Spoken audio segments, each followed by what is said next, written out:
This page is the cover of a SEGA Saturn publication, prominently featuring artwork of characters from the King of Fighters series, specifically Kyo Kusanagi and Iori Yagami from KOF 97. The main highlight is a massive 62-page special feature on Super Robot Wars Fee Completion Arc, described as incredibly useful and packed with detailed system explanations, strategy guides for the initial 10 stages, a preview of later episodes, 4,249, and extensive character and unit data, including an interview with producer Takanobu Terada. Another major focus is Sakura Wars 2, featured with the memorable quote, "Thou shalt not die." The cover also lists thorough strategy guides for several other key Saturn titles, including The King of Fighters 97, Darkstalkers 3, Mobile Suit Gundam, Giran's Ambition, Gungriffon 2, Black Matrix, Angelique Duet, and Revolutionary Girl Utena.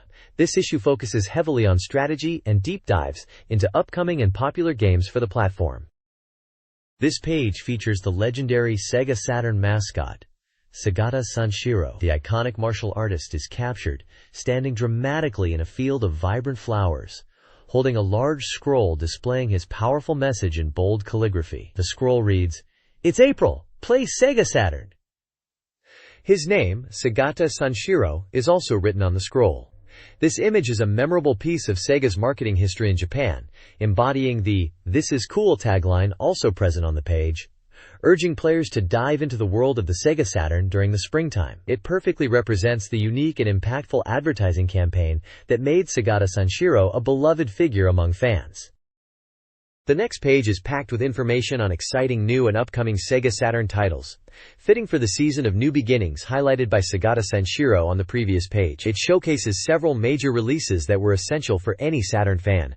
Featured prominently are sequels to beloved simulation RPG series, Sakura Wars 2, delving further into the lives of the Imperial Combat Review in Taisho-era Tokyo, battling enemies with both strategy and character interaction. Then there's Dragon Force 2, promising a significant upgrade in tactical depth and scope, and Shining Force 2 I Scenario 2, continuing the epic three-part saga with strategic combat. For fighting game fans, Darkstalkers 3, known as Vampire Savior in Japan, is presented as the complete version, utilizing the 4 MB expansion RAM cartridge for a faithful arcade experience and including characters from across the series. Bomberman Wars offers a strategic take on the classic Bomberman formula, challenging players to think tactically about bomb placement. But finally, Super Robot Wars F Final Chapter concludes the massive crossover strategy RPG, bringing together iconic mechs and pilots with an impressive voice cast. The page also includes a special announcement.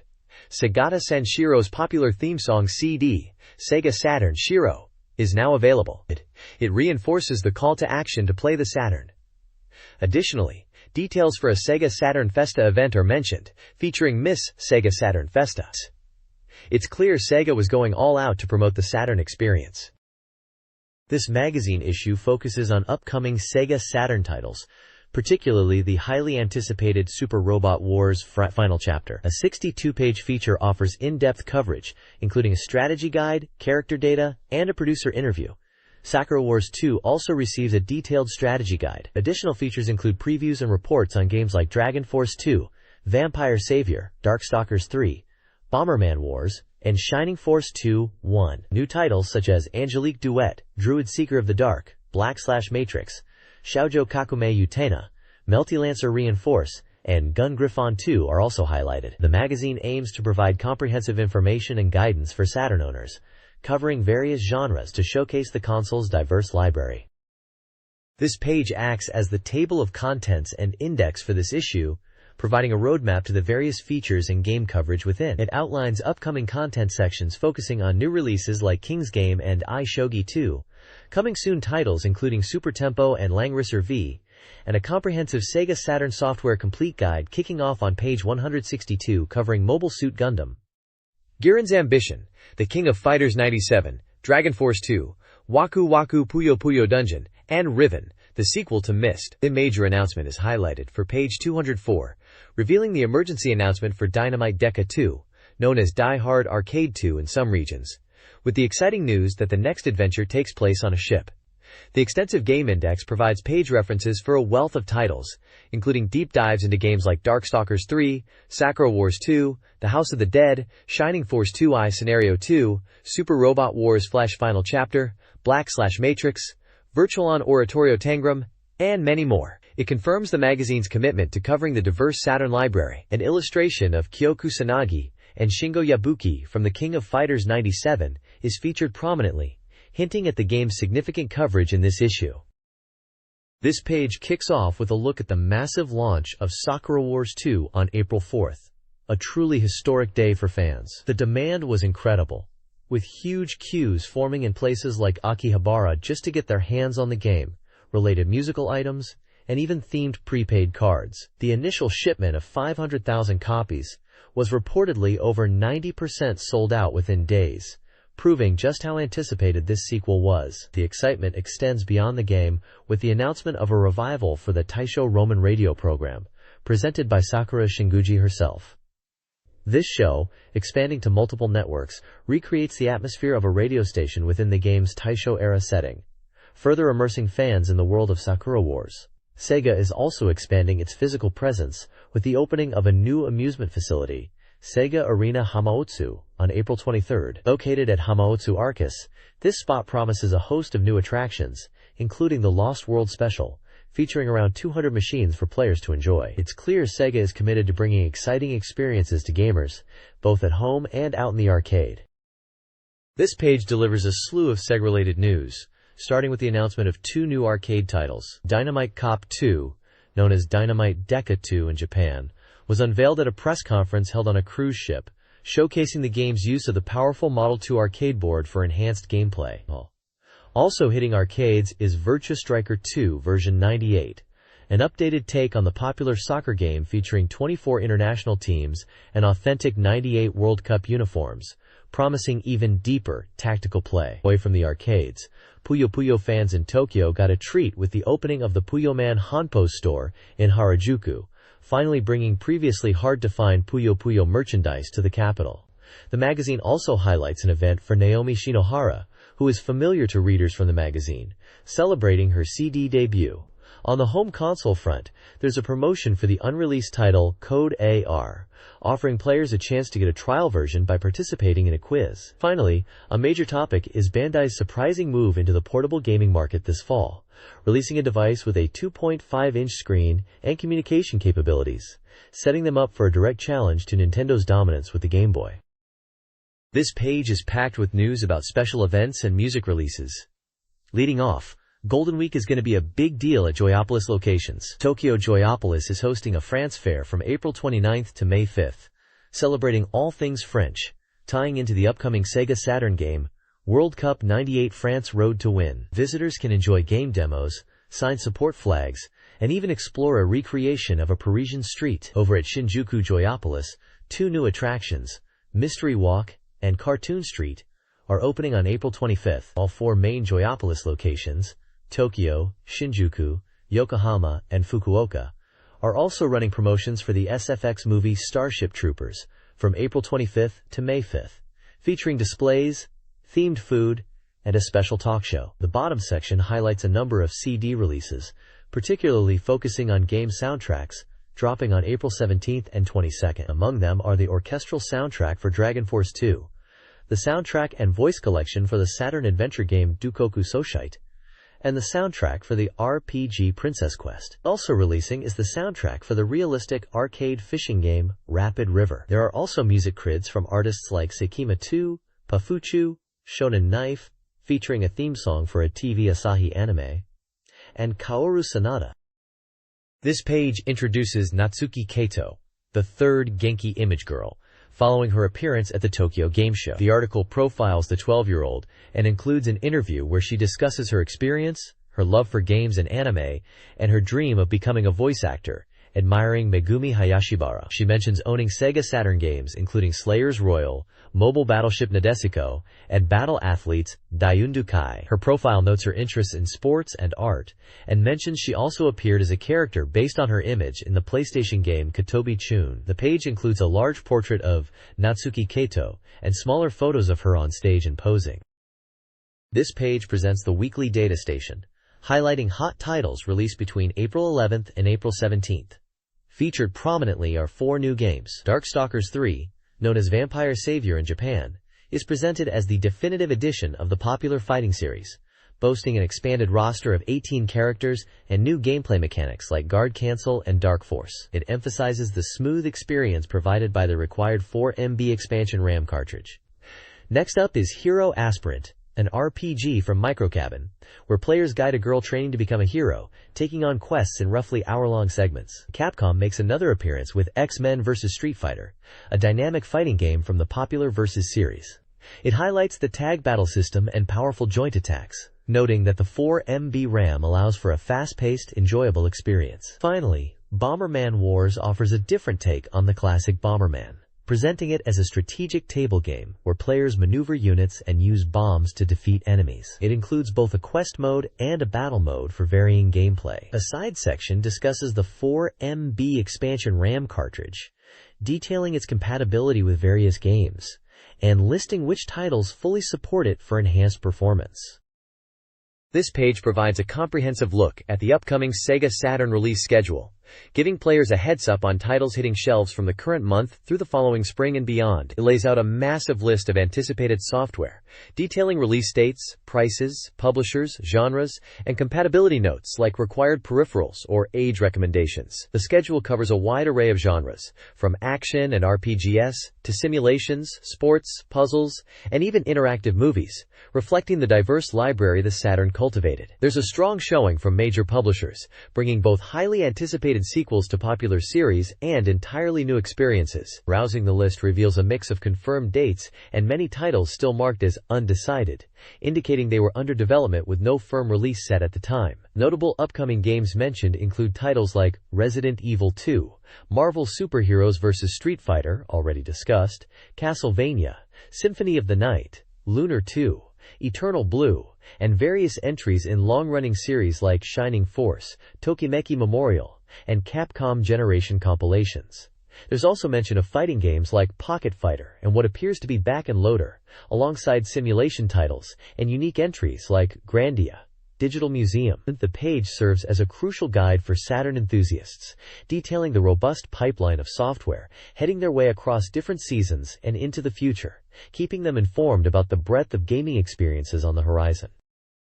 This page presents the weekly SEGA Saturn software sales ranking, showcasing the top 15 best-selling games. Leading the pack at number 1 is the highly anticipated sequel, Sakura Wars 2, a dramatic adventure title. The commentary highlights its explosive sales, noting that despite a huge initial shipment, it still sold out quickly, demonstrating incredible demand and prompting questions about its long-term sales potential. Following Sakura Wars 2 are other strong performers, like Dragon Force 2, a tactical simulation RPG, and the ever-popular fighting game, The King of Fighters 97. The list also features a variety of genres, including the puzzle/adventure hybrid Waku Waku Puyo Puyo Dungeon, the fast-paced light gun shooter, the House of the Dead, and the Sega Aegis Phantasy Star Collection, bringing classic RPGs to the platform. Sports titles like Pro Yaku Greatest 998 and simulations such as Winning Post 3 also made the cut, alongside several visual novels and strategic games like Nobunaga's Ambition. This ranking provides a snapshot of the diverse and popular titles driving the Saturn market this week. This page gives us a look into what SEGA Saturn users are hoping to see ported and the current popular titles in Japanese arcades. The user data top 20 shows the games players most want converted to Saturn. Big wishes include major RPG series like Final Fantasy and Dragon Quest, fighting games like Tekken and Rival Schools, and popular console titles like Tales of Destiny and Parasite Eve. It seems players are hoping the Saturn can bridge the gap with hits from other platforms. The Shop Data Top 15 reveals the arcade scene, featuring the hottest games based on shop data. Topping the charts are Virtua Fighter 3 TB and Cybertroopers Virtualon Oratorio Tangram, highlighting Sega's continued dominance in arcade fighting games. Other popular titles include Tekken 3, Virtua Striker 2, and Real Bout Fatal Fury 2. The page also spotlights upcoming and featured titles. We see the announcement for Dynamite Cop 2, confirming the return of the hero from Die Hard Arcade. Images are also shown for Fighting Vipers 2 and the updated Virtua Striker 2 version 98, showcasing the latest arcade visuals and gameplay. Commentary touches on the hopes for ports of games like the baseball series Power Pro Yaku, indicating a desire for diverse genres on the Saturn.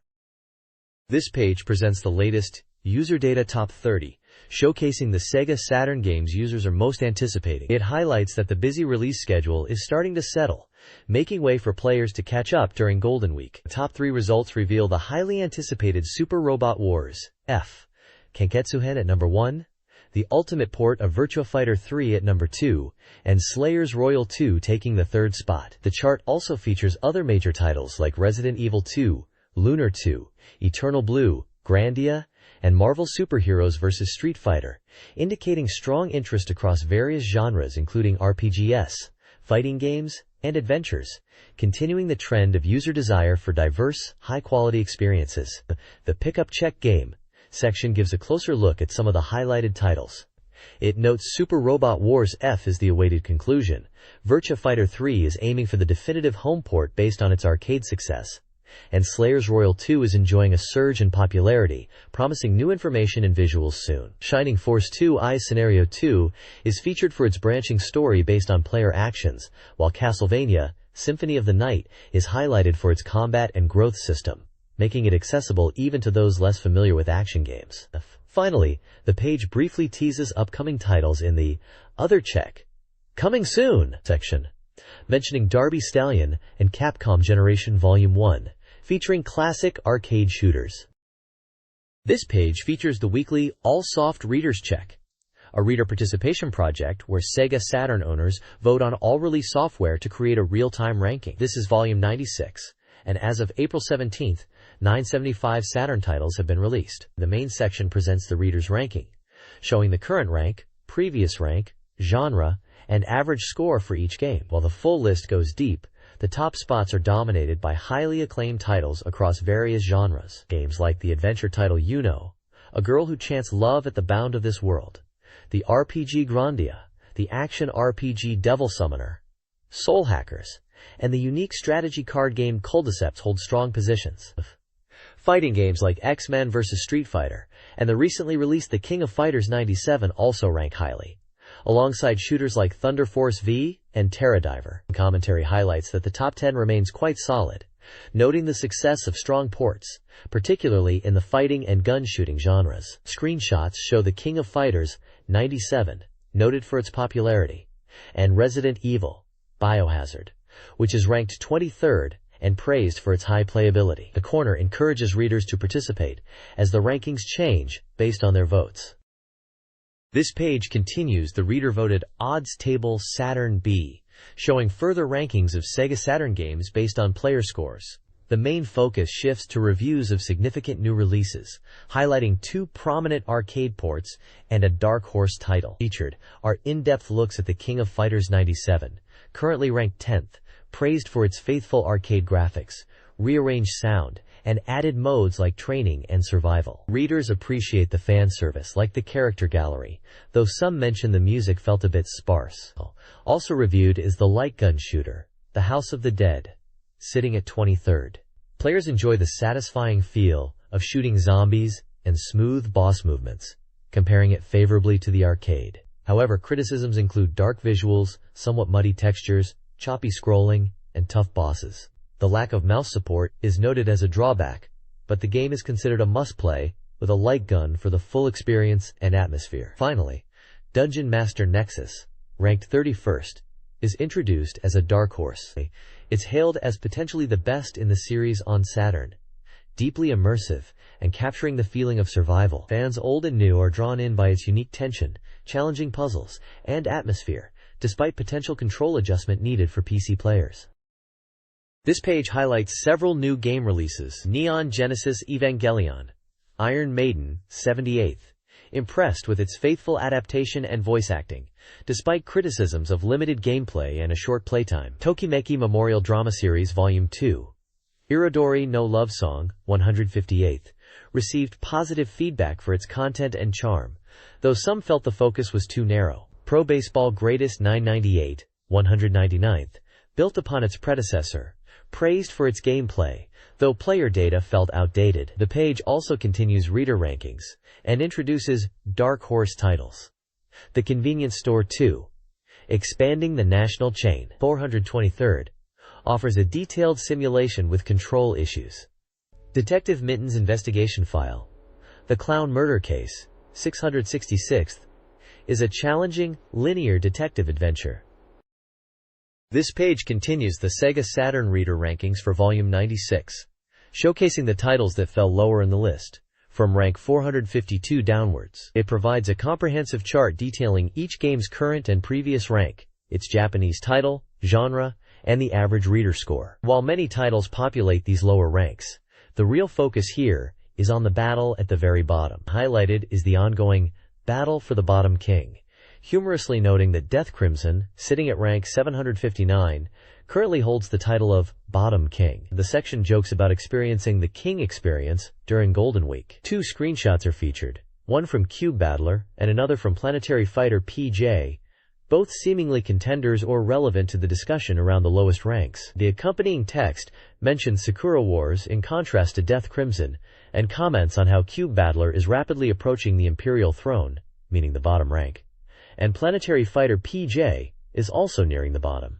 The page captures the magazine's playful tone regarding games that didn't resonate well with readers, finding humor in their low scores, and celebrating the dubious honor of being the lowest-ranked title.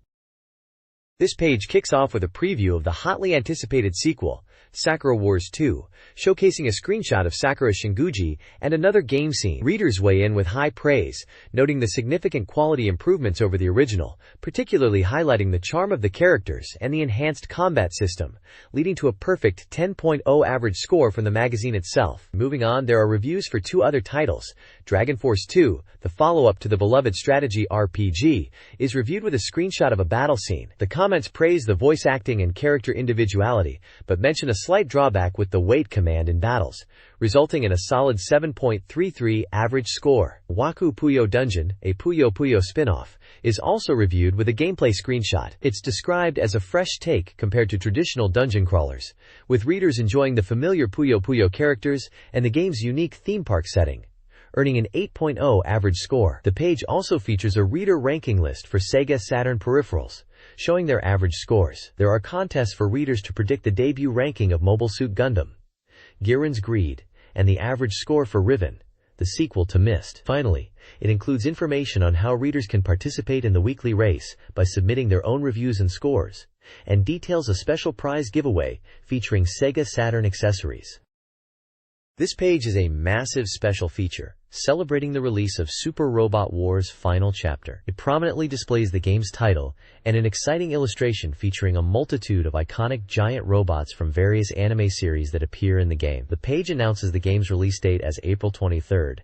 This feature is incredibly extensive, promising a raging 62 pages of content. It also highlights key details about the game itself, noting it is published by Banpresto, costs 6,800 yen, and is a simulation RPG recommended for all ages that supports 1 player. Furthermore, this section specifically kicks off a super strategy guide, focusing on the game's initial stages or first week. This signals a deep dive into the game's mechanics and walkthroughs for players jumping in right away.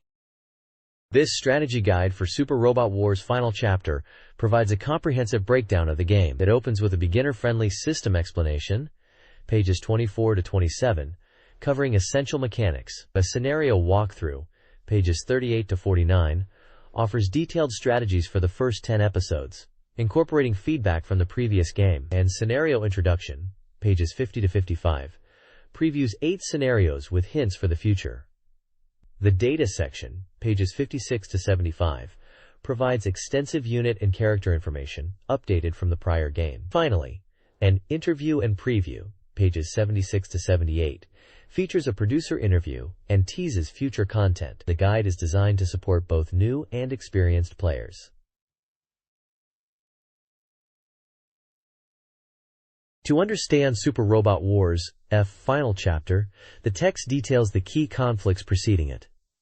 The DC War, originating in the first game, saw Dr. Benny and Zoldark's Divine Crusaders, DC, clashing with Earth forces like the White Base Team, battling for control of Earth. The second conflict, the Inspector Incident, involved the Earth Federation and the Lundo Bell Unit, facing off against the rebuilding DC, the Zabi family, and an alien race called the Inspectors. This war, based on the third game, saw alliances between former enemies and new allies. Finally, the Legius events, introduced in Super Robot Wars X, concern the underground world of Legia's turmoil, with Masaki and Dano fighting alongside General Kirkus. This story allowed for different protagonist perspectives and incorporated units from other series summoned to Legias alongside Earthlings. This page introduces the chaotic state of affairs leading into the Super Robot Wars final chapter, highlighting the emergence of new threats and crucial allies. As Alejandro Bell was caught up in the Legias incident, the Earth Federation fractured, with the Titans faction seizing power and expanding their influence. Meanwhile, an alien force known as the Guests makes their presence known, adding another layer of complexity to the conflict, alongside the return of the Divine Crusaders. Adding to the mix are iconic forces from several anime series. We see the introduction of mobile fighter Dig Gundam, centering on Domon Kashu and his battle against the devastating Devil Gundam, often involving Master Asia. Neon Genesis Evangelion joins the fight with EVA Unit 01 and Unit 00, battling mysterious angels with their bizarre actions and unique mechanics like Berserker Mode and the umbilical cable, adding strategic depth. Mobile Suit Gundam Wing also arrives, featuring the powerful Gundams piloted by Hero, Duo, Trowa, Quatre, and Wufei, whose true objectives remain shrouded in mystery, while mobile suits like the Wing Gundam and Tallgeese are showcased. The page includes a comprehensive diagram illustrating the complex relationships between all major forces, including returning factions like the Poseidon Army, the Drake faction, and characters from Legias like Masaki and Shuro and Shushirakawa, showing a tangled web of alliances, conflicts, and betrayals that sets the stage for the game's final confrontation. Sidebars indicate sections covering system details, strategy, introductions, data, interviews, and previews. This page dives into some of the incredible new and returning units joining the battle in Super Robot Wars' final chapter, showcasing a lineup of powerful mechs that players will command against the escalating threats from the Guests, Titans, and other factions introduced on the previous page. Featured here are heavy hitters like Mazin Kaiser, the ultimate evolution of the Mazinger series with vastly powered-up abilities. We also see the true power of the Getter Robo line, with Shin Getter Robo, boasting immense strength and serving as a crucial trump card in boss fights. From the Super Robot side, the legendary Ideon appears, a unit of immense, almost uncontrollable power, highlighting its devastating attacks and the strategic importance of its idea gauge. The Mobile Fighter League Gundam series is well represented, with units like the versatile Rising Gundam, the unique Nobel Gundam piloted by Allenby, the iconic Burning Gundam, referred to here by its Japanese name, God Gundam, and Master Asia's powerful Master Gundam, ready to bring their martial arts prowess to the battlefield. Finally, the page highlights the fearsome GP-02A from Gundam 0083, specifically mentioning its devastating atomic bazooka map weapon, a forbidden weapon capable of wiping out entire enemy formations, including battleships. These units represent a mix of new strategic options and raw power essential for players to master in the game's climactic final confrontation. Super Robot Wars' final chapter features powerful robot units, including fan favorites and original designs. The GP-03 Dendrobium, a mobile armory, and the full-armor Hyakushiki Kai join the fight. Original designs like the Grumblegust and the Huckabine also return. Gundam series units are well represented. Ultron Gundam is versatile, Gundam Death Scythe Hell excels in space combat, and the mass-production New Gundam offers strategic equipment choices. Classic robots like Great Mazinger remain effective, and the ZZ Gundam adds heavy firepower. These units provide strategic depth and firepower needed for the challenging final stages. This page delves into the core systems of Super Robot Wars' final chapter, explaining the gameplay mechanics for this simulation RPG. It covers the basics like deploying units on a map, moving, and engaging enemies within range. The game emphasizes managing unit and pilot stats, utilizing powerful abilities like spirit commands which use spirit points, and strategically employing map weapons that can target multiple enemies. Players can also strengthen units by equipping enhancement parts. The page then details the crucial protagonist character creation process. This initial setup involves choosing the hero's appearance, name, personality type, and starting robot type, either real or super. These choices aren't just cosmetic. The selected personality and robot type significantly influence the character's pilot abilities, the flow of the story, and interactions with other characters throughout the game. The page also highlights the feature allowing players to import save data from the previous game, Super Robot Wars F, letting them carry over progress into this final chapter.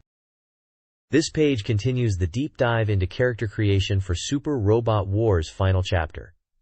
explaining how your initial choices shape your experience. The protagonist's stats and the sub-protagonist's abilities and learned spirit commands are all determined by the player's selections, especially the protagonist's personality and whether they pilot a real or super-type robot. The game offers 4 distinct personality types: theorist, strange, passionate, and cool, each with unique traits described for both male and female protagonists and their partners.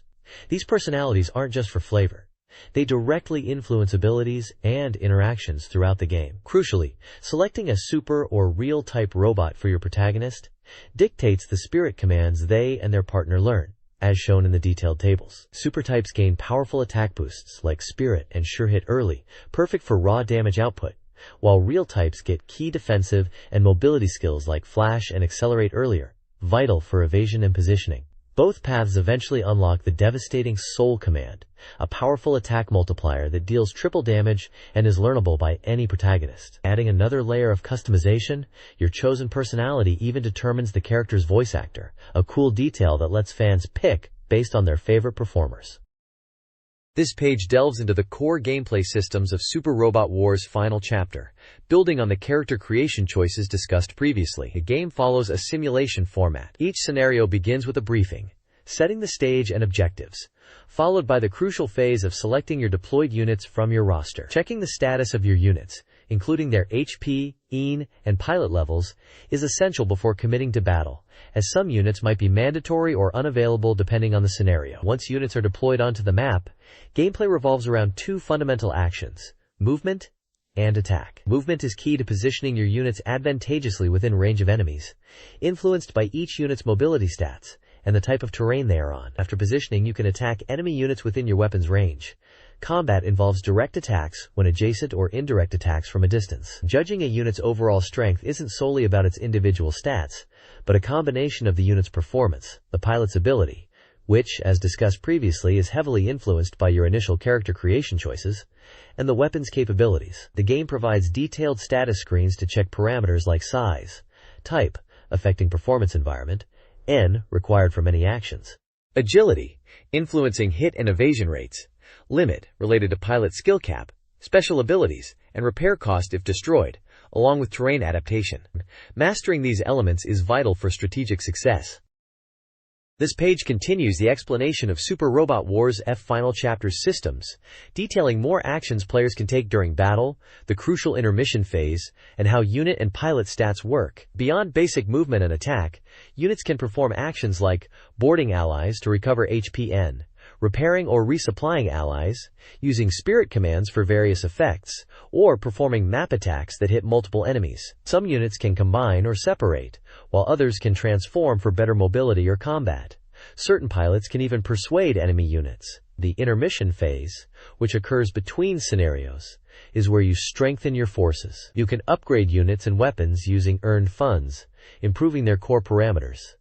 You can also attach enhancement parts to units, providing various bonuses. Destroyed units are automatically repaired here. Success in battle earns experience points for pilots to level up and funds for upgrades. Weapon performance is determined by stats like attack power, range, and accuracy, along with resource costs like N or ammo.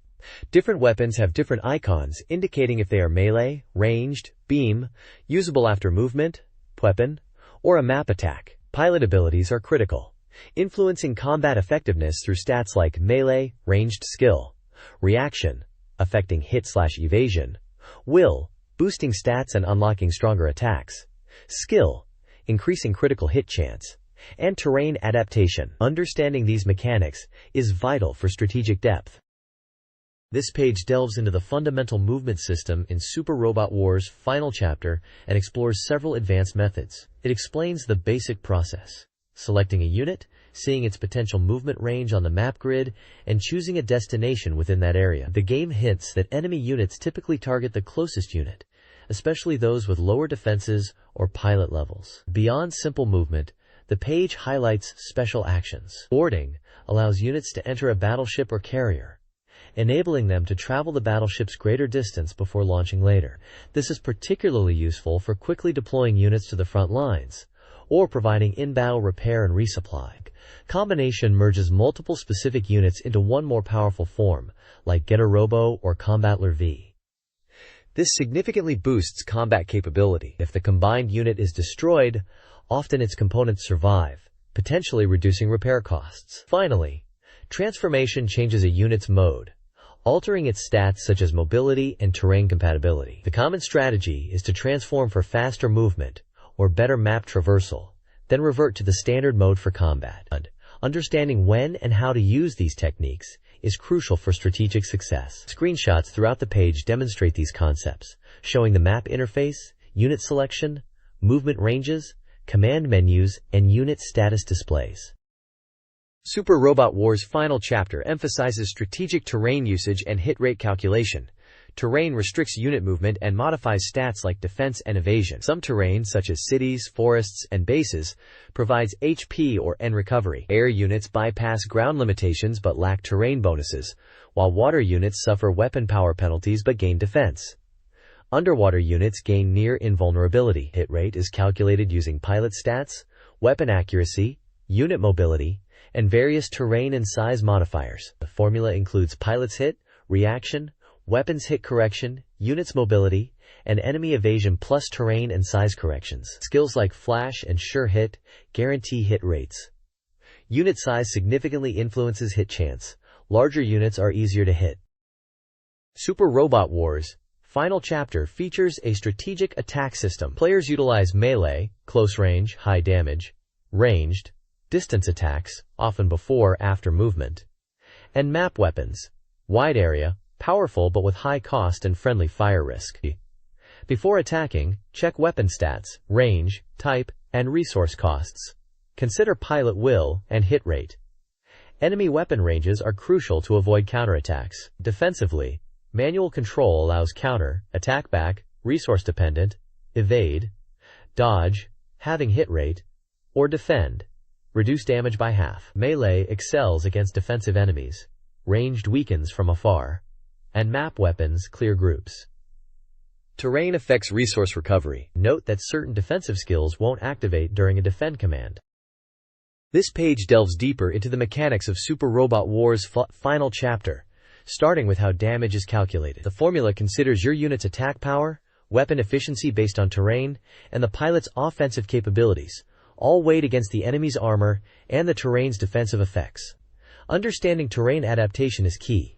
Each unit and pilot has ratings, A through E, for different terrains, with A providing a significant 120% efficiency boost and E dropping it to 0%.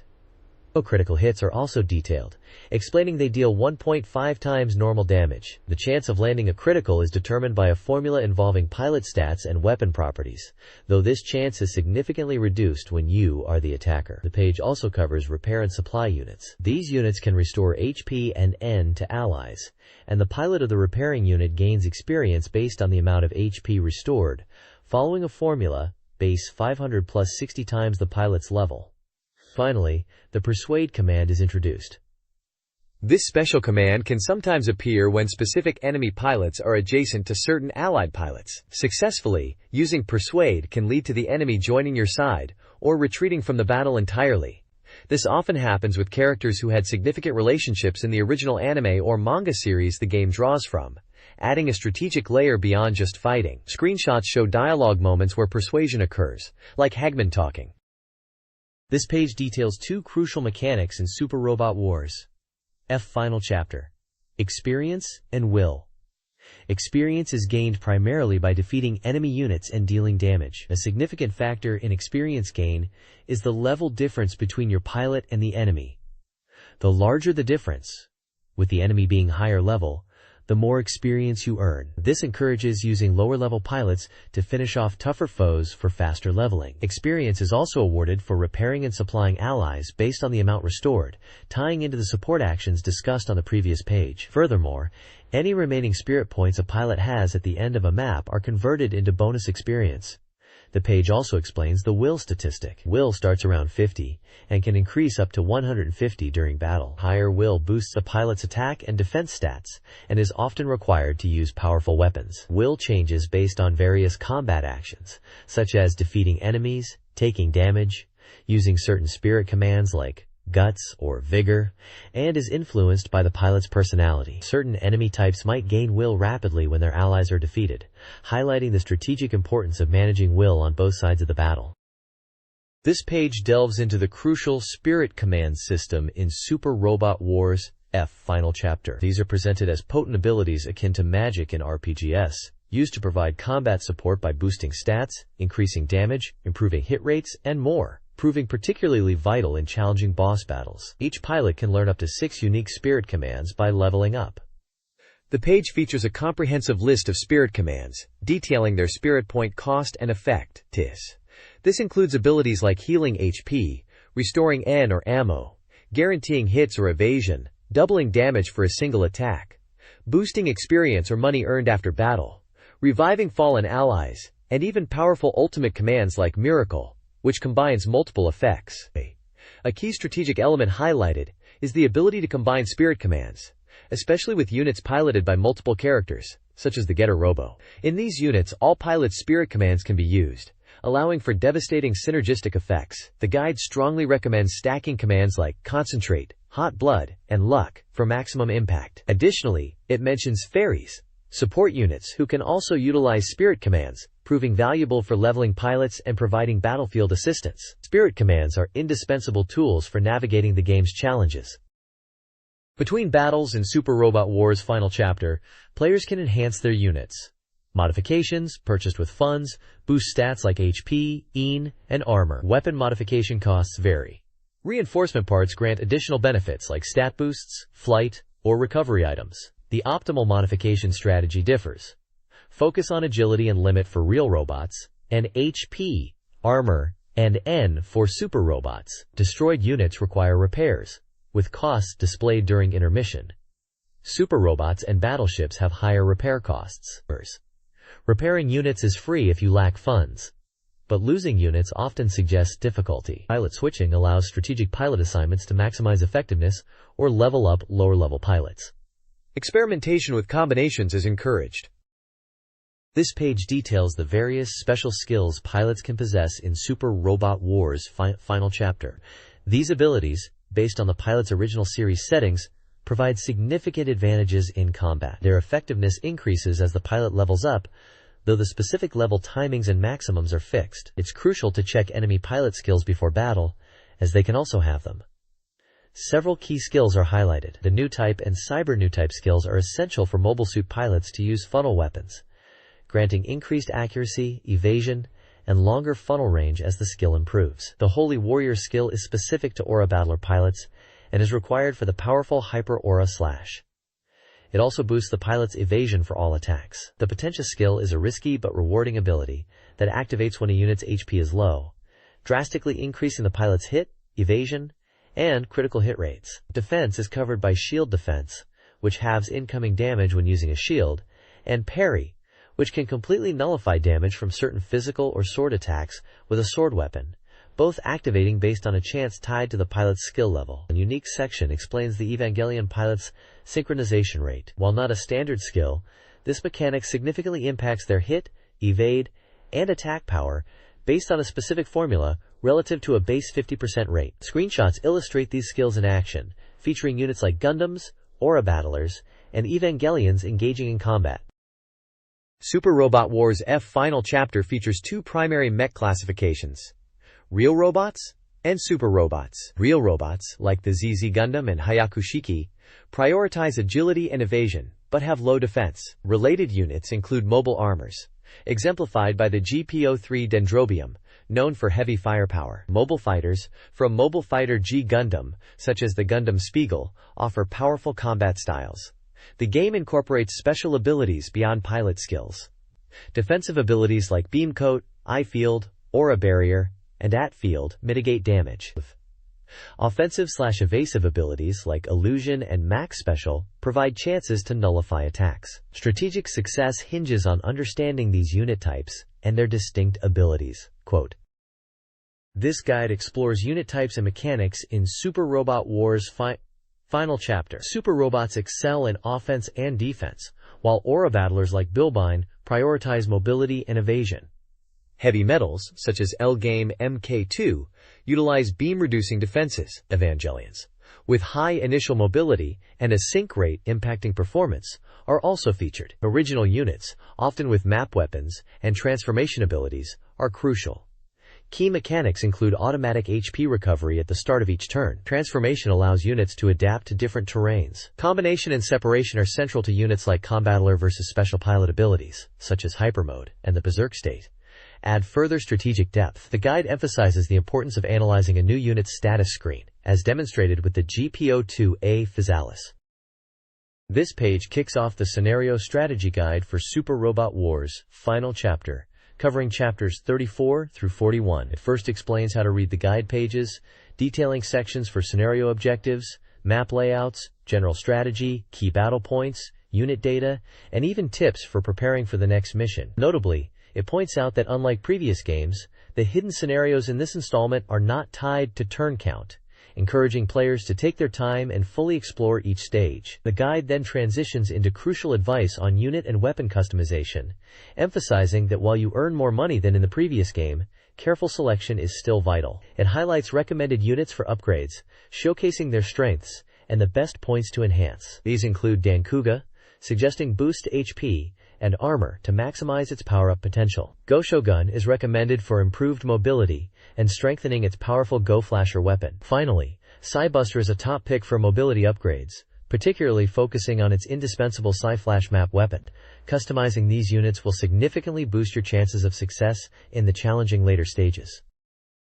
This guide focuses on advanced strategy for Super Robot Wars F Final Chapter, specifically from Chapter 34 onwards. It details a flowchart outlining the branching paths, real robot versus super robot, and the specific chapters within each, like Whirling Malice. Crucially, it emphasizes the importance of spirit commands beyond the basics. Exhaust is highlighted as essential for weakening high-will enemies, and Encourage is recommended for boosting ally will and maximizing attack power. The guide also offers unit recommendations.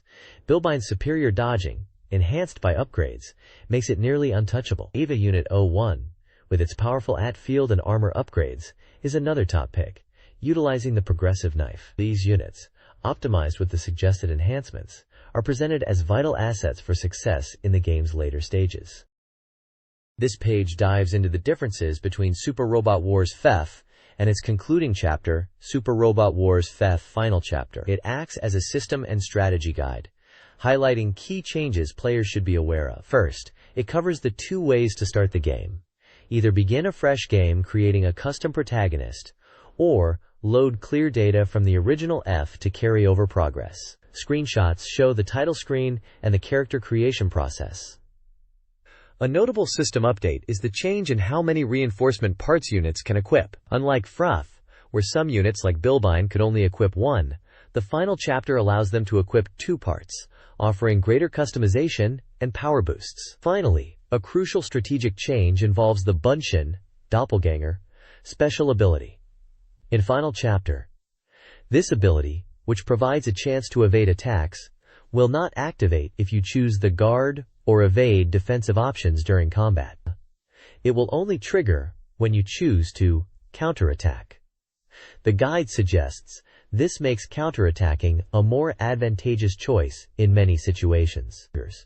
The reviewer seems to imply this is a significant shift that requires adjusting combat tactics.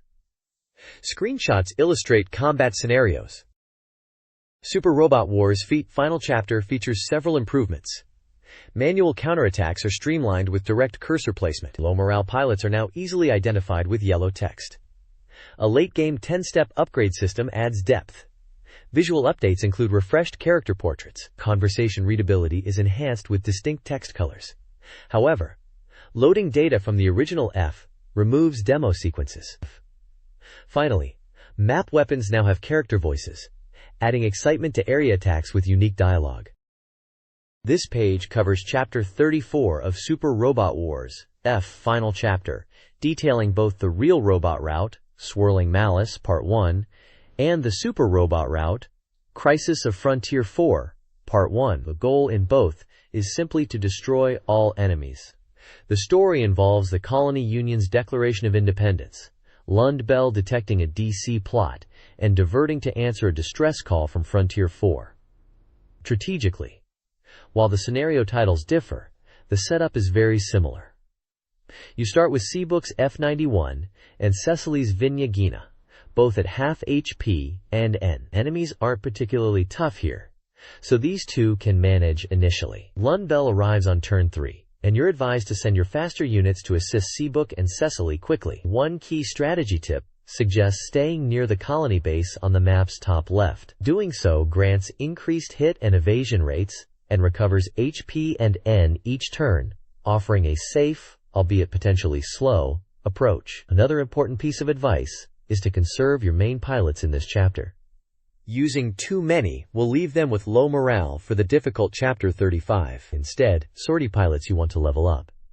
The page also lists the initial enemy units and incoming ally reinforcements. Looking ahead to the next scenario, it recommends upgrading F-91's mobility and N, especially its powerful Vesper weapon, and similarly boosting Vinya Gina's mobility, N, and beam launcher to keep them effective. Screenshots show map layouts and a dialogue scene. Chapter 35 of Super Robot Wars. F final chapter presents concluding battles for both real and super robot paths. The primary objective is to defeat all enemies within a colony setting, emphasizing terrain advantages for defense. Key enemies include Rakan Dakaran's Dryson and the Black Tri-Stars, whose drive blade attacks pose a significant threat. The strategy focuses on maintaining distance initially, then concentrating fire to eliminate the Drysons quickly. Prioritize defeating Gaia of the Black Tri-Stars to gain a morale boost. The initial enemy lineup comprises Drysons, Rajarjas, and other mobile suits, with the Black Tri-Stars and Burgagiris units arriving as reinforcements. Financial prudence is advised, as powerful new units will become available in the next scenario. Saving funds for upgrades on these incoming units is recommended over investing heavily in the current roster. Chapter 36 of Super Robot Wars. F final chapter, La Vie en Rose, tasks players with defeating all enemies at a space dock. Utilize map weapons from units like ZZ Gundam and GPO-3 Dendrobium to clear enemy formations quickly.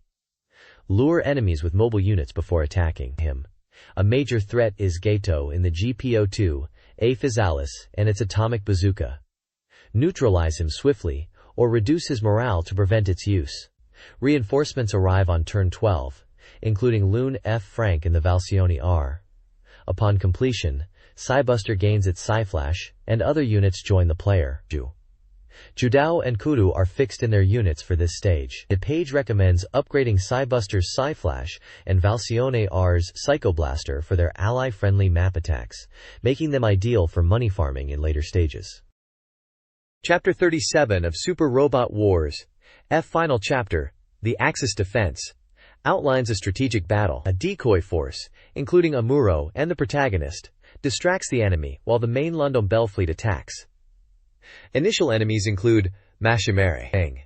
On turn 4, the main force arrives, followed by Heyman's force, and on turn 7, Quattro appears as a neutral unit. The primary objective is recruiting Haman, persuaded by Quattro, and Quatre, persuaded by Amuro or Camille. Heyman retreats if her HP drops below 90% or by the enemy phase of turn 8. High mobility units are crucial for reaching Heyman quickly. This stage is recommended for earning money and upgrading units, particularly map weapons like Psyflash and Psychoblaster. Focus on equipping pilots with double actions and assigning them to powerful units. The next scenario is short, making this a good opportunity for resource gathering. This page dives into Chapter 38 of Super Robot Wars F final chapter, titled The Legacy of the Zabi Family. The story continues from the previous battle, with the London Bell forces retreating from Axis, leading to a standoff before a large enemy battle group appears. The victory condition is destroying all enemies, while defeat occurs if all allied units are destroyed. Intriguingly, this chapter presents a short-term decisive battle with a strict 4-turn limit. The guide reveals a simple trick. The enemy units won't move until the start of turn 4. Furthermore, the scenario ends automatically after the player's phase on turn 4. This means you can actually clear the stage without fighting a single enemy by simply selecting to end your turn 4 times.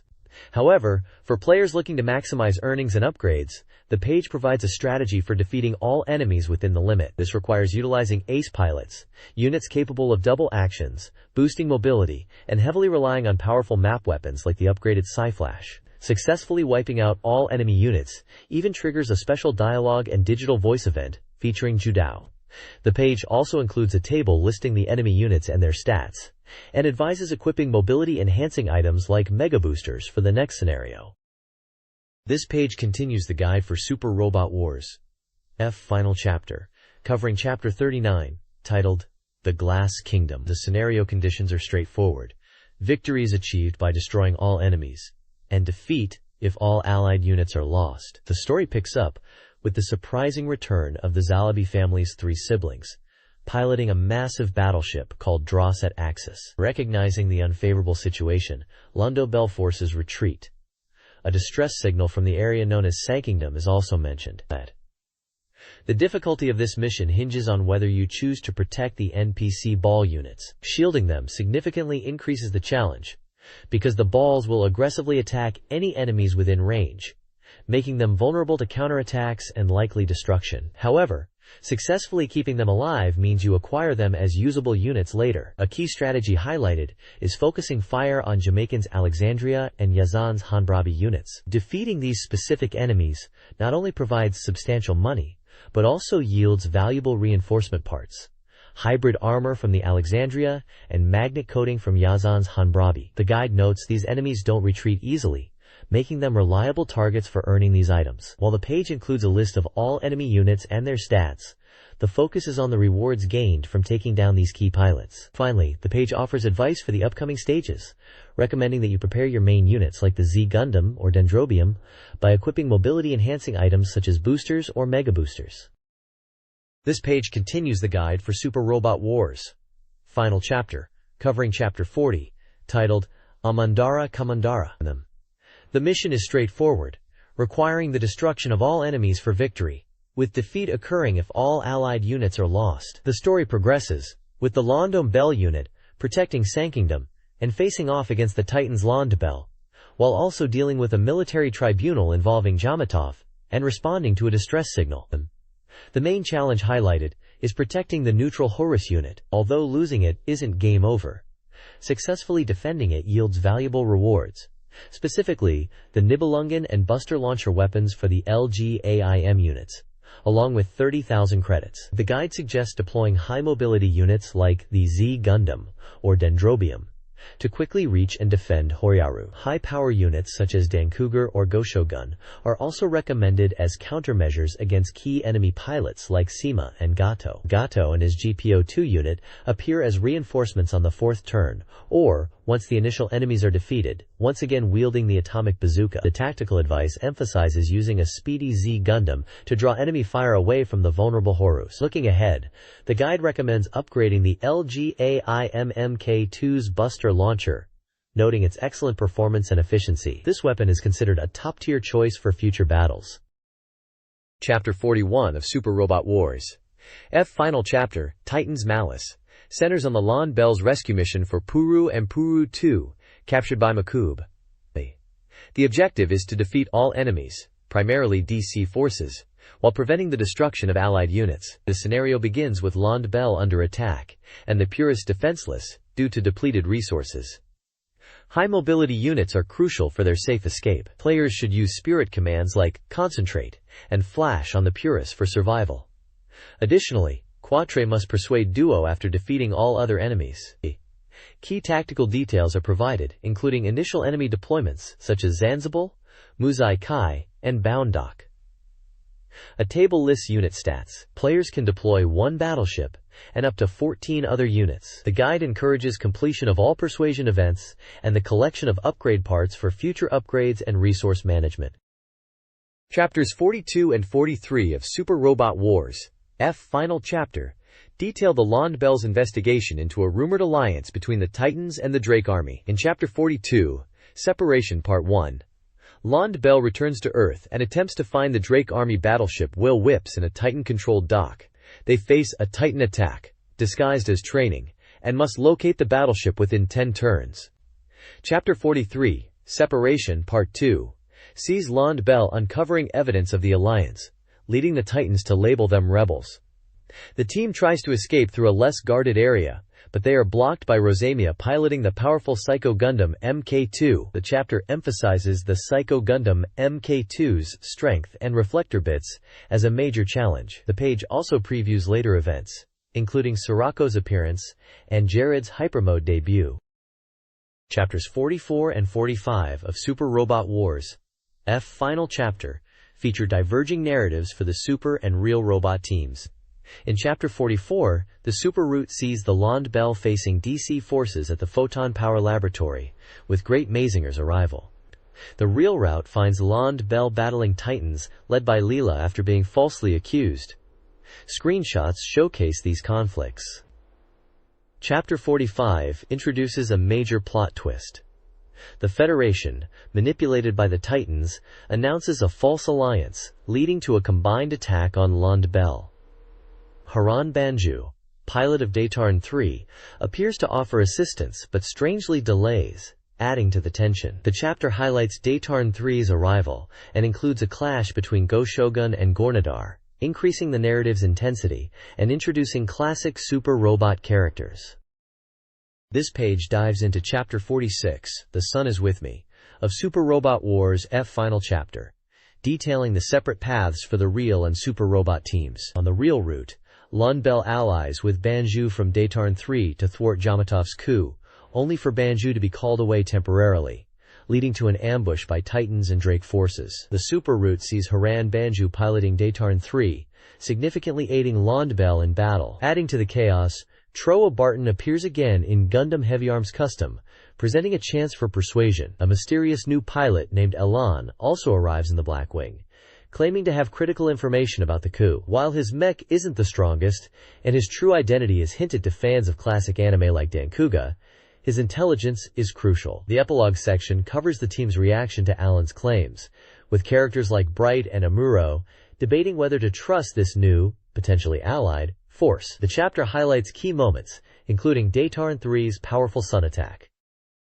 The next page covers Episode 47, titled Aura of Malice, in Super Robot Wars F Final Chapter. Following the events of the previous chapter, the team faces a significant threat. The main battle features the appearance of the powerful Gia Garing, piloted by a powered-up Todd Guinness and his Reinek, who specifically targets Xiaozama. This episode presents crucial persuasion opportunities. The guide details how players might be able to persuade Todd Guinness, suggesting it may depend on prior interactions or persuasion attempts made in the F portion of the game. Furthermore, a significant persuasion event for Hiro Yui is highlighted. Hiro and other Wing Gundam pilots are set to join the team, and the page discusses the conditions required to recruit Hiro himself, calling it a very interesting part of the scenario. Screenshots show combat sequences and dialogue moments featuring characters like Bishop Cornwell, Jared Mesa, Quattro Bagina, Amuro Ray, and others from series like Dunbine, Gundam, and Leisner.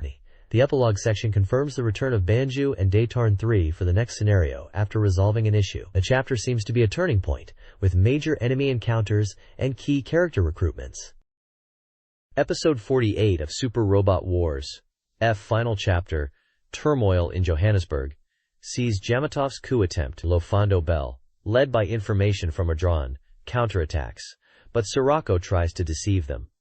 Lofando Bell succeeds in preventing the coup, though Sirocco captures Adran.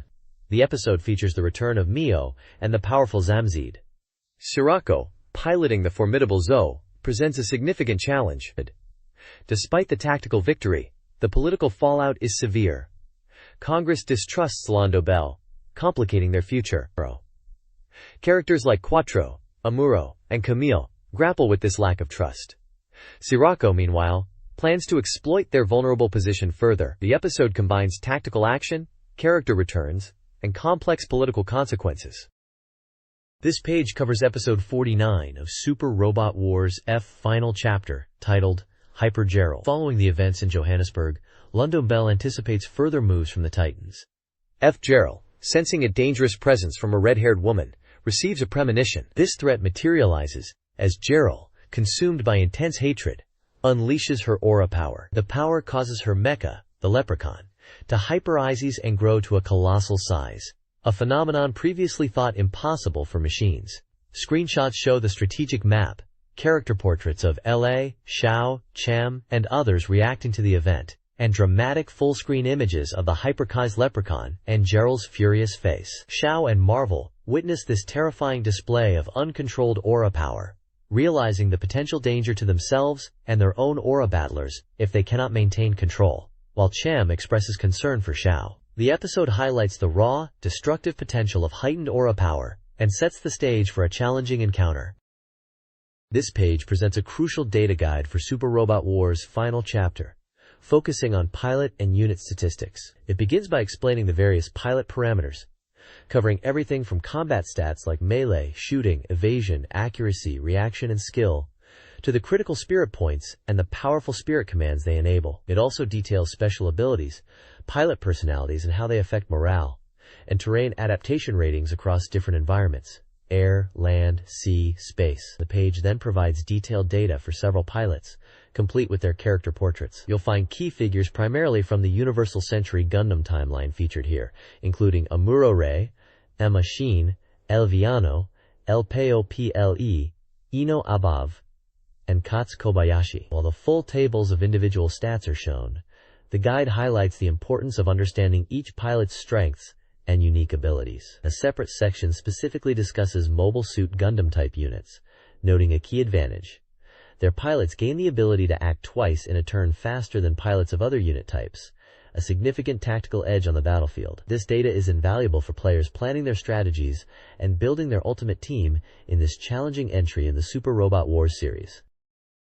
This page continues the in-depth data guide for Super Robot Wars, final chapter, providing essential details on various pilots crucial for success on the battlefield. The focus remains on presenting comprehensive statistics and abilities for characters drawn primarily from the Universal Century Gundam series. You'll find detailed profiles for key pilots including Camille Bidan, Judao Ashita, Quattro Bagina, Komu Uraki, Seabook Arno, and others like Christina McKenzie, Slegger Law, Cecily Fairchild, Kara Sue, Chuck Keith, and Bernard Wiseman. Each profile features their portrait, voice actor, spirit points total, and a breakdown of the spirit commands they learn with their associated costs. Additionally, the page lists their core combat statistics, such as melee, shooting, evasion, accuracy, reaction, and skill, alongside their personality type and crucial terrain adaptation ratings for air, land, sea, space, and universe. Special abilities specific to each pilot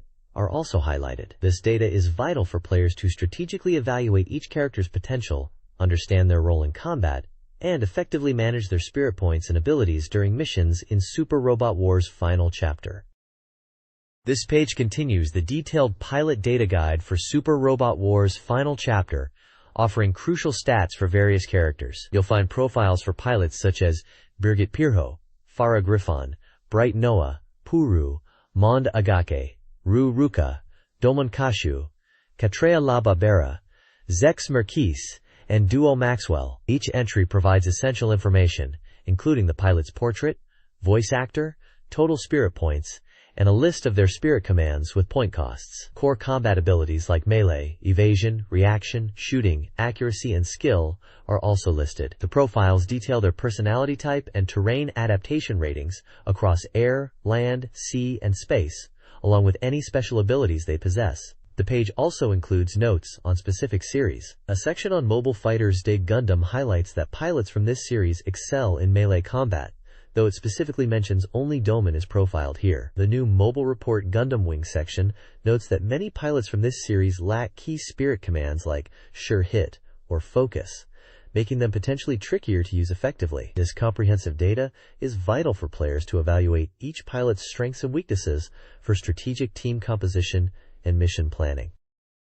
This page continues the pilot data section for Super Robot Wars' final chapter, providing detailed statistics and abilities for more characters. The guide features pilots from the Aura Battler Dunbind and Heavy Metal LGAIM series, including Lucretia Noon, Marvel Frozen, El Hun, Ga Hares, Ciela Labana, Daba Myrode, Sho Zama, Fenelia AMU, Cham Phao, and Mirao Kiao. Each pilot's entry includes their voice actor, total spirit points, a list of available spirit commands with their costs, and core combat stats like melee, evasion, reaction, shooting, accuracy, and skill. Their personality type, terrain adaptation ratings, air, land, sea, space, and any unique special abilities are also listed. The page highlights that Dunbine pilots excel in melee combat, noting that Sho Zama's abilities are particularly outstanding. It also points out that pilots from the heavy metal LGAIM series have abilities comparable to those from the Gundam series, with Daba Myrode being specifically mentioned as top class within the London Bell forces. This detailed breakdown helps players assess each character's role and effectiveness on the battlefield. This page continues the comprehensive pilot data section for Super Robot Wars Final Chapter, now focusing on characters from the iconic Neon Genesis Evangelion and Getter Robo series. Featured here are the key pilots from Evangelion: Rei Ayanami, Shinji Ikari, Asuka Langley Soryu, and even the controversial dummy plug. The text notes that Evangelion pilots' attack and evasion rates change based on their sync rate with the unit, and the dummy plug is highlighted as the pilot during berserk states. Their detailed stats, spirit commands, and terrain adaptability are laid out, offering players insight into their battlefield effectiveness. The page also provides data for the Getter Robo team, including Ryoma Nagare, Hayato Jin, Musashi Tomoe, and Benkei Kuruma, along with Jack King and Mary King. The description for the Getter Robo pilots explains that the main pilot changes depending on the form, and that the three main pilots together possess an ideal set of spirit commands. Like the other pilots, their stats, spirit commands, and terrain ratings are detailed. This section offers crucial information for players looking to maximize the potential of these powerful units and their pilots. This page continues the comprehensive pilot data section for Super Robot Wars F Final Chapter, expanding the roster with characters from several classic Super Robot series. Here, players can find detailed statistics and spirit command information for pilots from Mazinger Z, including the legendary Koji Kabuto, the capable Sayaka Yumi, and the unpredictable boss. The page also features the entire 5-member team from Combattler V, Hayoma Aoi, Juzo Naniwa, Daisaku Nishikawa, Chizuru Nanbara, and Kazuya Nanbara, with a note on the strength of their combined spirit command pool when piloting the unit. Additionally, data is provided for Kili Gagli and Remy Shimada of Goshogun fame, highlighted as a well-rounded command duo. For each pilot, key combat stats like melee, ranged, evasion, and hit rate are presented alongside their spirit command names and costs, and crucial terrain adaptability ratings for air, ground, sea, and space environments, offering players strategic insights for team composition and deployment. This page continues the in-depth pilot profiles for Super Robot Wars Final Chapter. It features the complete main cast from Dankuga, including Shinobu Fujiwara, Sarayuki, Masato Shikibu, and Ryo Shiba, detailing their combat stats, spirit commands, and terrain adaptability. A dedicated section highlights the Chuju Kishin Dankuga unit itself, noting its combined form and emphasizing the importance of its pilots' hot blood and morale spirit commands for powerful attacks, especially against bosses. The page also introduces the original characters created for the Super Robot Wars series, presenting both the real robot and Super Robot type main and sub-pilots with their unique stats, spirit commands, and abilities, noting that these original characters tend to have surprisingly high capabilities. Each profile provides essential data like melee, ranged, evasion, hit rate, skill, and reaction, alongside their spirit commands and their effectiveness across different environments like air, ground, sea, and space, offering players valuable strategic insights. This page continues the extensive pilot data for Super Robot Wars Final Chapter. It presents detailed profiles for a mix of original Super Robot Wars characters and antagonists/rivals from various featured series, predominantly Gundam Universal Century titles. Pilots featured include the original characters Masaki and Gryo, Ryun Zoldark, Arius Moma, and Ilya Pazam, alongside notable antagonists like Anavel Gato, Ortega, Gaia, and Carius from Mobile Suit Gundam, Kelly Laisner and Gotten Go from Gundam ZZ, and Sima Garahao from Gundam 0083. Each profile provides crucial combat statistics, such as melee, ranged, evasion, hit rate, skill, and reaction, alongside a list of their unique spirit commands and their proficiency across different terrain types: air, ground, sea, space. This data is vital for players strategizing deployments and understanding the capabilities of both allied and enemy units, offering insights into characters often possessing high stats or specialized abilities useful in combat. This page continues the massive pilot data feature for Super Robot Wars Final Chapter. It showcases profiles for additional pilots, including several prominent antagonists from the Universal Century Gundam timeline and some generic soldier types, adding depth to the strategic aspects of the game. Key characters featured are Jamaican Denengan, the formidable Yazan Gable, the iconic Heyman Karn, and the enigmatic Lala Sune, among others like Maquav and Mashimri Cello, alongside DC and Titan soldiers. Each entry provides essential combat statistics, such as melee, ranged, evasion, and hit rate, along with their spirit points, a selection of their spirit commands, their proficiency across different terrains, air, ground, sea, space, and any special abilities. This detailed information is crucial for players to understand the capabilities and threats posed by these characters, enabling effective planning and tactical deployment against powerful foes. This page continues the in-depth guide for Super Robot Wars Final Chapter, transitioning from pilot profiles to essential unit data. Following up on the generic pilot types featured on the previous page, such as DC and Federation soldiers, this section delves into the capabilities of the mechs themselves. The core of this page is dedicated to explaining and presenting unit statistics. It details how different stats like size, affecting hit/evasion rates, HP, N, armor, mobility, movement range and type, shield presence, special abilities, and terrain adaptation influence combat performance.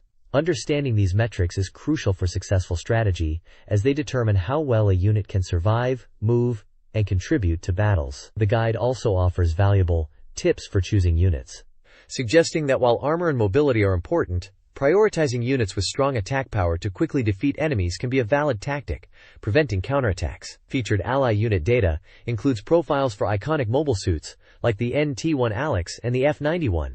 The NT-1 Alex is highlighted as a unit that benefits from enhanced mobility to boost evasion, compensating for its lighter armor. The F-91 is noted for its powerful Vesper weapon. While the specific stat blocks are shown, the key takeaway for players is the general role and strengths of these units within their team composition. This data is vital for optimizing your force before deploying into the challenging missions ahead. This page continues the detailed unit data section for Super Robot Wars Final Chapter. Building on the previous insights into pilot types and general unit stats, here we get specific breakdowns for a variety of iconic mobile suits and support units. We see the data for units like the dependable gun cannon, the versatile core booster, the foundational RX-782 Gundam, and even the Zaku Kai. The guide provides essential stats like HP, EN, armor, mobility, and the number of equipable parts. There are also specific notes for each unit, offering tactical advice or highlighting key features. For example, the core booster is noted for its support ability and powerful beam cannon, while the Zaku Kai is described as weak despite being able to equip 4 parts. Further down, we find data for the Gundam MK2, the heavy-hitting G cannon, and the gun tank, which is humorously called a useless unit compared to the gun cannon. The gun defensor is presented as a support unit designed to combine with the Gundam MK2, boosting its capabilities. The powerful Quably MK2 units, both the red and purple versions, noted as identical except for color, and the standard Jegan, are also included. Finally, the GP-01FB full burner Gen is shown, highlighted for its excellent movement but noted as weak in both weapons and armor. This page is packed with the crucial numbers and tips players need to evaluate and utilize their diverse roster of mechs effectively. The next page continues the essential unit data for Super Robot Wars Final Chapter, diving into the specifics of more fan-favorite mobile suits and support units. This section provides players with the cold, hard numbers they need to optimize their squads. We see the detailed stats for units like the GP-03's Dendrobium Stamen and its massive counterpart, the GP-03 Dendrobium, noted as a mobile fortress with 2 map weapons. The iconic ZZ Gundam and its G-Fortress transformation are also here, highlighting the Grizz's impressive map weapon. More standard units like the GM-2I and Nemo are listed, with the GM-2I noted for its many projectile weapons, and the Nemo described rather plainly as a plain and fragile unit. The page also covers the powerful Super Gundam, formed by combining the Gundam MK2 and Gi Defensor, and the sleek Vingya Gina, with its high-attack beam launcher. Naturally, the legendary Zeta Gundam and its transformable Waverider mode are included, with the Waverider highlighted for still being able to use the Hyper Mega Launcher. Finally, the Hayaku Shiki and the versatile Methus, MEMS, are detailed, with the Methus noted for its repair capability. These charts offer vital tactical information on HP, N, armor, mobility, and special features, allowing players to make informed decisions about unit deployment and upgrades. This guide explores key units in Super Robot Wars F Final Chapter, focusing on tactical advantages. The Methus, Mayform, excels with high mobility. The Gundam Dendrobium, a mobile fortress, boasts the convenient unlimited ammo buster shield. The Res offers versatility with its BWS-equipped form, mobility/attack, and standard form with escape pod functionality. The Taurus doesn't require enhancements. The Holy Warrior Dunbine series shines with the Aura Barrier ability, making units strong support. The Dunbine has Aura Barrier and Bunshin, and the Bilbine, one of the strongest, features Aura Barrier, Bunshin, and Transformation, with its flying car form enhancing mobility. Finally, the Gundam Wing series units are discussed. The Ares, the Gundam Sandrock, limited mobility, and the Wing Gundam Bird mode, transformation/mobility boost, receive analysis. The guide provides data for strategic force building. This page continues the in-depth unit guide for Super Robot Wars Final Chapter.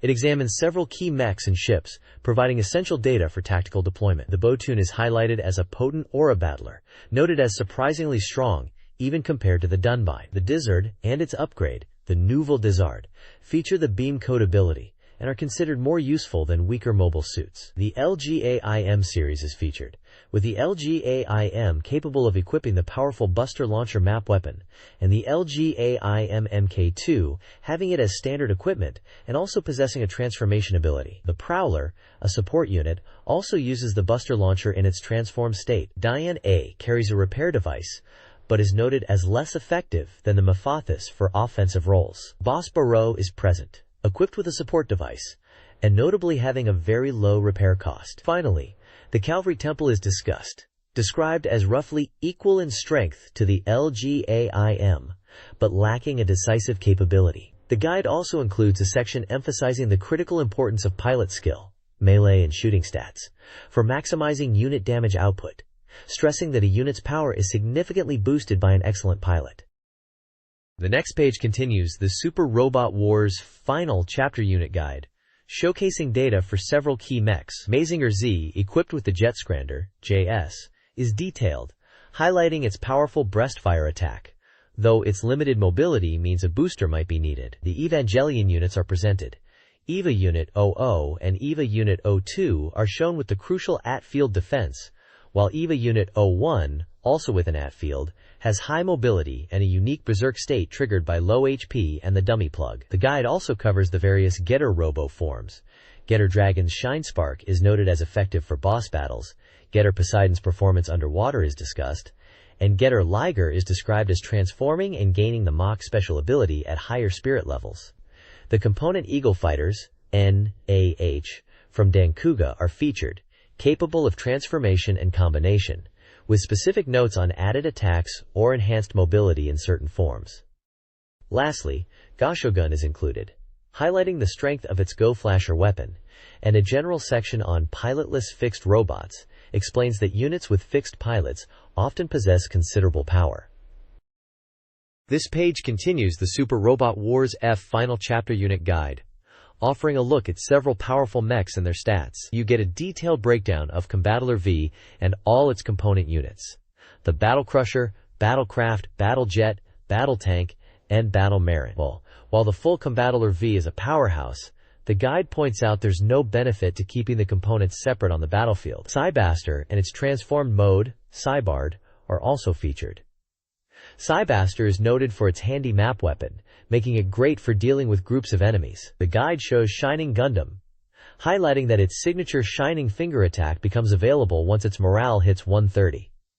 Dankuga appears, along with its torso component, Bigmos N, giving players a look at the stats for this beastly machine and one of its parts. Finally, Texas Mac is detailed, with a note suggesting that upgrading its Mac rifle and Mac revolver, could make it surprisingly effective, even in the later stages of the game. These profiles give players a solid overview of key units and their potential uses.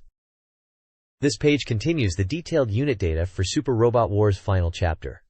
Diving into more key mechs and their combat potential, you'll find profiles for variations of Dankuga's components, including Bigmos A and H, and Landliger A and H, noting that these units can transform once their morale reaches 120, gaining a bite weapon in the process. The H versions are highlighted as humanoid forms with improved mobility. The guide also details the Landkougar N and A units, confirming they are Dankuga's left and right legs respectively, and stating there's no benefit to using them separately. A Landkougar H variant is also shown, noted for its enhanced mobility in humanoid form and its proficiency in shooting combat. Moving beyond the Dankuga family, the powerful Valsioni R is featured, specifically mentioning its equipped Psycho Blaster map weapon, which is useful for clearing large groups of enemies. Finally, the page presents the game's protagonist mech, dispensed, in both its real and super type variants. The real type is equipped with a beam coat and excels in shooting combat, while the super type is capable of flight and is more suited for close combat engagements, giving players a clear view of how the chosen protagonist path influences their starting machine.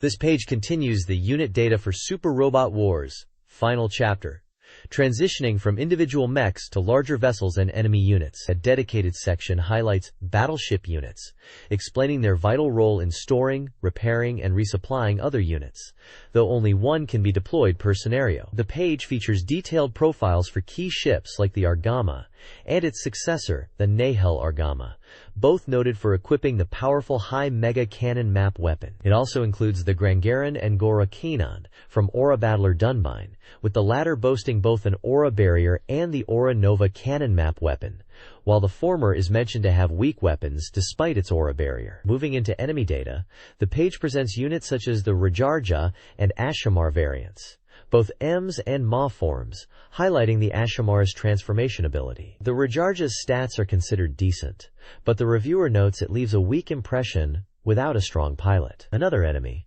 the Alexandria, is pointed out for yielding a large amount of money upon defeat, suggesting players utilize the Luck Spirit command when destroying it. The Jespenst MK2 variants, previously shown as protagonist units, are also listed here, possibly indicating their appearance as enemy units in certain scenarios, or simply continuing the general unit list. This page continues the extensive unit database for Super Robot Wars Final Chapter, primarily detailing enemy mobile suits and vessels you'll encounter. We see profiles for units like the Endra and Zanzibar cruisers, both highlighted as units that reward you with a significant amount of money upon defeat, making it wise to use the Luck Spirit command when taking them down. Among the mobile suits featured are familiar faces like the Zaku 2i, Gerbera Tetra, noted to be tricky when piloted by Sima, Gadfly M's form, warning about its rifle, the formidable GPO-2, a Physalis equipped with its devastating atomic bazooka map weapon, and the melee-focused Gals J. We also get details on the Dovenwolf, known for its powerful wired income attack, the iconic Quabli, Hamarn's personal machine with its dangerous funnels, the average Dom-2, the projectile-heavy Camphor which renders barriers useless, and the Dracen, where caution is advised regarding its heat saber. The notes provide useful tactical tips for facing each unit. This page continues the essential unit database for Super Robot Wars Final Chapter, focusing on the various neutral units you'll face. We get breakdowns for several mobile suits and ships, from series like Zeta Gundam, ZZ Gundam, Gundam 0083, and F91. Detailed here are units such as the basic Barzam and Marasai, noted as being rather unremarkable grunt units. The Bao, MSS, is also a grunt, but beware if a boss-level pilot is in command. Strategic targets include the Musai Kai cruiser and the whale ship. Like other enemy vessels encountered previously, defeating them yields a significant amount of funds, so using the Luck Spirit command is recommended. Other units include the Hamber B in both its mobile suit and mobile armor forms, with a specific warning to be cautious when the formidable Yazan team is piloting the 5's version. The Val Walo mobile armor is highlighted for its dangerous plasma leader map weapon. The Hama Hama is noted as less of a threat itself compared to its pilot. The Humble Ball is confirmed to be the weakest unit, with poor range and attack power. Finally, the Burga Gyros is mentioned, advising players to watch out for its shot lancer projectile weapon. This section provides crucial tactical notes for navigating the early to mid-game enemy roster. This page is an interview section dedicated to Super Robot Wars Final Chapter, featuring producer Takanobu Terada just before the game's release. Mr. Terada expresses his feelings about completing the title, which was split into 2 parts, and his desire to release this conclusion quickly. He addresses concerns about newcomers needing prior knowledge of the original anime series, or even the previous Super Robot Wars games. Terabata reassures players that complete knowledge isn't necessary, citing an anecdote about a young player enjoying the game without knowing specific series like F91. His advice for beginners is to utilize well-known main characters like Mazinger and Amuro. Terada confirms that the story is extensive, building on previous Super Robot Wars entries. A key point highlighted is that Super Robot Wars F Final Chapter features significantly more events compared to the first part, F. Importantly, they have removed restrictive conditions, such as needing to clear scenarios within a certain number of turns to unlock final or hidden content. Terada explicitly states there's no benefit to rushing, and encourages players to take their time, enjoy the story, and fully experience the game's events. The core message is to play at your own pace. This page continues our interview with producer Takanobu Terada about Super Robot Wars Final Chapter. Terada discusses the extensive volume of events and scenarios, and the significant effort required to weave the numerous characters into the story while respecting their original series depictions. A fascinating point highlighted is the game's ending, which explores an if-world concept. This allows for unique possibilities like characters who died in their original series becoming allies, or having conversations that wouldn't otherwise occur, a feature Terracotta points to as a key element of enjoyment. While acknowledging some points of criticism, Terracotta emphasizes the care taken to balance the original series images with Super Robot Wars' own unique style. He also offers specific unit advice, noting that the core booster is a particularly recommended unit for players. Terada encourages fans to play the game multiple times, highlighting its replayability and depth, and assures them that he reads all player feedback, using it as inspiration for future projects. This page provides a look ahead to the next issue, continuing the extensive coverage of Super Robot Wars Final Chapter. The special feature, now in its 2nd part, will delve deep into the game's strategy guide, covering up to episode 49, titled Hyper Jared. There will also be a preview of upcoming scenarios. The issue promises a massive 54-page feature exploring the world of Super Robot Wars. This includes introductions to all 22 anime series featured in the final chapter, such as Mazinger Z, Great Mazinger, Getter Robo, Shin Getter Robo, Combattler V, Voltes V, implied by Combattler V and the Era, Gundam series, Mobile Suit Gundam ZZ, Char's Counterattack, 0080, F91, G Gundam Gundam Wing, Daimos, implied by Voltes Versus, Dankuga, Evangelion, Dunbine, LGAIM, and Gunbuster. There will also be interviews with key individuals related to Super Robot Wars, and information on related items and giveaways. The large image shows characters and mechs, including the lead characters and the main mech from Banpresto's original series, alongside character art of Mio Sasuga and the mech Zamjeed from the Masukishin series, which are also part of Super Robot Wars lore. A small screenshot shows a battle scene from the game, featuring Mobile Suit Gundam units. This mega feature on Super Robot Wars isn't stopping soon. This page focuses on the impending release of Super Robot Wars Final Chapter, asking if players are ready for the final battle. It highlights fan engagement with a section showcasing submitted fan art. We see drawings of characters, like a likely depiction of Rei Ayanami from Evangelion, Lune Zoldark and her mech Valcione R, and the core cast of Gundam Wing. The page also recommends an essential reference book, the Super Robot Encyclopedia, detailing various mechs from series like Mazinger, Getter, Gundam, and Gekigen V, complete with data and original illustrations. A SEGA Saturn floppy disk drive is recommended for its large data-saving capacity for Super Robot Wars. The page concludes with a maxim of the week, related to a quote from Mobile Suit Gundam ZZ, offering advice on focusing on the immediate challenge rather than outside evaluation, and a call for more fan submissions about the game, characters, and mechs. This page features a complete strategy grand feature for Sakura Wars 2, Thou Shalt Not Die, presenting a detailed chart from the magazine, SATURN Maga. The focus is on providing a crisp strategy guide for the first half of Episode 3, particularly advising players on how to handle the free movement segments and utilize precise charts to trigger specific events. This guide is highlighted as essential for aiming to complete all character routes and unlocking every scene, especially beneficial for subsequent playthroughs. The page also includes a synopsis of the story up to Episode 2, mentioning the arrival of new Star Division members Leni Milchstrasse and Orihime Soletta, and the disruption of their welcome party involving Iris. Additionally, it introduces 2 new characters with a mysterious atmosphere. Saki Kageyama, a Navy-recommended aide and private secretary with an eerie charm, and Yuichi Kageyama, a former classmate of the protagonist Ogami from his time at the Naval Academy.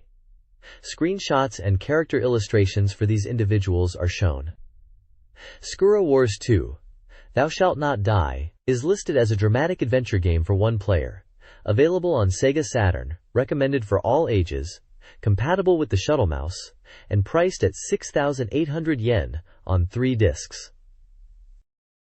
This page dives into the beginning of Episode 3 of Sakura Wars 2, Thou Shalt Not Die, titled, The Matchmaking. The immediate focus is the critical condition of Director Yoneda, who has been shot and is now unconscious in the Army hospital with little prospect of recovery, according to the doctors. Ogami and the Flower Division members rush to his side, their concern palpable, especially for Ogami, who worries about the fate of the Imperial Combat Review without its leader. Saki Kageyama delivers the somber diagnosis. The page features character illustrations and screenshots depicting the emotional hospital scenes, highlighting the tension and uncertainty facing the team. This serves as an impactful introduction to the strategic content that follows, with a map-like overview of the hospital setting and a note that the free movement strategy guide for this key episode will commence on the next page. This page details the free movement section at the beginning of Episode 3 in Sakura Wars 2, Thou Shalt Not Die. Following their return from the hospital where Director Yoneda is in critical condition, Omagami needs to check in on the members of the Flower Division. The page highlights key events that occur during this free movement phase, emphasizing the emotional state of the characters.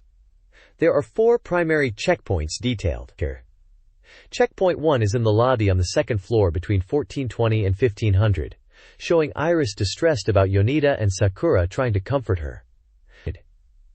Checkpoint 2 is on the terrace, 2F, from 1425 to 1500, focusing on Sakura's own worries despite her efforts to support Iris. Checkpoint 3, taking place in the courtyard, 1F, during the same full time frame as Checkpoint 1, depicts Iris crying and needing time to herself. Finally, Checkpoint 4 is in the manager's room, 1F, from 1445 to 1500, where Sakura is shown looking at old photos and expressing concern for Yoneda, reflecting on her father who was a soldier. The page includes a chart mapping out where specific events occur at different times during the free movement period, encouraging players to use it to ensure they see all available character interactions. A supplementary explanation provides additional tips for navigating this section and notes special conditions for certain events. This guide, continuing from the previous page, focuses on character interactions in Sakura Wars 2's Episode 3. It details Ogami's exploration of the Flower Division after his return from the hospital. The guide highlights checkpoints that lead to specific interactions with characters, including Leni in her room in training, Orihime, teasing Ogami and sleeping, and Saki Kageyama. Saki's checkpoints track her emotional journey, showcasing her reaction to Director Yoneda's condition as she visits various locations within the Grand Imperial Theater. The guide includes screenshots and aims to help players experience all character interactions, enhancing their understanding of the team dynamics during a pivotal moment. This page continues the exploration guide for Sakura Wars 2's pivotal Episode 3, focusing on crucial information gathering from the 3 Imperial Theater girls. These characters often hold insights even the main Flower Division members might miss. You'll find key checkpoints at the office and the shop on the 1st floor between 1420 and 1500. At the office, the usually cheerful Yuri provides access to the 7 Imperial Theater rumors, offering updates on various situations including the ongoing investigation into Director Yoneda's collapse, the status of absent team members like Sumair, details about the enemy known as the Black Demons, and hints about the upcoming summer performance. Meanwhile, Kana can be found at the shop, maintaining her bright demeanor despite the circumstances. The guide also highlights the Kinematron communication system, allowing Ogami to contact members away from the theater. Specifically, you can reach Kuran at the Greater China branch and Maria in New York. Engaging in conversation with one can lead to the other joining, offering a rare opportunity to speak with both simultaneously and potentially influence their trust levels, especially Maria's. Other communications include accessing the Boy Red radio program, or attempting to contact Kana, who seems busy in a crowded downtown area. These interactions are essential for piecing together the events unfolding and understanding the team's state. This page continues the intense events of Episode 3 in Sakura Wars 2, detailing the sudden financial crisis that hits the Imperial Theater. News arrives that aid from the business world has been abruptly cut off, leaving the theater's future uncertain and sparking debate whether it's unavoidable or a deliberate plot. Faced with this dire situation, Captain Ogami makes the pivotal decision to stake everything on the success of the upcoming summer performance as the only way to survive and fund their battles against the coma. Just as the flower division is overcome with despair, Kana makes a timely return from her training in Okinawa. Her infectious energy immediately revitalizes the dejected team, helping them shake off their worries and refocus on practice. Inspired by the challenging circumstances and the nature of their play, King Lear, the team discusses changing the performance's ending to be more uplifting, a decision that reflects their renewed determination. However, the night brings another twist. Ogami receives an unexpected and mysterious communication via Kinematron from Sulamire, who is currently at her home.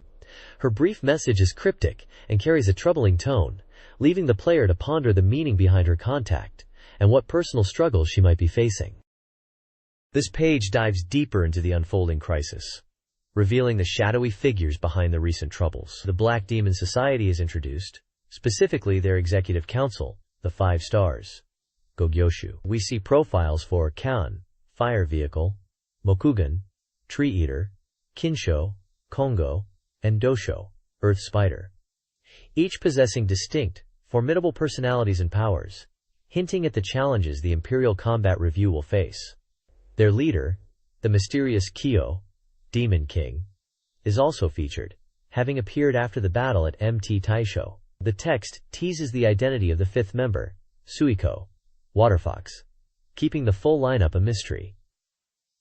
Meanwhile, a new emergency erupts involving Sumire. Following her cryptic message, it's revealed she is facing a politically arranged marriage, apparently due to the family's financial difficulties, which are likely linked to the theater's plight.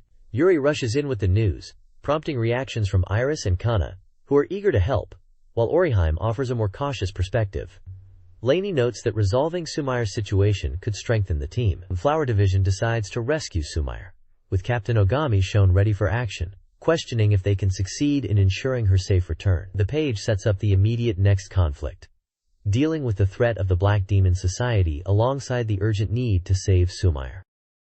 This page shifts focus from the game's plot to a real-world event, the grand opening of the musical Sakura Wars Maiden Blooming. This isn't just any stage show. It's performed by the Imperial Combat Review's Maiden Squad and the Aoyama Girls Opera Troupe, showcasing the franchise's reach beyond the Saturn console. The article expresses genuine excitement, praising the singing and dancing as beyond imagination, and highlighting how the musical truly captures the core theme of Sakura Wars: love. The review notes subtle connections to the game's story, making it enjoyable for fans to spot familiar elements like the villain, the Queen of Darkness, played by former Takarazuka star Hizuru Kotobuki, and scenes featuring characters like the Nonomura sisters. It emphasizes that this isn't a mere side story, but feels like Sakura Wars itself on stage, resonating deeply with the audience. For those who missed the Tokyo run, there's still a chance to catch the performance, as it's heading to Osaka's Theater Drama City during Golden Week, offering a unique live experience of the beloved series.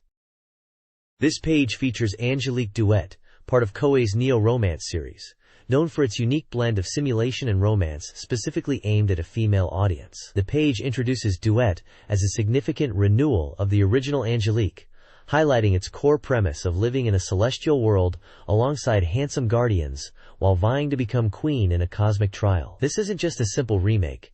Duet boasts completely revamped graphics and integrates popular system features from Angelique 2. A major addition is the significant increase in date events, deepening the romantic possibilities. Notably, Rosalia, who was a rival in previous entries, is now available as a playable character, adding a fresh perspective. The article promises a vibrant experience for both newcomers and longtime fans of the series. Screenshots showcase character portraits, dialogue scenes, and environments, giving a glimpse into the renewed visuals. The page also briefly recaps the series' history on the Saturn, mentioning Special and Special 2. Angelique Duet was scheduled for release in July 1998 for 7,800 yen. Interestingly, the copyright notice explicitly states that all screenshots shown are from the PlayStation version, a detail worth noting for Saturn enthusiasts.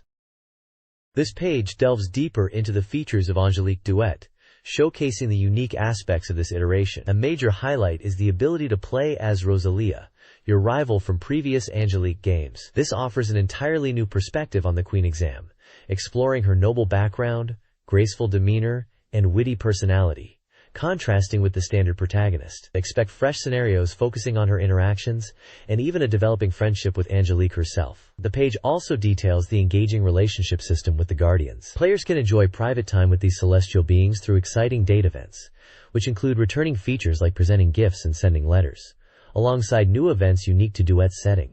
You can even host Guardians in your own room, with the visuals changing depending on the furniture layout and atmosphere. Furthermore, the dynamic between the two Queen candidates is central, evolving from rivalry to a potential close friendship. The game includes events specifically for the two young women, allowing you to visit your rival's room, listen to her thoughts, and deepen your bond. Finally, iconic scenes from the series are revisited, with updated visual effects, and the Love Flash system returns, allowing players to further strengthen their connections with the Guardians. Screenshots across the page illustrate these various gameplay elements and character interactions.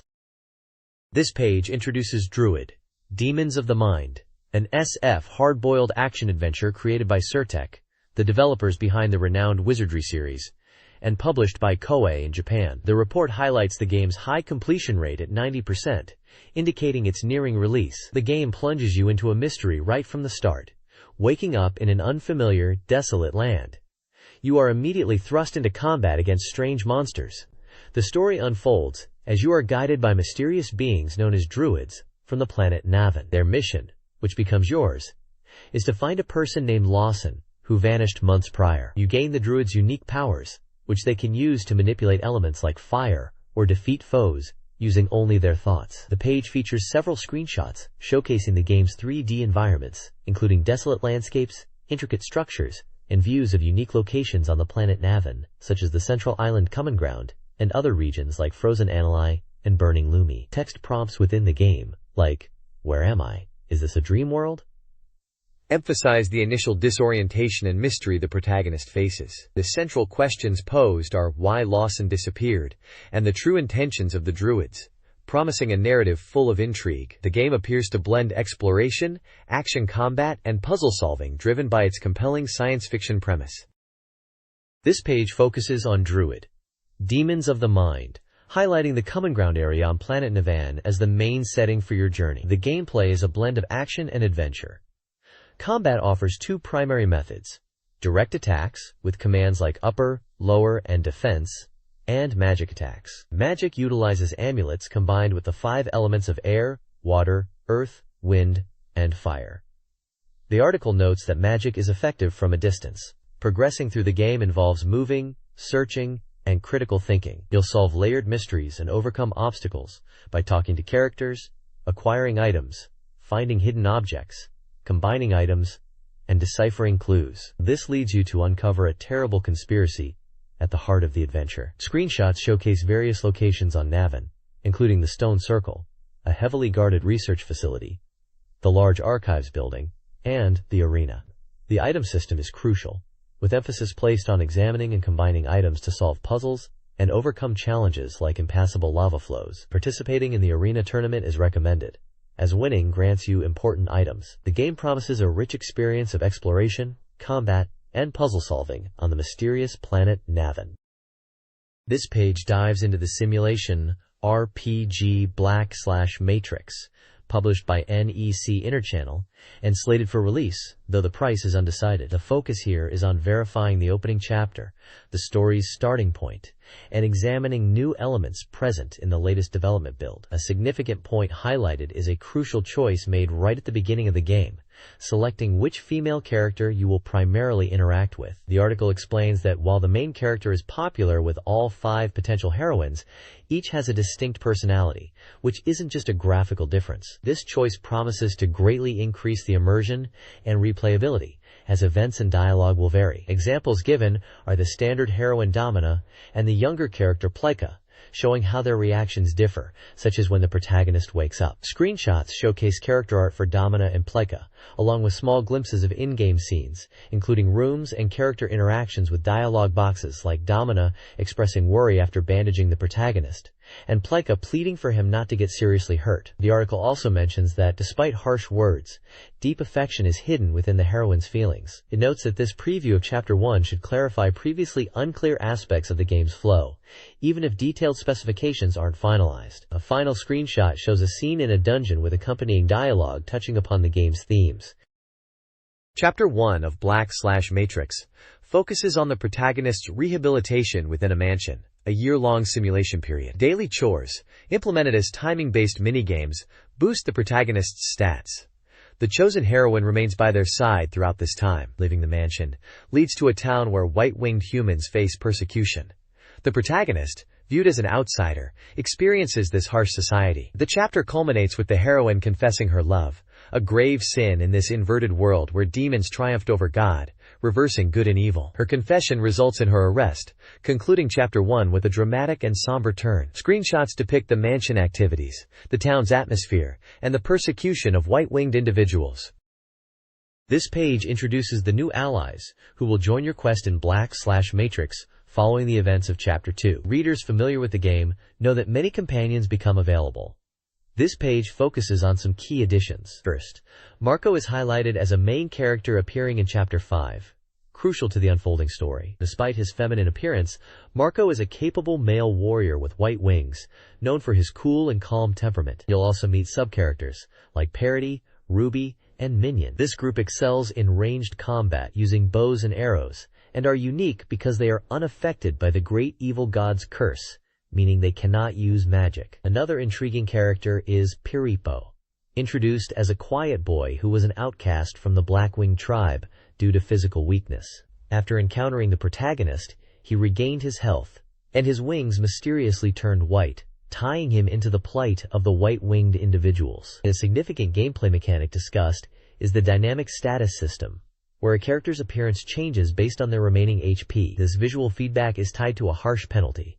If a character with 0 horsepower takes damage again before being revived, they face permanent elimination from the game, a severe consequence adding weight to tactical decisions. Combat screenshots demonstrate characters in various states like normal, weary, death, and annihilation. The page also mentions utilizing tactical positioning like zone of control, and notes that characters will even engage in dialogue during battles.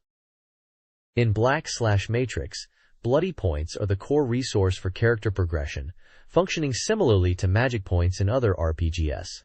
Earned primarily by defeating enemies, they fuel magic spells, enhance equipment, and unlock abilities. Normal magic spells consume bloody points and often affect an area, requiring strategic positioning. Summoning magic, particularly when utilizing the Great Evil God's Bell, demands both action points and a significant bloody point cost, with powerful, often enemy-only, area effects. The page introduces Rupi, a disciple of Yophian connected to the Great Evil God's Bell, which grants immense power but is cursed. Screenshots illustrate bloody point usage, battle results, and magic effects.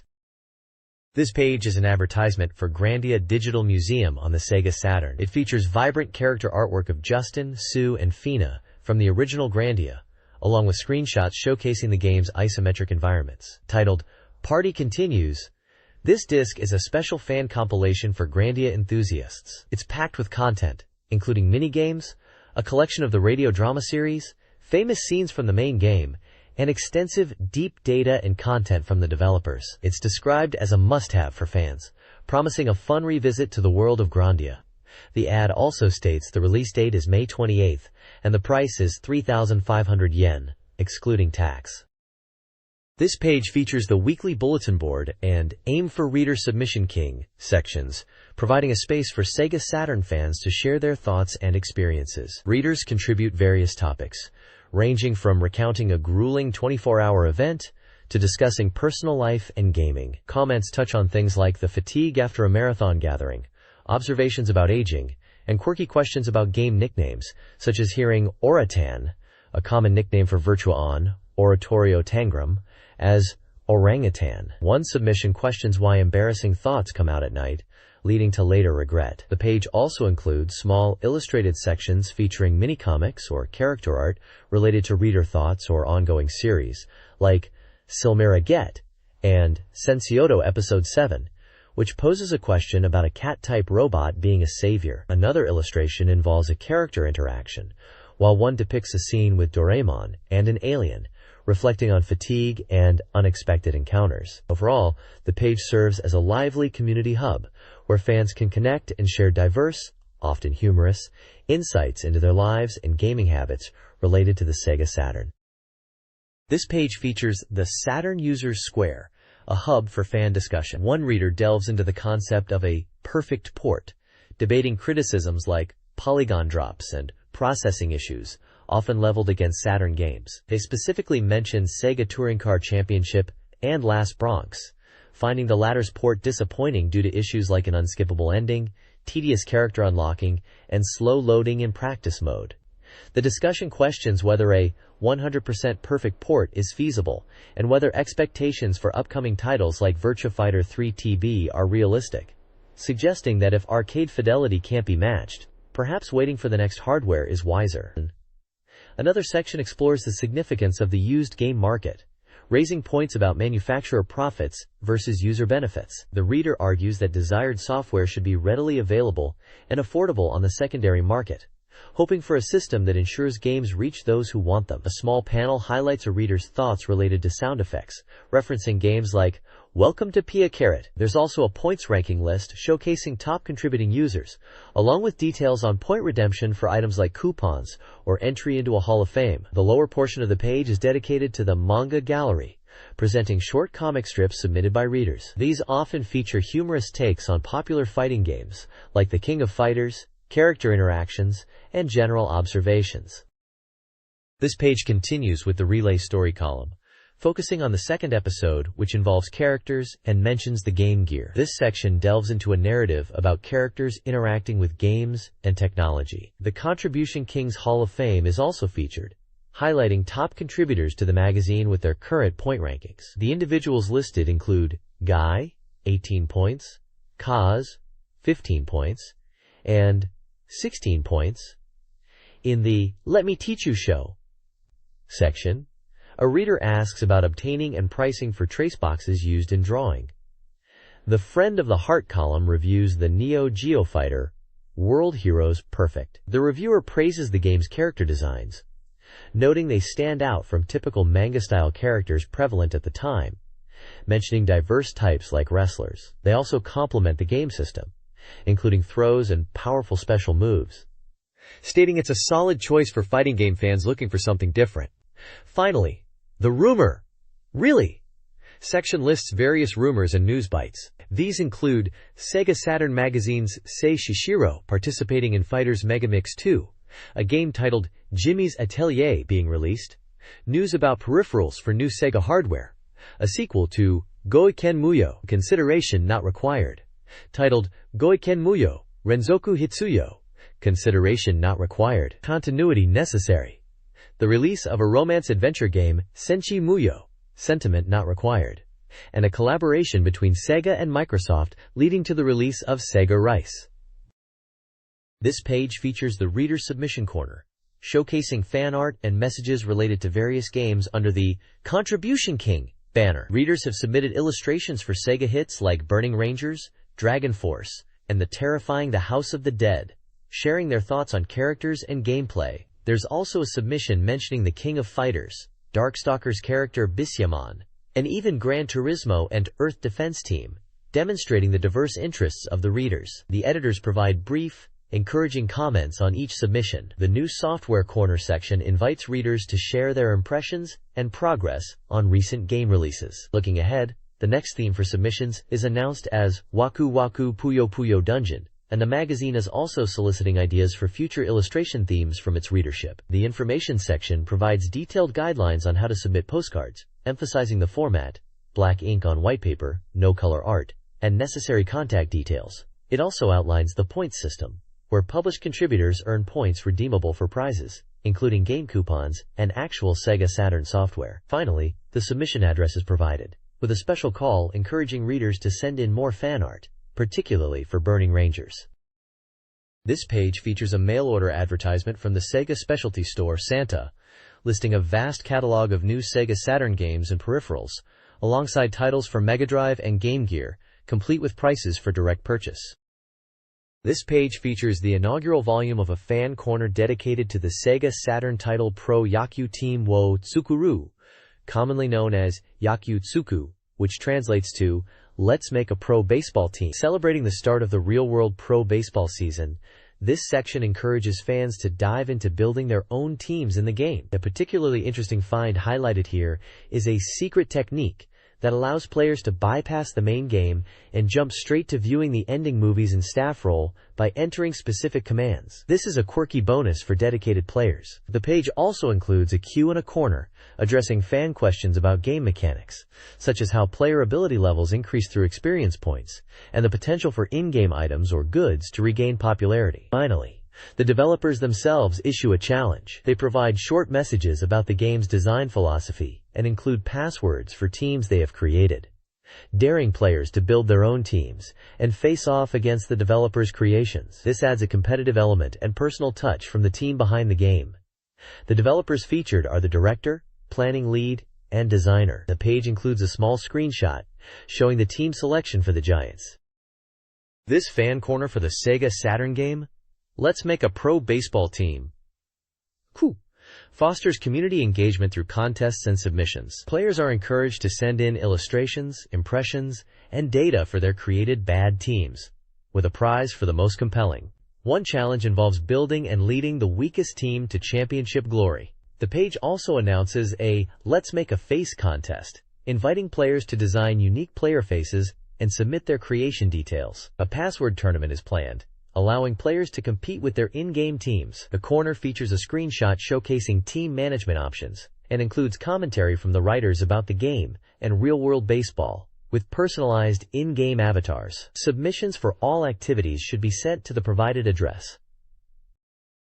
This page dives deep into the lore of the Sega Saturn mech simulation game, Gungraphon 2, with the fourth installment of the Gungraphon World Chaos History Explained series. This section focuses on the internal turmoil and external conflicts of a great nation, China, detailing a coup d'etat and the resulting splintering into factions, like a military faction based in Hong Kong and a peace faction aiming for control from Beijing. The article describes how the long war weakened China, leading to the independence of Mongolia and turmoil in Tibet and Vietnam. A timeline titled Gungraphon World Chaos History Chronology provides key dates and events within the game's universe, spanning from 2003 to 2014, outlining the formation of alliances like PEW, Pan-European Union, and APC, Asia-Pacific Community, and major military engagements. A staff column poses a question about Japan's identity and its self-defense forces, reflecting on how they are viewed internally versus externally, particularly in the context of the fictional conflicts depicted in the game world. It connects these thoughts to the series of novels, The New Century Japanese War, by Hesius, suggesting that the themes of the game resonate with the questions raised in these books about Japan's role and capabilities in a future conflict. The page ends with a note that the article will continue in the next issue. The copyright notice indicates this content is from 1998. This page focuses on the technical details of the Type 9 Armored Walker, one of the mechs featured in the game Gungraphon 2. It describes the mech's development as a joint project between Komatsu, Cadillac, and Gage, influenced by a US AWGS project. Specs include a 25-ton combat weight, all-aluminum armor structure with composite armor on the front, and electric drive powered by a rotary turbo diesel generator. Its main weapon is a 120mm smoothbore gun, capable of firing within a 30-degree forward arc, and it can also equip other weapons like American-made chems and a Gao 8-30mm Gatling gun. The article notes deployment to the 1st Airborne Mobility Brigade in 2014. A staff column, Me and Ka-50 Hokum, shares personal impressions of the game, expressing excitement about being able to control real-world weapons, like the Ka-50 attack helicopter, which is described as incredibly fun to operate. It also mentions the satisfaction of taking down enemy AWGS units with an MG. Finally, there's a section inviting readers to send in their thoughts and questions about Gungrafon 2, promising prizes like a jacket featuring the game's insignia. This page features a column from actress and voice actress Sakurai Tomo, titled Sakurai Tomo's Message to Your Heart, Volume 15. She writes about enjoying flower viewing and the successful conclusion of her stage play. She's also excited to start a new 4-hour live radio show on Bay FM every Thursday from 12 o'clock to 1600, asking listeners to send faxes and messages. The information section notes that a Caredrum and LD, based on the musical Jitterbug, starring Sakurai Tomo, were released on April 22nd. This multimedia release covers the stage performance and backstage footage. So is the manga strip Iroiro Note No. 15, which appears to be a personal comic reflecting on anime viewing habits. It touches on themes like loving anime, recording shows on video, and watching a high volume of new anime shows each week, estimating around 16 new titles watched. It includes humorous panels about the challenges of keeping up with so many series. There are addresses provided for sending messages to Sakurai Totemo, and a separate note about sending messages to the manga author, Takemoto Izumi. This page features the 19th installment of the manga column, Junetsu SEGA Saturn, by artist Uhinata Go. It's a humorous strip where the author's character encounters a monstrous creature called SEGA Saturn, represented by a TV-headed figure. Later, the scene shifts to a Christmas theme, where a Sega Santa appears, depicted as a Santa Claus figure riding a sleigh pulled by a reindeer, with a Sega Saturn console serving as Santa's head. The strip seems to play on the similarity in pronunciation between Satan and Saturn, linking it to Christmas themes with Santa. The text next to the panels announces the upcoming release of Uhinata Go's new book, Oyatsu, from Akita Shuten. At the bottom, the author mentions his activities in other magazines and reveals he recently moved and is considering buying a Sega Saturn, inviting readers to send letters of support to the magazine's editorial department for the Junetsu SEGA Saturn section. This page features a comprehensive look at the Chunsoft game Mashi, often known as The City. The main segment, titled Gallery Dogonzaka, is a community feature where readers and editors discuss their experiences with this unique live-action adventure game set in Shibuya. The conversation between Ume and Tetsu highlights player submissions and their thoughts on the game's characters, such as Yohei, Masashi, and Misako, and its depiction of the city.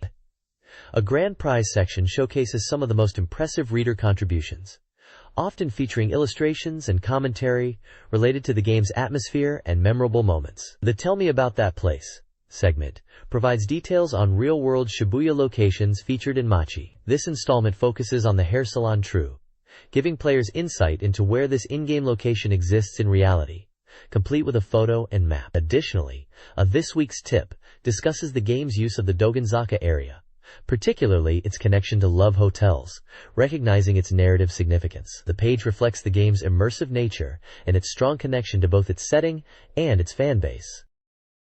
This page features a detailed guide for Sega's arcade light gun classic, The House of the Dead, specifically focusing on strategies for achieving a high score on the SEGA Saturn port. The article is titled, For Agents Aiming for a High Score, and provides 4 rules for advanced players. These essential tips include always aiming for headshots on zombies, making sure not to miss the hidden golden frogs, avoiding taking damage, and rescuing every scientist. Following these rules is crucial not only for score, but also influences the game's ending. The page also includes a score list detailing points awarded for various actions, emphasizing the importance of headshots and saving scientists over simply defeating enemies. There's also a look at arcade rankings, highlighting the top scores players achieved. This page continues the strategy guide for the House of the Dead, focusing on stages 1 through 3. It details the numerous branching paths, item locations, and scientist rescue opportunities within these early levels. The guide emphasizes that Stage 1 has multiple routes influenced by player actions, highlighting key branching points and recommending a path that prioritizes items and scientists. Data for Stage 1 shows 12 scientists, 7 branch points, and 12 items including 8 coins, 2 golden frogs, and 2 first aid kits. Subsequent sections provide detailed maps and item data for specific areas, map number 1 to map number 4, explaining how choices impact the route and item acquisition. For instance, one map discusses the challenge of collecting items while dealing with enemies like Simon, and suggests strategies to maximize pickups like coins and a golden frog found in Stage 2. Another map details a branching point based on rescuing a scientist. The guide stresses the importance of carefully managing enemy encounters and shot timing to secure items and rescues effectively in each area. This page continues the strategy guide for the House of the Dead, focusing on Stage 2. It highlights the 2 main branching points, A and B, noting that while the initial split is easy, the subsequent path can be challenging. Path A, while potentially riskier for damage, offers more enemies and points. The guide recommends Path A if you are confident. Stage 2 features 7 scientists to rescue, 4 branch point locations, and 5 items, including 3 coins, a golden frog, and a first aid kit. Detailed data for Branch Point 4 outlines actions like shooting floor doors or panels to determine your route, and deals with specific enemies like the ventriloquist. It also lists item locations, such as coins and a golden frog found in urns, and provides tips on quickly acquiring them and handling enemies. Additional map data covers other areas within Stage 2, including a floor with a single coin item and enemy encounters, a sewer route from Branch Point A with a landing enemy, and a terrace area for a boss fight against the creature known as the Hanged Man, mentioning tactics against surrounding bats and the boss's head. Stage 3 of the House of the Dead has 3 branching paths with minor differences in rewards. Branch A's right path offers an extra coin and easier item collection but with tougher enemies. Route C, left, is easier due to slower enemies. The guide details each branch. Branch A involves an elevator choice with a hard-to-reach coin and a first aid kit. Branch B offers a scientist rescue, card reward, or a duct room, with 6 items including coins and golden frogs. Branch Key's path selection involves shooting a door with immediate zombie threats. The boss fight strategy emphasizes headshots. Stage 3 contains 4 scientists, 8 items, 5 coins, 2 golden frogs, 1 first aid kit, and 3 branching points. The guide includes a map key for identifying scientists, item locations, and branching paths. This page presents a comprehensive list of the zombies encountered in the House of the Dead, covering their names, types, HP, and the stages where they appear. It also includes a brief description and hints for dealing with each enemy. The introduction notes that this list covers enemies from their manufacturing type up to their HP, appearing throughout the game, and mentions that HP is just a guideline, with some enemies like Sam dying in one shot while others require more hits. The page details standard zombies like Sam and Neil, as well as more unique types such as Cyril who throws axes, the fast-moving Kajio, the camouflaged Bourbon, and the aquatic Ebitan variants. It also features the durable Simon and the dangerous Samson with his chainsaw. Larger, tougher enemies like the drum-throwing Bentley are also listed. The list includes creature-like enemies such as the winged dog Kenfis, the tricky monkey Saruzu, the low HP frog Buell, the sensory-driven snake Morer, and the sticky liquid-spitting slug Nema. Finally, the page covers the bosses for the first 3 stages.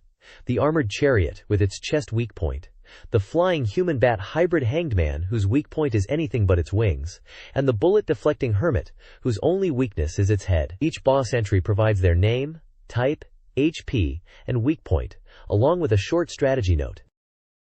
This page delves into the strategy required to achieve 100 million yen in monthly sales within the simulation Game 2 nationwide chain expansion. The focus is on the fundamental aspects of building a successful store chain, starting with pleasing customers and optimizing the store layout. The article emphasizes that the key to attracting and retaining customers is satisfying their needs, with product variety being paramount, as customers know what they're looking for and won't visit a store that lacks it. The importance of store layout is highlighted, suggesting an ideal design allows customers to easily navigate and encourages them to view as many products as possible. The game utilizes a grid system, allowing layout adjustments in 0.5 block increments. The screenshot showcases the isometric perspective of the store, along with the layout editing interface, offering options like placing new items, moving stock, loading and saving store interiors, and selling goods. Overall, the page acts as a guide for players, stressing that strategic stocking and layout are crucial for increasing sales and expanding their convenience store empire. This guide focuses on optimizing store layouts for nationwide chain expansion.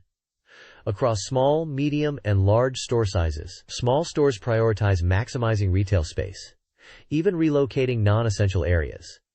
Medium stores aim for balanced product mix and customer flow.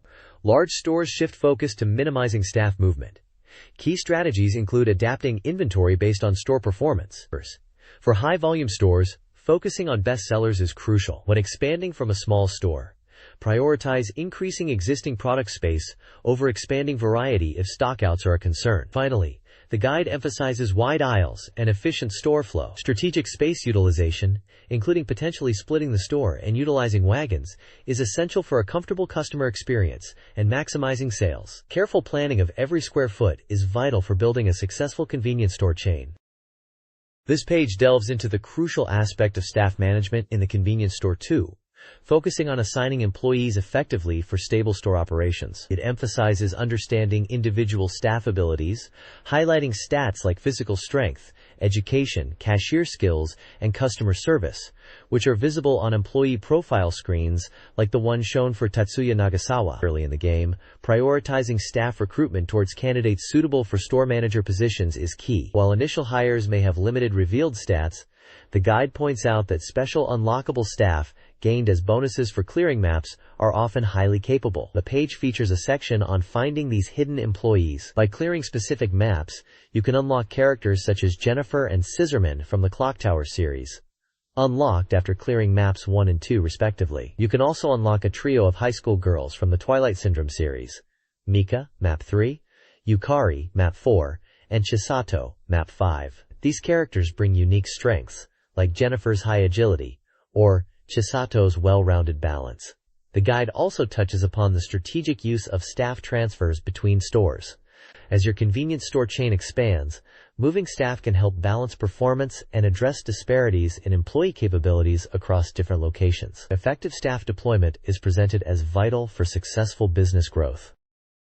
This page continues the guide for the convenience store too, focusing on categorizing staff members by their strengths to help players build an effective team. It explains how to interpret the ability graphs shown for each character, and notes that staff growth slows significantly after reaching a certain branch point in their stats. The guide breaks down staff into 3 main types: store manager, product restocker, and cashier/cleaning. For the store manager type, high education is highlighted as crucial for conveying abilities to other staff. Notable characters include Tatsuya Nagasawa for his balanced stats and high education, and Yuji Kakuta, who grows quickly, making him ideal for early game. The product restocking type requires physical strength and agility to navigate the store and keep shelves stocked, especially in larger locations. Sachio Banchi is presented as the strongest in restocking, best paired with staff good at cashier and cleaning duties. Daigoro Kuroda is also noted for high physical strength, despite average restocking skill. Finally,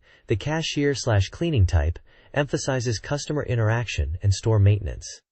These staff often have good social skills. Rieko Kikuchi is described as a typical cashier/cleaning type, needing support with restocking due to low physical strength. Koji Nakayama excels in customer service, but has low physical strength and a high wage due to his age. The guide implicitly suggests building a balanced team by combining staff from different types based on your store's needs.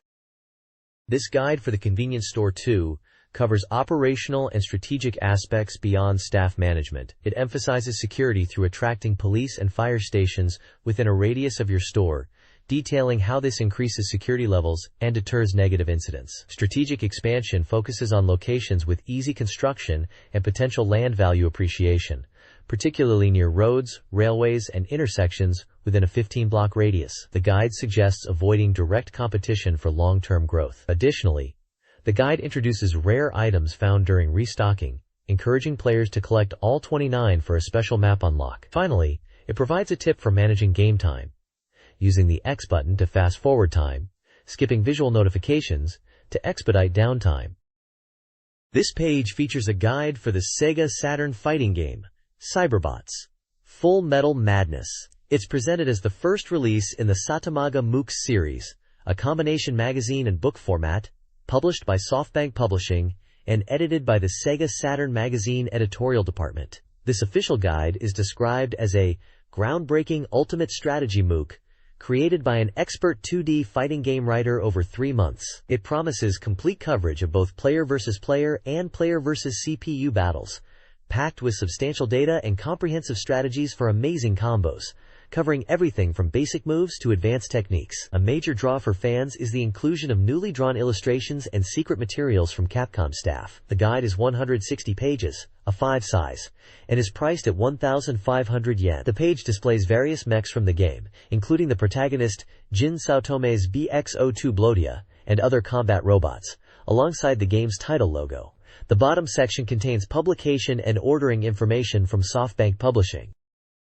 This page is a reader survey postcard from SEGA Saturn Magazine, detailing how to fill it out and listing the questions for readers to answer. It asks about reader demographics like sex, age, and occupation, their reading habits, what other magazines they read, and their SEGA Saturn hardware and software ownership. The survey also seeks feedback on the current issue, asking about the cover design and specific features, such as a special on Super Robot Wars Fly Complete Edition.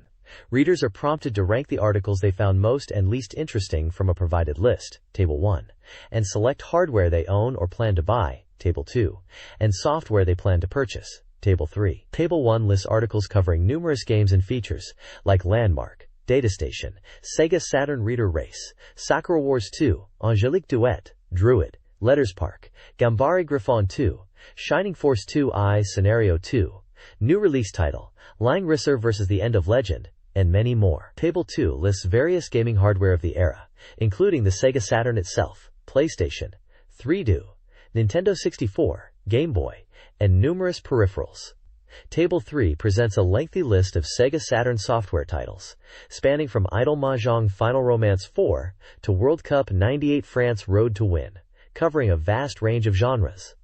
This detailed survey provides valuable insight into the SEGA Saturn fanbase at the time, their preferences, and the titles the magazine was focusing on. This page is dedicated to the incredibly popular SEGA Saturn title, Sakura Wars 2, Thou Shalt Not Die, highlighting its accompanying music and video releases. The vibrant artwork features the main heroine, Sakura Shinguji, set against a backdrop of cherry blossoms, fitting the series theme. The page promotes 2 main music releases, a CD single and a full CD album.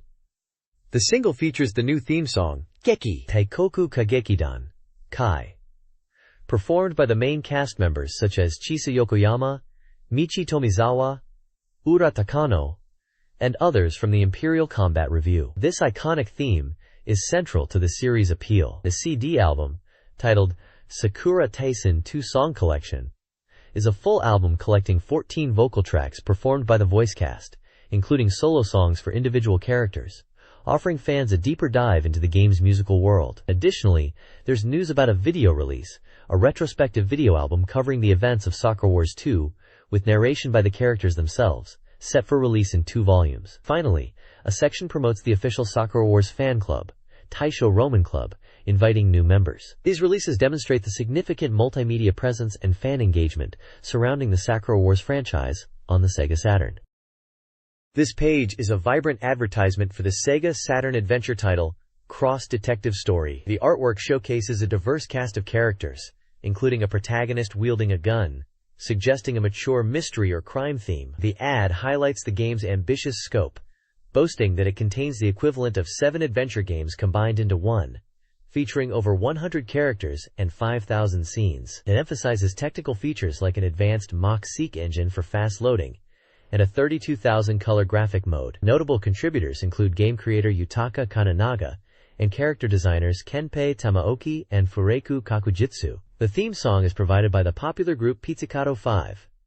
For players who pre-order the game, a special trial version is offered as a gift. This demo allows players to experience a portion of the final product and includes the theme song, providing an early taste of the game's world and speed. Additionally, there's a competition called the Minimum Command League for players who clear the game. By submitting a password obtained upon completion, players can win luxurious prizes like a trip to Italy, DVD players, or MD players, awarded to those who finish the game most efficiently. All entrants are also entered into a drawing for original telephone cards. Cross Detective Story was scheduled for release on June 25, 1998, across 2 CD-ROMs, priced at 6,800 yen plus tax. It was a significant release promising a massive adventure experience on the platform. This page is an advertisement for the Eve the Lost One World Guidance Book for the SEGA Saturn game Eve the Lost One, described as a multi-site adventure. The striking artwork features a close-up of a determined female character.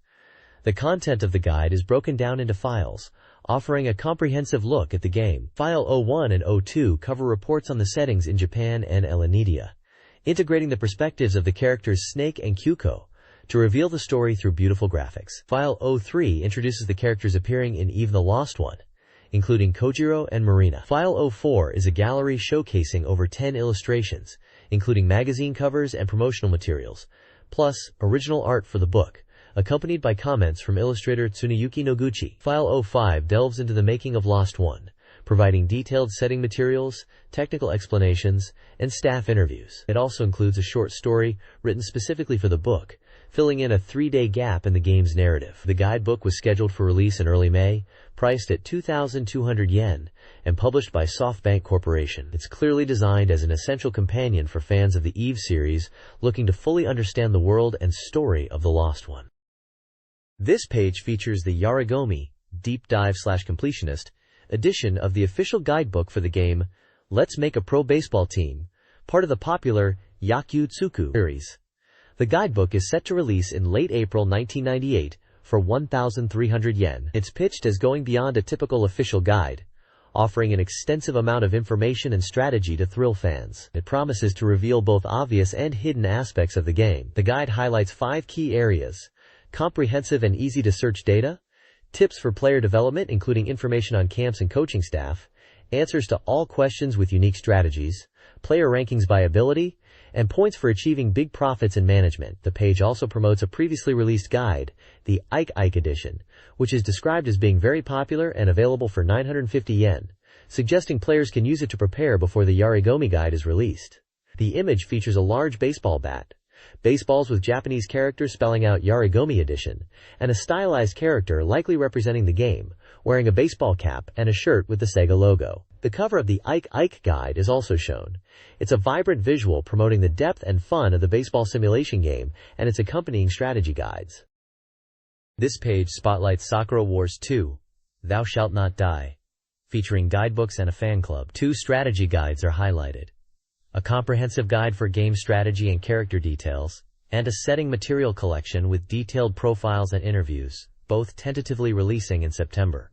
An Imperial Assault Force handbook, targeted at aspiring Flower Division members, was planned for a late April 1998 release, offering information on the game's systems, service regulations, and training. Finally, the page promotes the Taisho Roman Club fan club, offering members benefits like a membership card, magazine, exclusive merchandise, and a telephone card for an annual fee of 5,000 yen. The page's focus is to cater to fans' enthusiasm for the game. This page is a basic battle tactics guide for the recently released Vampire Savior, known internationally as Darkstalkers 3. It was released on April 16th and required the 4 MB expansion RAM cartridge. The guide aims to help beginners understand how to build attack sequences for competitive play with the game's 18 characters. The focus of this page is on the character Dmitry Maximov. It highlights his effective use of his full-body invincible dash to control distance, initiate throws, and set up attacks. His playstyle centers around jump-ins, dashes, and special moves like Demon Cradle and Midnight Pleasure/Bliss. The guide covers tactics such as interrupting opponent dashes with light attacks or the long-reaching crouching medium kick. It explains how the dash can be cancelled into special moves, or supers, or used to get behind the opponent for a throw setup. Crouching medium kick is noted as a versatile poke that can be cancelled into Chaos Flare. Screenshots show Dmitry in action against Jetta. A flowchart illustrates basic tactical paths involving dashes, pokes, jump-ins, and special moves. showing how different initial actions can lead into combos or specific attacks like Chaos Flare or Midnight Bliss. The page emphasizes jumping in whenever there is an opening and highlights specific effective moves like Standing Weak Kick and Crouching Medium Kick for pressuring and linking. This page continues the Darkstalkers 3 feature, highlighting hidden characters from the arcade version fully brought over to the Saturn and providing a guide for John Talbane. First up are the hidden characters, Dark John Talbane and Bishaman. Dark John Talbane is noted for having visual differences from the regular John Talbane, specifically mentioning graphical variations in his attacks like the Dragon Cannon. Bishaman, referred to here as Oboro Bishaman, is highlighted as being significantly different from the standard Bishaman, with a unique set of powerful special moves, making him a tough opponent. Screenshots showcase these hidden characters in battle. The page then transitions to a basic strategy guide for John Talbane himself. His playstyle revolves around his speed, utilizing quick dashes and quick moves to pressure the opponent and create openings. The guide emphasizes using his basic attacks effectively for poking and controlling space. Key moves mentioned include Crouching Medium Punch and Crouching Medium Kick for keeping opponents in check. His short dash and quick move are presented as essential tools for closing distance quickly and setting up attacks or throws. The guide also features a basic battle tactics flowchart, illustrating how to chain together actions like short dashes, jump-ins, pokes, and quick moves into offensive sequences or throws. John Talbane's speed is key to overwhelming the opponent. This page continues the Darkstalkers 3 feature, moving on to detailed guides for Lord Raptor and Victor von Gerdenheim. The first section focuses on Lord Raptor, highlighting his core strategy of Hitandaway, utilizing his long reach and high mobility. The guide emphasizes mastering his normal moves for zoning and control, particularly utilizing his air dash for versatile offense. Key special moves like Skull Sting are discussed for their potential in combos, and keeping opponents guessing with mid-level attacks. His basic tactics flowchart shows how to transition from keeping distance to closing in with air dashes and applying pressure. Next up is Victor von Gerdenheim, presented as a classic power fighter and grappler. The main challenge with Victor is his slow movement, and the guide stresses using dashes and his unique minimum step special movement to close the distance effectively. His signature Electrify stance is mentioned for extending his reach and enhancing certain attacks, with Electrify Medium Punch noted as a solid mid-range tool, and the air version of Electrify Strong Punch being effective against aerial opponents. The guide also touches on his strong throw game, and how movement options lead into offensive sequences or throws, as visualized in his basic tactics flowchart.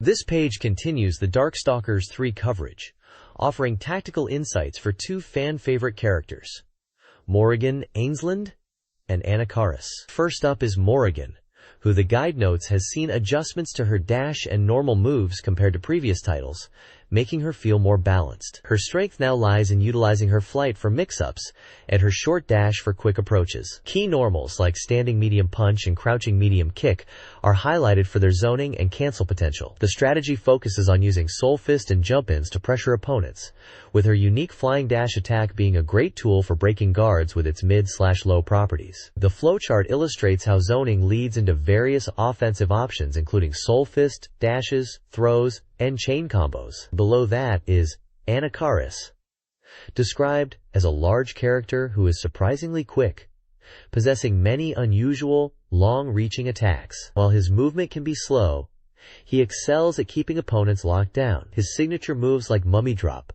a potent guard-breaking throw, especially the X version against crouching foes, are central to his game plan. His mid-air projectile, King's Decree, is noted as a reliable tool for starting combos. The flowchart shows how Anakaris utilizes zoning, jump attacks into crouching weak kick setups, Mummy Drop, and Cobra Blow to dismantle the opponent's defense, often leading into chain combos or further pressure. The page features screenshots demonstrating Anakaris' attacks and potential setups. This page continues the Darkstalkers 3 coverage, focusing on tactics for Felicia and Rikuo, Albath. First up is Felicia, highlighted for her fast movement, effective dashes, and strong jump-in attacks.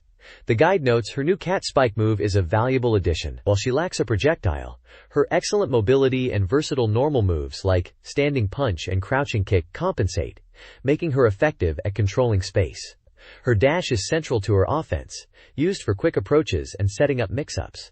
The weak cat spike is pointed out as a safe option even when blocked. The flowchart demonstrates her basic strategy involves using zoning to lead into dashes, jump-ins, or throws, often ending in chain combos. Below is Rikuo, who the guide suggests now focuses more on ground combat using dash attacks compared to previous titles, where Sonic Wave and Poison Breath were his primary tools. He excels at maintaining ground control and closing distance with his dash. Key moves include his weak kick and the sliding dash weak punch, useful for going under high attacks. His jump weak kick is a good overhead against crouching opponents. While less central, Sonic Wave and Poison Breath are still effective for zoning. The flowchart illustrates his tactics, ranging from zoning into projectiles or jump-ins, leading to throws, chain combos, or specific setups like jump weak kick. Screenshots accompany the descriptions, showing each character's moves in action. This page continues the character strategy guide for Darkstalkers 3. First is Bishamon, whose longsword reach makes him excellent at controlling space from mid-range. His dash attacks, particularly dash medium punch and dash weak kick, are versatile offensive tools. His jump kick and jump strong kick are noted for their ability to break an opponent's crouching guard. The Skull Splitter command grab is a key part of his offense, useful as a combo ender or mix-up option. The basic strategy flowchart shows how he uses his reach to control space, then transitions into dash attacks, jump-ins, or throws, often leading to chain combos. Below is Sasquatch, whose offense primarily revolves around his short dash. This quick movement allows him to rapidly close distance and initiate attacks. Key moves include his short dash weak punch and crouching weak punch, which are good for poking and setting up offense. Chain combos are central to his damage, easily linked from both ground pokes and successful jump-in attacks like jump medium punch leading into jump strong kick. His big brunch command grab is a strong option, especially the meter-enhanced X version, for finishing combos or punishing cautious opponents. The flowchart illustrates his approach, starting with controlling space and using the short dash to lead into various chain combo or throw opportunities. This page continues the character strategy guide for Darkstalkers 3, focusing on Leylai and Jada. This page details strategies for Hishenko and Jada. Hishenko is highlighted for her versatile ground and air dashes and unique item throws. Her air dash attack is a primary offensive tool, noted for its multi-hits and ability to lead into ground chain combos, with the strong version specifically designed to counter anti-air attempts. Standing strong punch offers great long-range control. Her command throw can be cancelled from normal moves, adding mix-up potential. The flowchart shows her strategy revolves around using pokes and movement to set up jump-ins, dashes, and throws, leading into combos. Jada's guide focuses on his projectile, Dio equals SEGA, for space control, and his short dash for offense. Dash punch is a key poking tool, while his back dash medium punch provides annoying pressure from a distance. His weak attack string, 13 hits, is useful for close-range control and linking into combos or dash medium punch. Jump strong kick is recommended for cross-ups. The strategy emphasizes using Dio equals SEGA and pokes to control the opponent, then using the dash to initiate pressure, leading to chain combos or throws. Flowcharts for both characters illustrate these key offensive flows. This page continues the Darkstalkers 3 character strategy guide, focusing on Lilith and QB. Lilith is presented as a close-range fighter, with techniques similar to Morrigan, but a different playstyle. Her sliding dash is key for closing distance. The guide highlights using her weak Soul Flash projectile to create openings, then following up with a dash attack. Dash medium punch is noted for hitting at range and leading into combos, or a jump-in. Valid jump-ins include air chain combos or single strong punch attacks.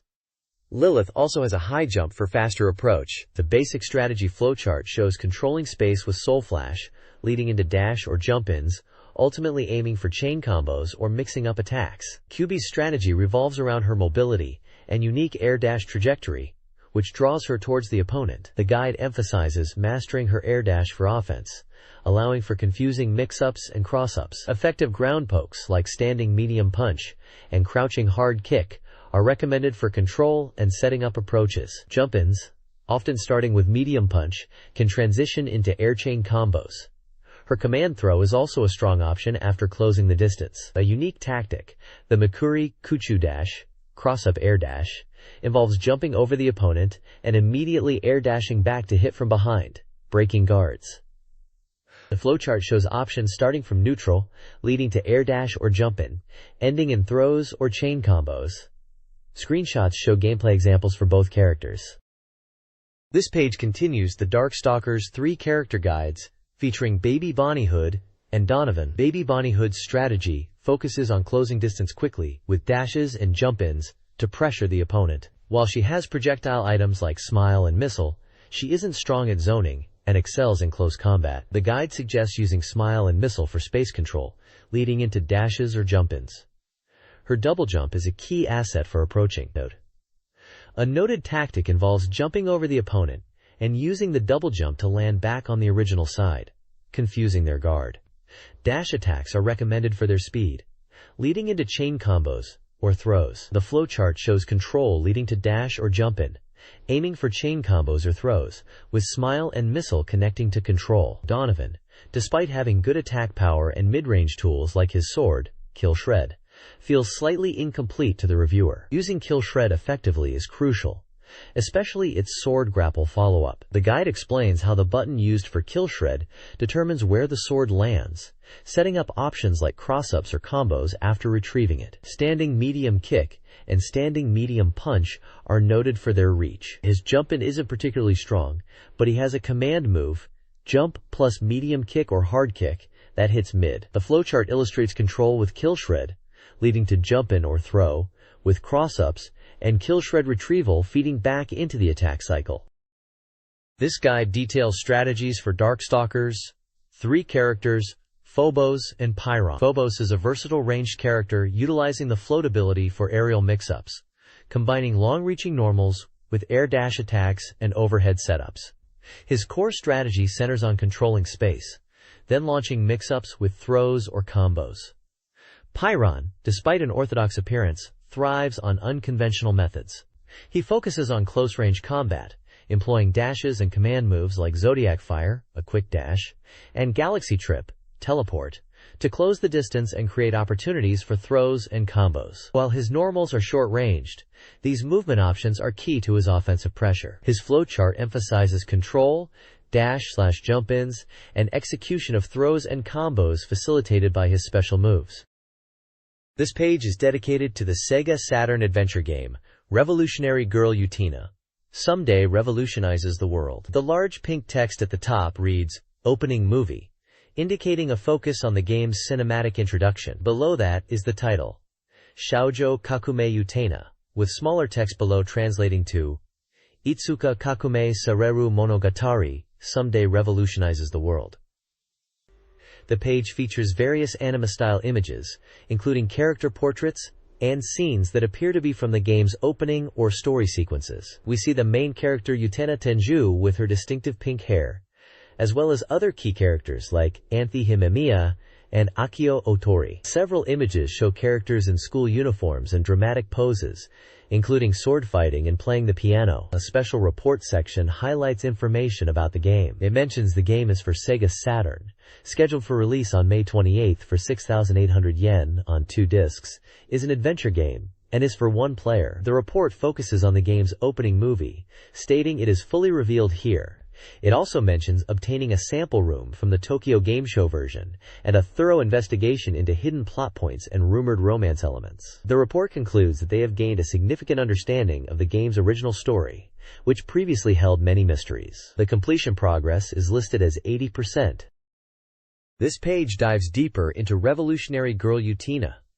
Someday revolutionizes the world, specifically revealing its love elements fully revealed, and gameplay mechanics. It highlights the game's opening movie again, calling it full of singing, dancing, and fun, and features dynamic shots of characters and the distinctive mechs from the anime. The core gameplay mechanic discussed is tied to the nobility of heart parameter. As you play the adventure game and make choices, these decisions impact character relationships and the story's direction.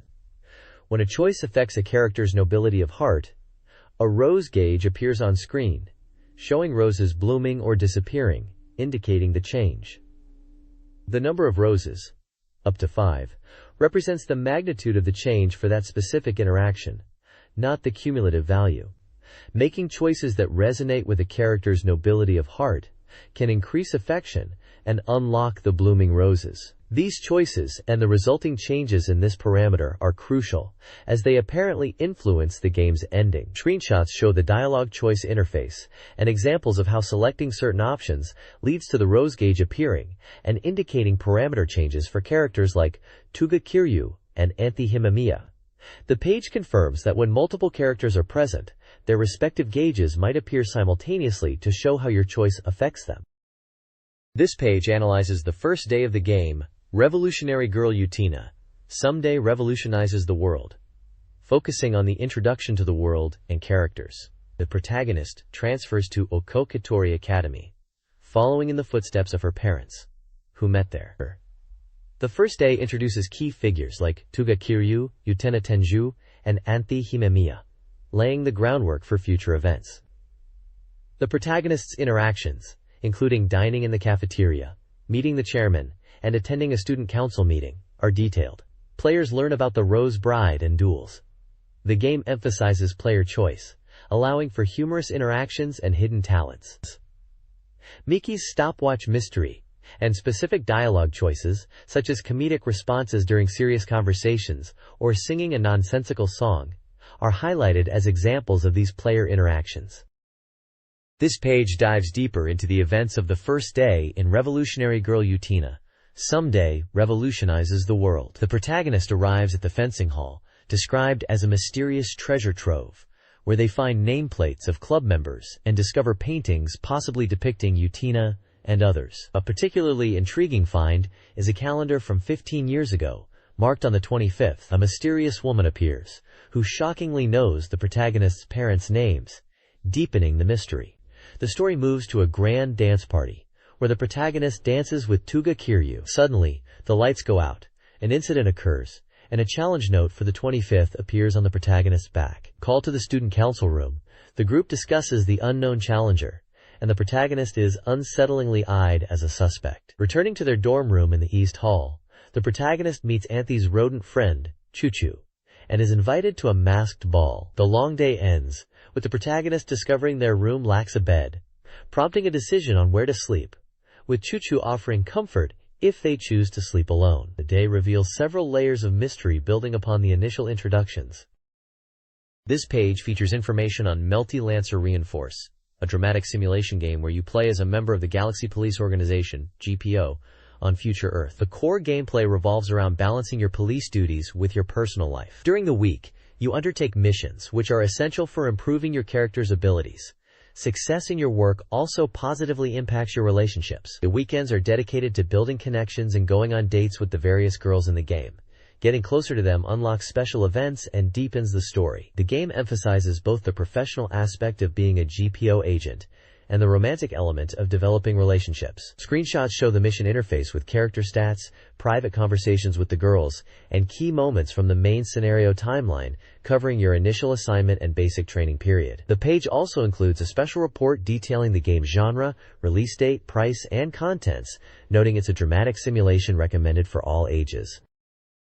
Melty Lancer Reinforce's Special Edition includes a bonus CD with voice actor content. The game prioritizes replayability through a branching narrative, driven by player choices that affect character emotions and story progression. Different partners on missions lead to unique interactions.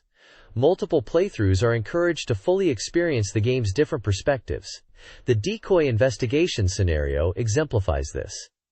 Players choose between offense, decoys, and backup, pursuit, leading to distinct paths and revealing different aspects of the story. The offense path involves infiltration, while backup focuses on responding to trouble. Both paths converge on the operation's failure, but with varying perspectives on events. Screenshots showcase these choices and outcomes. Timeline snapshots from July, August, and September detail the investigation's progression. This page features a special report on the upcoming game, Gun Griffon 2. It's highlighted as being 100% complete and ready to deliver high scores. The article gives players essential tips and strategies to become an ace pilot, focusing on the scenario mode and various gameplay mechanics. It covers efficient score accumulation, explaining that simply destroying enemies isn't enough. Timely destruction is key to prevent scores from dropping. It also warns about negative scores, which happen when friendly units are damaged or destroyed. The importance of protecting your allies is stressed as much as destroying enemies. The guide details techniques like destroying enemy units quickly once they appear on radar, and the risks of getting too close to enemies, particularly the damage your own mech can take from their explosion blast. While close range is advantageous for some weapons, unnecessary proximity can lead to accumulated damage over time. Finally, it mentions effectively using attacks while jumping, noting some weapon types are doubled in power during jumps. Screenshots throughout illustrate the game's cockpit view, target lock-on, and combat scenarios. This page dives into the official time attack contest for Gungriffon 2, focusing on the game's exercise mode, which is used for this purpose. Top players can win a pilot jacket prize. The mode is split into two categories, beginner and expert. The beginner section serves as simulator training, limiting your weapons to just the MG and gun. It features fewer enemies on a small map, emphasizing speed and efficient movement via roller dash rather than combat prowess. Enemies are less aggressive here. The goal is simply to find the fastest route.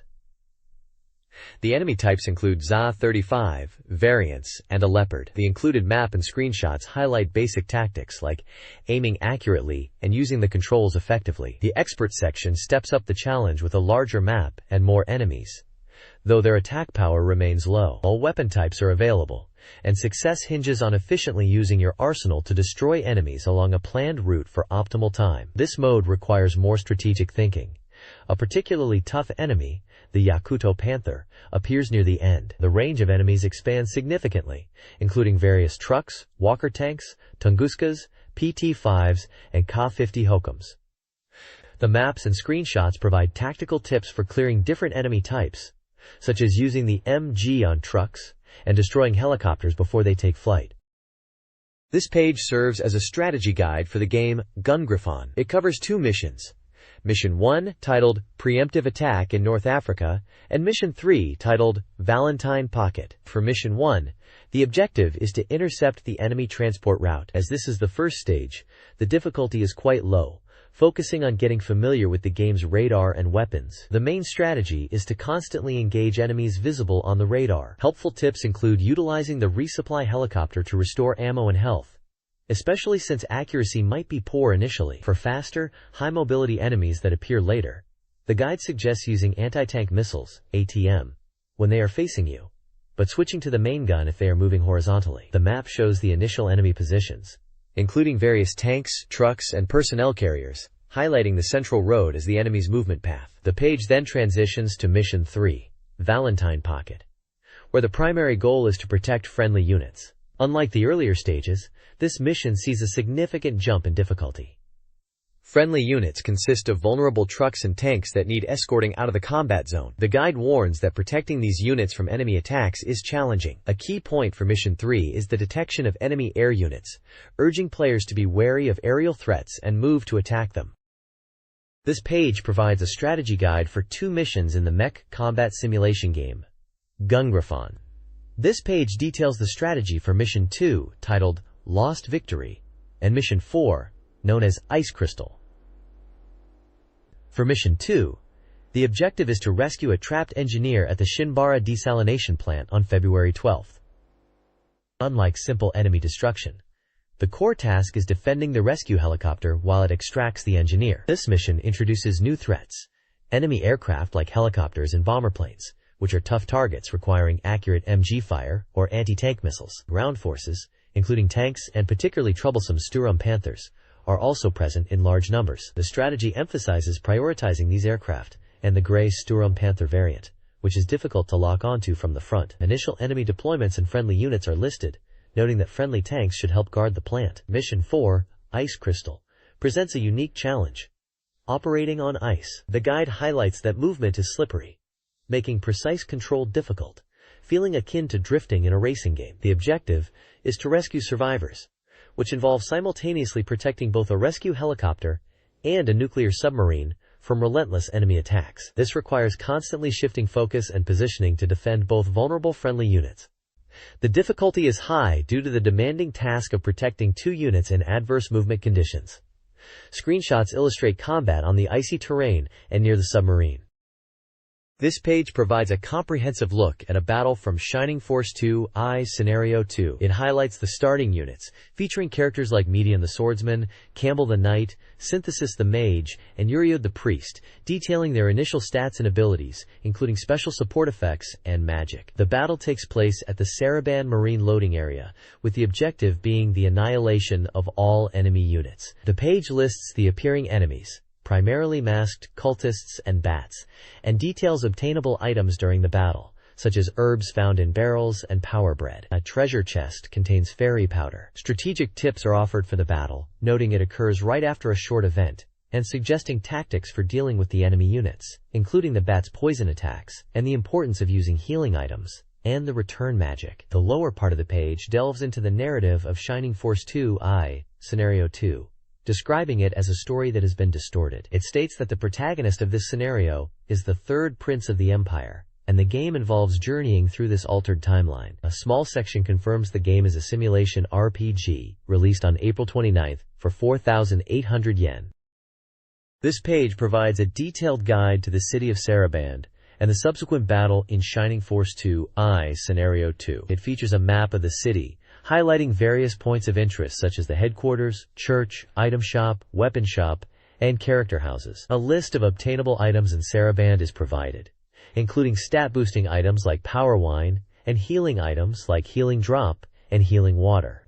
It also mentions the Silver Ring, which is only available if you used save data from Scenario 1 where Garrosh was saved. The page details event triggers within Saraband, and how the narrative progresses differently based on choices made in the previous scenario, particularly regarding Garrosh. It introduces a character encyclopedia, which allows viewing character profiles encountered in the scenario, with information changing based on progression. A navigation system is explained, a helpful feature for finding specific locations within the city, by pressing the Z button. The second battle, located on the Balsamo East Plain, is outlined, with the objective being to defeat the Cruel Captain. The enemy units appearing in this battle are listed, including the Cruel Captain boss, Cruel Soldiers, masked cultists, and bats. Enemy data confirms the Cruel Captain specifically targets Medion. Strategy tips note, Basanda disappears early in the fight, Fingal escapes, and the Cruel Captain ambushes with soldiers near Balsamo. A boss mark system is introduced, which highlights the boss unit, a feature not visible in Scenario 1. This guide focuses on Shining Force 3 Scenario 2, specifically the town of Balsamo and Battle 3. Balsamo's map and shop inventories are detailed, with availability potentially affected by Scenario 1 save data. Players will recruit Waltz, an archer knight, and Locke, a warrior. Waltz requires healing with an herb before joining. The guide includes their initial stats. Additionally, the Lakeside Ruins map is obtained here. Battle 3 takes place in the dusty South Plain. The objective is to defeat all enemies, including a cultist boss. The enemy forces consist of various cultists, soldiers, and other units. Strategy tips are offered, including navigating the terrain and utilizing the Lakeside Ruins to find items like a healing drop and the Silver Ring. Information on enemy units encountered in this battle is also provided. This page serves as a guide to help SEGA Saturn owners plan their upcoming game purchases, highlighting both recent releases and highly anticipated titles nearing launch in 1998. It's split into two main sections. The first covers new release information, featuring titles like the strategy game Osama Game, the simulation game AI Shogi 2, and the racing game GT24. The second section focuses on titles that are coming soon and are highly anticipated, including the rhythmic action game Super Tempo, the tactical RPG Langrisser V, The End of Legend, and the unique title Secret Sentai Metamor Versus. The page features prominent artwork of several anime-style female characters, perhaps representing different game genres or characters from upcoming titles. This page introduces the new SEGA Saturn game, Osama Game, a variety title featuring 8 popular gravure idols and TV personalities, including Jun Matsuda and Rimi Yoshida. The game's premise revolves around playing simple minigames against these women. The main attraction is winning, which allows the player to impose various suggestive and embarrassing penalty games on the girls, with over 10 unique penalties prepared for each woman. The page emphasizes the game's adult nature and highlights that it contains extensive video footage of these penalties, designed to appeal to male players. It's a 2-disc set recommended for players aged 18 and over. Screenshots show examples of the simple minigames players will encounter.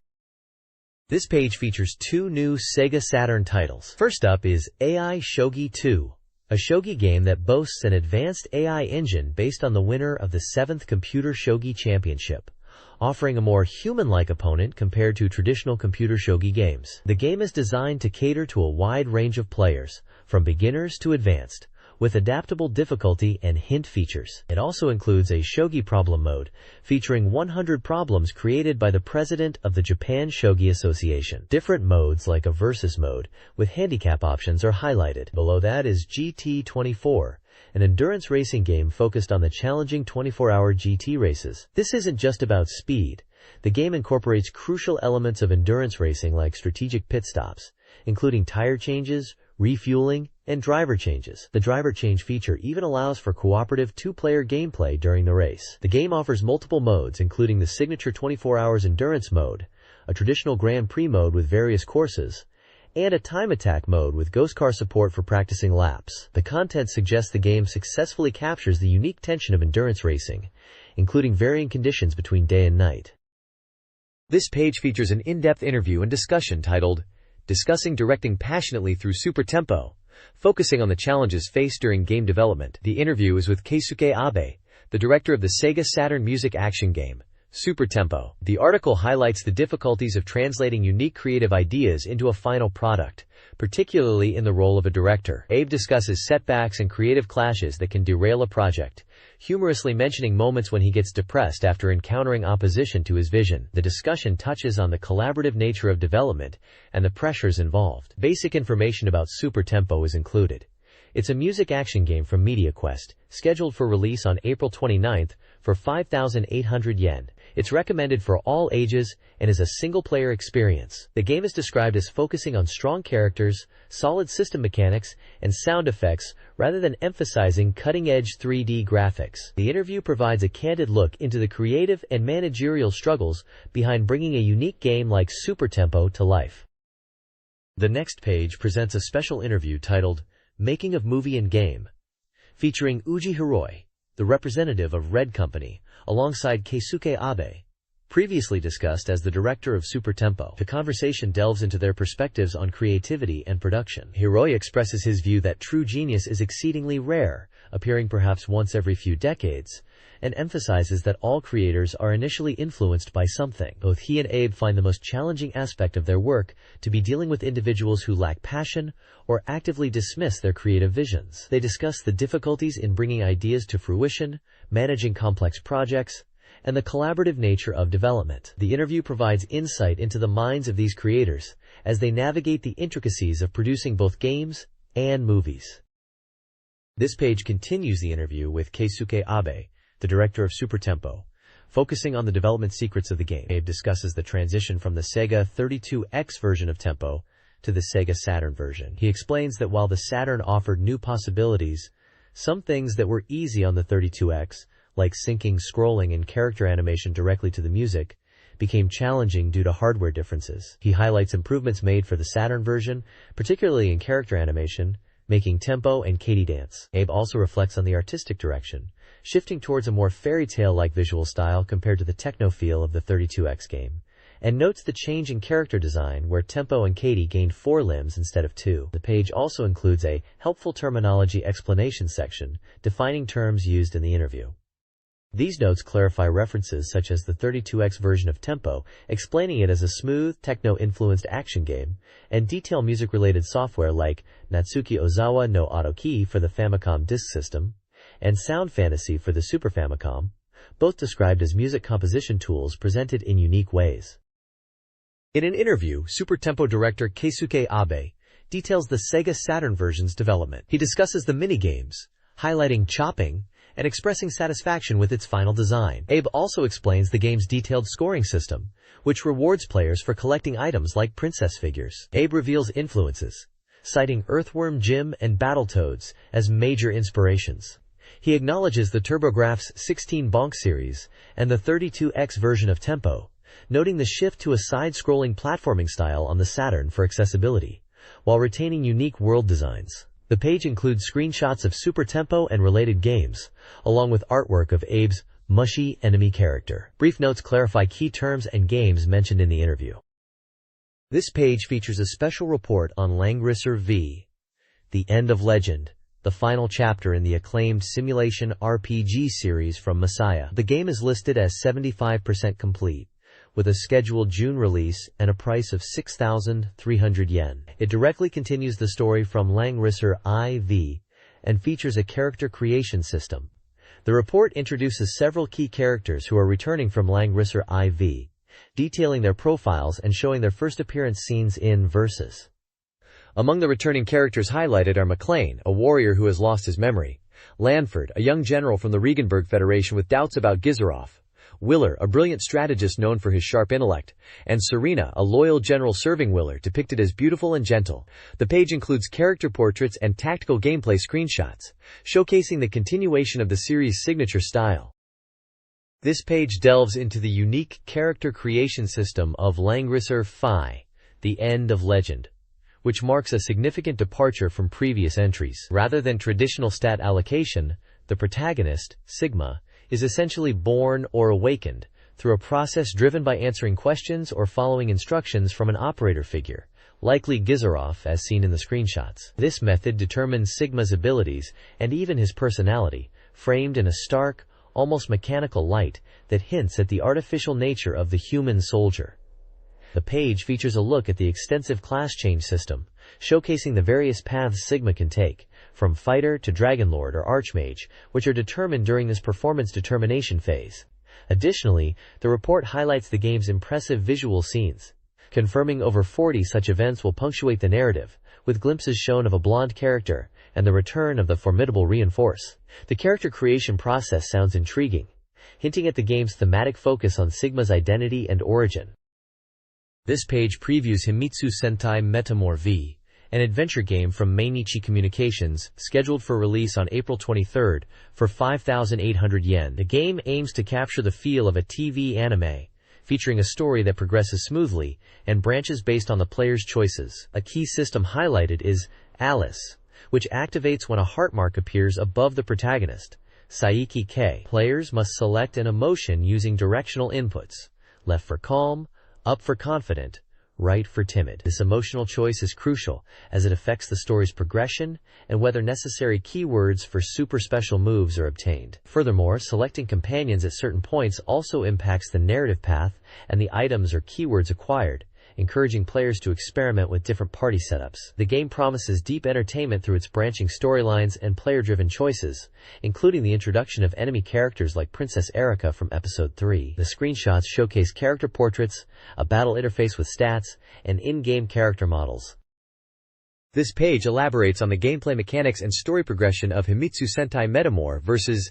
It highlights the crucial keyword system, explaining that combining collected keywords perfectly allows characters to unleash powerful special moves or even devastating super special moves, which are essential for defeating tough enemies. Successfully using these moves is key to advancing the story and winning battles. The article notes that bosses at the end of each episode require multiple super special moves to be defeated, illustrating this with attack sequence screenshots showing great damage and a KO. The focus then shifts to the game's midpoint story. Following the events of Episode 2, new antagonists appear in Episode 3, including Prince Grams and cyborg farmer Gumin, who target Metamor vs. Prince Grams, is revealed to be a shrewd biochemist and son of Emperor Adonis, the main antagonist. Episode 4 introduces a mysterious transfer student, Erika, who is actually Metamor Black, and Princess Erika, daughter of Emperor Adonis, causing friction within the Metamor vs. team. A specific tense plot point mentioned involves Metamor Red in a desperate situation after inhaling a growth inhibitor gas. Visuals on the page include screenshots of the battle interface demonstrating keyword selection and attack execution, along with dynamic visuals of powerful attacks and character portraits. A large illustration showcasing the complete 5-member Metamor vs. team reinforces the theme of gathering heroes. The page concludes with a brief mention of related media like drama crids and soundtracks, and a promotional poster giveaway. This page is dedicated to a perfect guidebook for the strategy game Mobile Suit Gundam, Giran's Ambition. The guide is stated to be 168 pages long and priced at 1,200 yen, with a scheduled release in late April 1998. The guide promises comprehensive coverage for players, including clear strategies, utilizing maps, detailed introductions to the many events that occur in the game, and a full list of weapons and their development requirements. It also features character introductions, with prominent figures like Giren Zabi depicted on the cover, and other classic Gundam characters, visible in smaller portraits below. Screenshots demonstrate the strategic gameplay, showing mobile suit battles and unit information displays. The guide specifically mentions covering how to start the game with new, non-standard forces, details on 3 hidden gameplay modes, and complete walkthroughs of event triggers and their outcomes. It's presented as the essential companion for mastering the game. The guide is published by the SoftBank Corporation Publishing Business Division. This page is an introductory spread for a SEGA Saturn Software Complete Guide section. It features a prominent illustration of Giren Zabi from Mobile Suit Gundam, fitting with the guide for Mobile Suit Gundam, Giren's ambition mentioned previously. The large Japanese text announces Complete Strategy Guide, and a banner confirms it's a SEGA Saturn Soft Complete Guide. The page states, it's a strategy guide for SEGA Saturn software released after the console's launch, promising detailed data and important strategy points. It highlights guides for several games, including Mobile Suit Gundam, Giren's Ambition, starting on page 162, the classic fighting game, The King of Fighters 97, page 170, the strategy RPG Dragon Force 2, page 176, the puzzle RPG Waku Waku Puyo Puyo Dungeon, page 180, and the adventure game Riven, the sequel to Myst, page 184. It serves as a table of contents for the following strategy guide pages. This page offers a deep dive into the strategy for Mobile Suit Gundam, Giren's Ambition, specifically tackling the one-year war scenario within its 150-turn limit. Winning involves controlling the most strongholds by the end, or, ideally, capturing Side 3 earlier for a superior outcome. The guide highlights essential strategies for victory. Efficient weapon development is key. Investing extra funds early to have research time is crucial for getting advanced units quickly. Pilot management is equally vital. Don't let talented pilots sit idle. Always assign them to units to gain combat experience and improve their rank, as pairing top-tier pilots like Ramba Ral or Sima Garahao with powerful mobile suits, such as the Zaku I ground type shown here, is fundamental for mid-game dominance. Screenshots display game menus showing strategic information, technology investment options, and the list of ongoing development projects, giving players insight into managing their war effort effectively. The core advice is to optimize your development and keep your pilots busy to build a strong force within the turn limit. This page delves into the strategic gameplay for the Earth Federation in Mobile Suit Gundam, Giren's Ambition, focusing on overcoming their initial disadvantage against Zeon. The key strategy involves rapidly advancing technology, particularly the Versus project, to develop mobile suits. Until the iconic RX-78 Gundam and its mass-produced successor, the RGM-79GM, are ready, the versatile Fly Manta aircraft serves as the Federation's workhorse for both ground and air combat. The guide outlines using Fly Mantas for early objectives like capturing Beijing in the initial turns. It highlights the moment the prototype Gundam is completed around turn 16, followed by the push to develop the GM for mass production, which will form the core of the later army. An example attack on Hawaii is also shown for around turn 19, suggesting a swift Fly Mantle assault before Zeon can reinforce the islands. Screenshots showcase the game's strategic map views, unit statistics for the Fly Manta, prototype Gundam and prototype GM, and battle scenes featuring these units in action, illustrating the transition from aircraft reliance to mobile suit dominance. This guide outlines the Earth Federation's strategy in Mobile Suit Gundam, Giren's Ambition. Early turns focus on strategic expansion and reacting to Zeon's actions. Key defensive maneuvers involve intercepting Zeon HLVS in Eastern Europe around turn 13 to prevent troop deployment. By turn 23, the offensive shifts to North America, with Fly Manta bombing runs in California and a subsequent attack on New York. The assault on Odessa, a major Zeon base, begins around turn 39, with massed GM unit attacks. The guide then advises players to greenlight the development of the solar system superweapon around turn 43. Following Odessa's fall, turn 44 focuses on a surprise attack on Kilimanjaro using HLVS launched from captured bases. Finally, turn 47 sees White Base arriving at Jaburo while simultaneously detecting enemy presence within the base, requiring prior preparation. The guide includes visual aids to illustrate these strategic moments. This page continues the strategy guide for Mobile Suit Gundam, Giran's ambition for the Earth Federation player, highlighting key events and providing a comprehensive unit list. At turn 60, the Enhanced Human Project event occurs. Upon learning of Zeon's new type research, the Federation initiates its own program, leading to the creation of an enhanced human. Around turn 72, the guide details the Dr. Kirst's defection event, related to Gundam side story, The Blue Destiny, where the crucial Zeon technician seeks refuge with the Federation, an event the player is advised to accept. The main focus is a detailed list of Earth Federation military units. This list provides essential data for each unit, including capabilities, production limits, and the specific technology levels, basic, mobile suit, and mobile armor development, or conditions required for their development and production. It's an invaluable resource for planning your forces and research throughout the campaign, outlining units ranging from standard GMS and gun cannons to mobile armors and warships like the White Base. This strategy guide for Mobile Suit Gundam, Giran's Ambition, focuses on the Zeon Dukedom's aggressive campaign against the Earth Federation. The primary objective is to leverage Zeon's superior mobile suits to achieve swift victories through a multi-stage invasion. The initial phase involves immediately deploying land-based HLV units to seize vital resources and quickly overwhelm key Federation strongholds, particularly targeting Odessa, Eastern Europe, by turn 3. The guide emphasizes consolidation after Odessa, preparing for additional landings in Africa. Around turn 10, the focus shifts to space, aiming to secure Side 4. Simultaneously, development focuses on Zaku 3 units, the F-type before turn 6, followed by the J-type for ground combat. Finally, a second wave of attacks should hit North America by turn 14. The strategy advocates for an aggressive, rapid-fire approach, exploiting mobile suit superiority for quick territorial gains and total domination.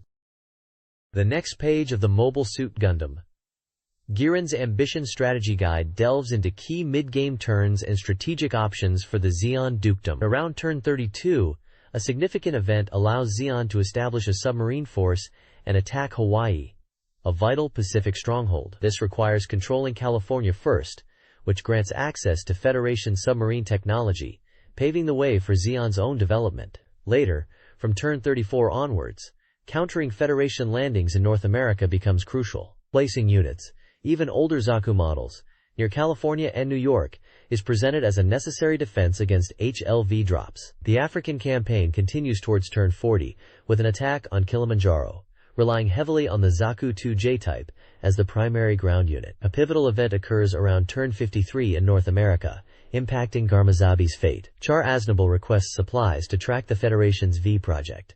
Giving him the supplies results in Char joining Garma, while refusing leads to Char abandoning him, potentially sealing Garma's demise. Finally, by turn 67, facing the Federation's major offensive against Odessa, Makube proposes a controversial defense. Utilizing treaty-restricted nuclear missiles to minimize Zeon losses, the strategy suggests tactically retreating strong units initially, then counterattacking the weakened Federation forces. This page presents a comprehensive list of Zeon military units available in Mobile Suit Gundam, Giran's Ambition. Following on from the strategic advice on the previous page, this is a crucial resource for players managing the Zeon Dukedom. The list details various unit parameters such as strength, mobility, resource consumption, carrying capacity, and suitability for different terrains and combat types. It also outlines the necessary technical levels and specific conditions required to develop each unit. This data is invaluable for planning your military production and development strategy, allowing you to see the capabilities of units like the Zakus mentioned previously, as well as many other mobile suits, vehicles, and ships across different eras of the One-Year War. An illustration of a classic Zaku mobile suit is prominently displayed, highlighting one of the fundamental units detailed within the table. The information helps players understand the progression of Zeon technology and make informed decisions about which units to prioritize for production based on their stats and development costs.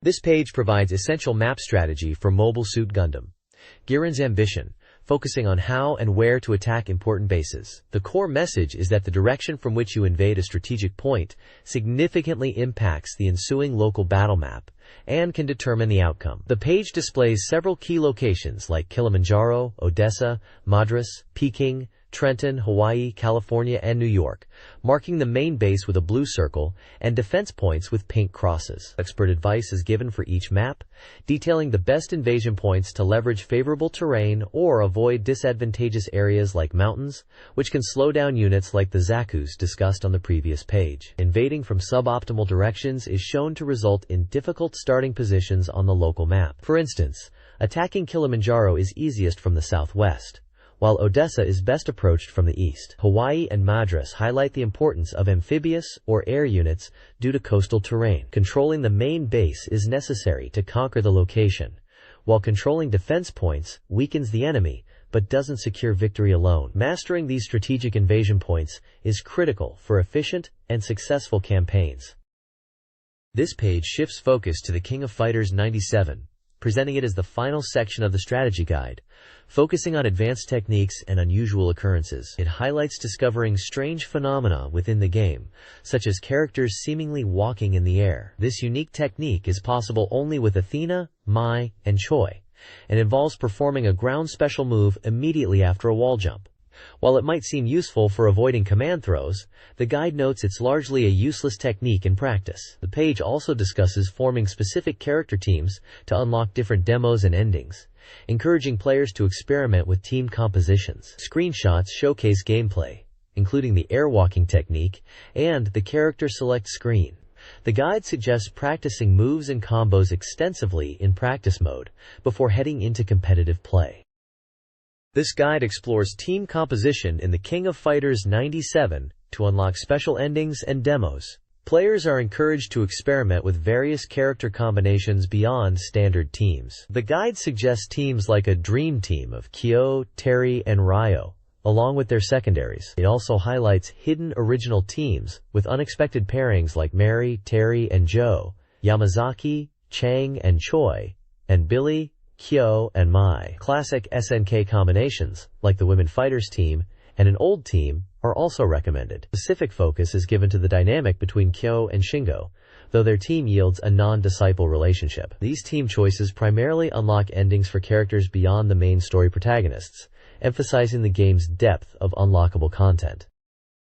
This page focuses on executing spectacular combos in the King of Fighters 97, building on the previous discussion of the game. It highlights specific advanced techniques for two key characters, Ayori Yagami and Athena Asamiya, emphasizing maneuvers best performed when the opponent is cornered. For Iori Yagami, a powerful corner combo is detailed, starting with his aerial move Hayakushiki, Yuri Ori, linking into standing heavy punch, followed by his Kuzukaze throw, C version, another standing heavy punch, another C Kuzukaze, a final standing heavy punch, and culminating in his devastating super move, Ya Otome. The text notes this sequence is a guaranteed knockout if Ayori is in power max state. Accompanying screenshots illustrate moments from this complex combo chain.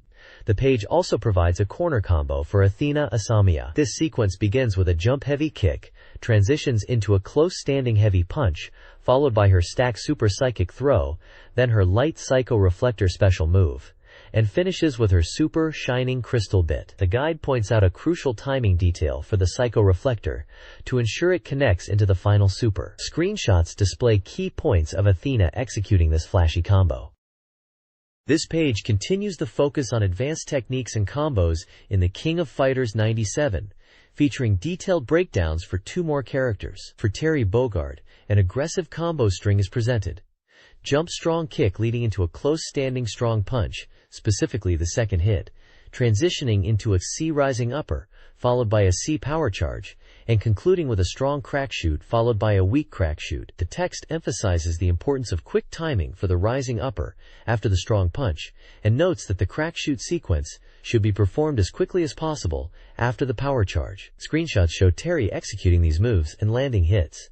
The page also covers Robert Garcia, detailing a screen corner specific combo. This sequence starts with a jump strong kick, followed by a close standing strong punch, then a strong Kyokugen Ryu Renbukyaku, canceling into an empty cancel, and finally unleashing his super move, Ryuko Ranbu. The guide highlights the crucial timing for the Renbukyaku to connect after the standing strong punch, without too much delay. It also mentions that the Ryuko Ranbu cannot normally hit airborne opponents, but can be forced to connect via the empty cancel, explaining a specific input for the empty cancel into the super. Screenshots depict Robert performing parts of this combo, including the empty cancel into the super mid-air. The page number 173 is visible at the bottom. This guide explores advanced combos in the King of Fighters 97 for Ryuji Yamazaki, King, Mai Shiranui, and briefly, Ralph Jones. Yamazaki's section details a damaging loop using crouching weak kick, crouching weak punch, and clock sand toss, cancelled into his snake charmer, allowing for repeated sand toss hits. King's focus is a high damage corner combo starting with a jump strong kick, progressing into close standing strong kick cancelled into surprise rose, which launches the opponent, enabling a follow-up strong tornado kick. Mai's section covers combo opportunities after her Musabi no Mai dive, linking into weak deadly ninja B, and potentially setting up her flying dragon blaze or super moves. Finally, Ralph Jones is shown to have a simple two-hit setup, Ralph kick, followed by riding Vulcan punch. This guide provides advanced combo strategies for Kyo Kusanagi and Blue Mary in King of Fighters 97. Kyo's corner combo involves a jump-in, followed by a series of close-range attacks, and the key version of his Nana's Kai, launching the opponent. Players must then time Arakami, chaining into Yanosabi, or Kuchogari for an alternative. Blue Mary's combo begins with a jump kick and a close-range punch string. It then uses the Kleck Hammer Arch, the Splash Rose, and finally, the Sime Snatcher, which picks up the opponent after they bounce. Each section includes character portraits, detailed texts, and screenshots demonstrating the sequences. The page aims to help players execute these advanced, high-damage combos. The next page delves into the strategic world of Dragon Force 2, offering a comprehensive guide for the early stages of the game. It picks up from the previous installment of the guide, focusing on the initial strategies for three specific leaders: Shen of the Topaz Kingdom, Kaede of the Izumo Kingdom, and Sanis of the Tradnoa Kingdom. The page provides character profiles for each leader, outlining their backgrounds and objectives. A significant portion is dedicated to Shen's scenario, highlighting the challenging early game where the demon race poses a major threat. The guide emphasizes the difficulty of fighting demons with Shen's starting army composition, and stresses the necessity of early-level grinding to prepare for a large-scale demon invasion. It offers specific combat advice against demons, recommending direct attacks on enemy generals using magic, rather than relying on standard troop combat. The guide also suggests ideal unit types to recruit when playing as Shen, favoring those effective against demons like horsemen and ghosts, and advises boosting Shen's magic power to utilize powerful general targeting spells. Finally, the page introduces and recommends several valuable generals across different classes: warrior, cavalry, and magic user, noting their strengths and why they are useful from the start, particularly highlighting powerful magic users like Araria, Opult, and Xena for their offensive and supportive capabilities. The next page continues the Dragon Force 2 guide, focusing on the early game strategies for Kaede of the Izumo Kingdom and Sanis of the Tradnoa Kingdom. For Kaede, her initial scenario involves battles against other human kingdoms, specifically the Bazak Kingdom, rather than the demon race encountered in Shen's path. The guide notes that Izumo's army is well balanced, and highlights the strategy of focusing on defeating enemy generals, like Bazak's Gungas, who is curiously described as a beast. After the Bazak conflict, Kaede's objective shifts to invading the Highland Kingdom. The guide then moves to Sassaninas, the acting ruler of Tradnoa, emphasizing her strength as a magic user. Her early conflict is against the mechanized forces of the Tristan Empire. Tradnoa's army, heavy on magic users and priests, is noted as being effective against Tristan's units. The strategy involves protecting Sadenis and utilizing magic, especially given the strength of Tradnoa's magic division. Barley is specifically mentioned for his unique magic charge skill, which restores his MP, making him a highly sustainable unit in battle. Finally, the page details an event where Queen Tilith is rescued, but found without her soul, leading to a quest involving Queen Lenny and the search for a spirit stone. This section concludes with the sudden appearance of generals from the demon army on the map, signaling the next major threat. This page of the Dragon Force 2 guide presents essential information for strengthening your forces. Here, players can find details on character progression and a comprehensive item list. The top section covers level-up information for each class. It explains that character job names change every 5 levels as they grow stronger, illustrating the progression up to level 45. A table shows the different job titles for various classes, such as the King, Warrior, Knight, and others, at specific level milestones like LV1, LV5, LV10, and beyond. Below that is the complete item list, detailing all the items available in the game. This section includes a list of item names, their descriptions, and, crucially, a compatibility chart indicating which character classes can equip or use each item. The list covers a wide range of gear, from basic weapons like swords and rods to legendary items like the Masamune and Hayabusa sword, as well as protective gear like shields, various magical items like rings that boost stats, strength, magic, wisdom, etc., books that provide knowledge or power, and even items that affect troop recruitment or research, like metals and iron ore. This detailed list is vital for strategizing character loadouts. This page continues the comprehensive guide for Dragon Force 2, elaborating on character progression and detailing more in-game items. The top section expands on the character class evolution table, showing the job titles characters attain from level 30 up to level 45. It also includes details on gender restrictions for certain advanced classes and provides a brief description of each class's growth potential, noting how their stats like HP, strength, and magic power tend to increase upon leveling up. For example, it mentions that while some classes have balanced growth, others specialize in increasing specific stats or level up faster. The extensive item list continues, detailing various items available in the game. For each item, its name, description, and usability are clearly laid out. The chart indicates which of the numerous job classes, from Warrior to Dragon Knight and Dancer, can equip or use each item. This part of the list covers essential resources, like research materials, scrolls used to recruit specific troop types, like elves, beasts, undead, or even dragons, and a variety of powerful weapons and magical artifacts, explaining their effects such as stat boosts or special properties. This provides players with crucial information for optimizing their character builds and army compositions. This page offers a comprehensive look at secrets and strategies for Waku Waku Puyo Puyo Dungeon. Aimed at helping players delve deeper, it covers various hidden mechanics and useful tips. The guide breaks down 5 key secrets. First, it explains how the attraction score works, focusing on maximizing points by picking up everything you find and synthesizing gear, while minimizing item usage. Second, it reveals that accessories have a chance to break upon use, with specific breakdown rates depending on the item type, warning that throwing them guarantees destruction. Third, it details the fullness system associated with food, listing different items and the points they provide towards keeping your hunger gauge full. Fourth, and perhaps most interestingly, it explains how to utilize Carbuncle's powerful beam attack.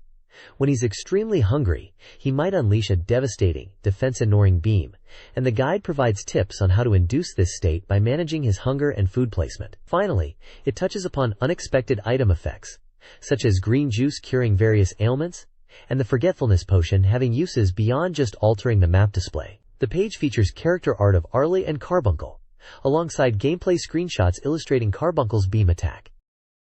This page delves into the item synthesis system in Waku Waku Puyo Puyo Dungeon, presenting key information to help players craft better gear. It features partial synthesis tables for rings and amulets, detailing the resulting items when combining different types of effects like fire, ice, lightning, light, dark, various attack types, status effects such as blind, sleep, poison, and utility effects like stealing, avoiding, or increasing crit chance. The accompanying text notes that while experimentation is encouraged, these tables provide a head start for easier combinations, with arrows indicating level changes and stars denoting results of the same item type as the first ingredient. A special section titled Ultimate Ring and Amulet Creation Methods highlights several specific high-level synthesis recipes, including combinations like Rush plus Deathblow rings, or Goldification plus Transformation rings, challenging players to discover the powerful outcomes themselves. Finally, a note on special synthesis rules explains unique behaviors for certain item types.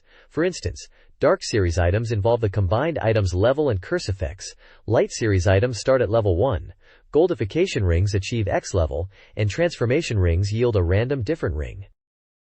This page continues coverage of Waku Waku Puyo Puyo Dungeon, focusing on the monsters and the final boss. It begins by listing several monsters players will encounter again in the later stages of the dungeon. Following this is a breakdown of specific monsters, including their attack and defense ratings, elemental weaknesses and resistances, active abilities with their range, and notes on their behavior or special traits. Monsters like Shogun Mole, Kikimora, Akun, Hatamoto Mole, and Bombfish are detailed, highlighting their unique attacks or movement patterns. The main feature section is dedicated to the final boss, Satan. Described as the Prince of the Demon World, with a surprisingly likable personality, Satan challenges the player with powerful magic. Key abilities mentioned include Sleep for crowd control and the defensive Kaiser Shield.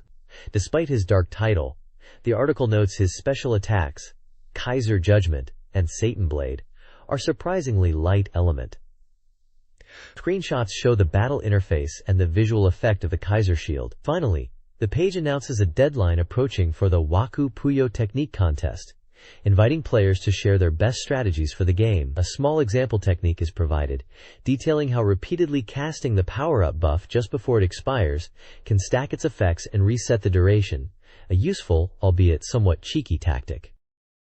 The ultimate tower in Waku Waku Puyo Puyo Dungeon unlocks after the main story, presenting a challenging postgame mode. Players need significant preparation, including plenty of food, like 8 super large curry dishes, and an escape scroll to avoid a run-ending defeat. The guide controversially suggests using a backup cartridge and suspend data to simulate saving, though it's not officially recommended. Combat strategies include using Arl's sleep magic to immobilize enemies, and the Great Impact Magic Circle item to reduce enemy HP to 1. This is especially useful against bosses, potentially even against Satan. Conquering the tower also unlocks new interactions with characters, in locations like the plaza in front of the dungeon. The ultimate tower is presented as the ultimate test for dedicated players. Quote, "This page presents a strategy guide for Riven, the sequel to Myst on the Sega Saturn, published by Enix, and released on April 9th.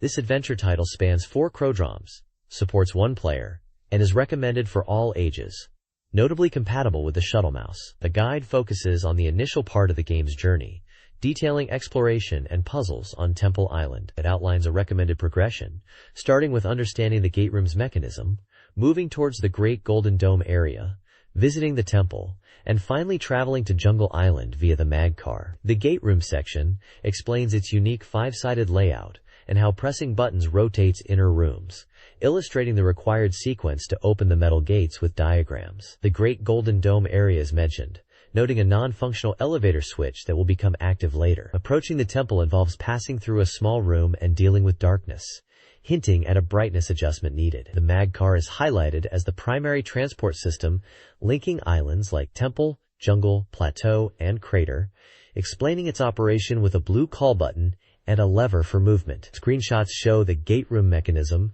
the Great Golden Dome elevator switch, and the mag car control panel. This page continues the comprehensive guide for Riven, the sequel to Myst, focusing on Jungle Island, described as the largest island requiring extensive exploration for hints. It highlights key areas like the control room, school, submarine dock, Wark's Head, and village pier, connected by various paths and transport systems like the mag car and a trolley. The guide details exploring the island's lake using the submarine, noting its simple 3-lever controls for movement and directional choices, cautioning about the curved paths. The primary objective initially is reaching the control room. At Wark's Head, pulling a rope is mentioned, leading to a subsequent step requiring a return visit. A key puzzle is found at the school, where a lever activates a mechanism displaying symbols alongside a dropping puppet. This setup helps players learn the correlation between these symbols and the numbers 1 through 10 by observation. Furthermore, the page points out scattered wooden eyeballs across the island that emit animal sounds when rotated. These eyes are linked to specific numbers and serve as keys to unlock an entrance to the world of levels, the secret base of the moiety, an organization opposing Gen. The guide mentions that the eyeball representing the number 1 is missing because Gan has already dealt with the corresponding creature, highlighting a significant plot point. The guide suggests these elements are crucial for progression and understanding the island's secrets. Crater Island in Riven Houses gains hidden lab, crucial for game progression. Accessing it involves navigating the boiler room, stopping a ventilation fan, and traversing a mountain path. The boiler must be shut down via specific control sequences detailed in the guide. Inside the lab, Gen's diary holds a vital 5-digit password for the Fire Marble Dome, which changes with each playthrough. The island features a power distribution system controlled by a central lake lever, directing power to machines like the frog catcher. Travel to Plateau and Temple Islands is facilitated by a mag car and a bridge, respectively. A map is included to aid in navigating key locations like the boiler room, Gen's lab, and the chip manufacturer. This text outlines how to solve key puzzles on Plateau Island in Riven. The player must first locate the Fire Marble Dome using the map room, which displays a 3D island map with coordinates. Knowledge of color symbol relationships from the throne room, likely Temple Island, is needed. The control room monitors the Dome and Jungle Island's lake. The red light triggers the warp, and repeated viewing of the left monitor reveals the 5th creature, identified as dried fish. The Plateau Island Dome is found off a path near the map room, with a silencing device to stop the warp. The underground section is accessed via a mag car. A map shows routes to the surface, a golden elevator, and Jungle Island. The text emphasizes the mag car's role is solely for transport between locations. It does not allow for exploration. The next page dives into Tokimeki Memorial Drama Series Volume 2. Irodori no Love Song. This article continues a serial feature focusing on the Kirameki High School Cultural Festival Band Contest story arc, now in its 4th volume. The main highlight is a developer's strategy guide for the Conquer minigame, outlining methods for defeating 2 key opponents, Michaela and the Toshu Robo. Michaela has different forms, requiring specific tactics like targeting vulnerable points. The Tochao Robo Guide details a clever strategy involving reflecting its own missiles back for massive damage, noting that success in this minigame impacts your relationship with the character Yuna Nuyo. The page also includes sections explaining how Yuna Nuyo evaluates the player's performance in the Conquer minigame, and lists conditions required to trigger various events involving her, linking specific actions or game outcomes to story progression and character interactions. There's a screenshot of the Conquer gameplay and artwork featuring Yuna. Finally, a section describes scenes exclusive to the after-school mode, offering hints on how to unlock hidden content related to Yuna.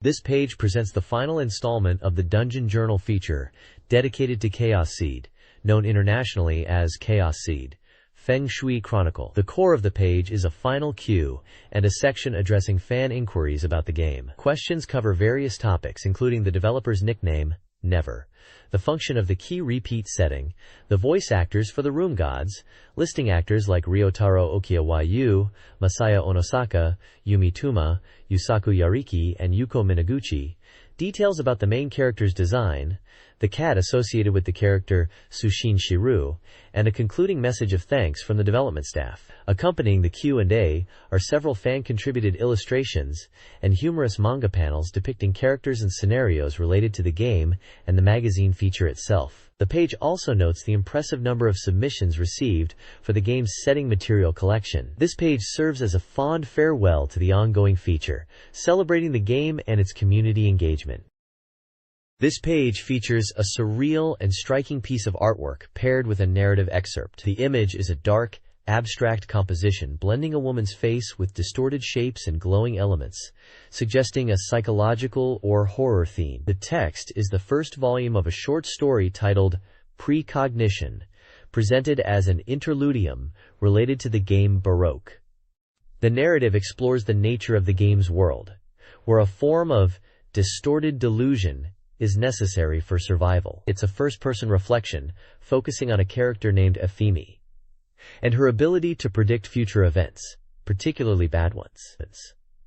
The story delves into themes of painful memories, the struggle with making choices despite foresight, and the suffering associated with this precognitive burden, offering a thematic glimpse into the dark world of Baroque.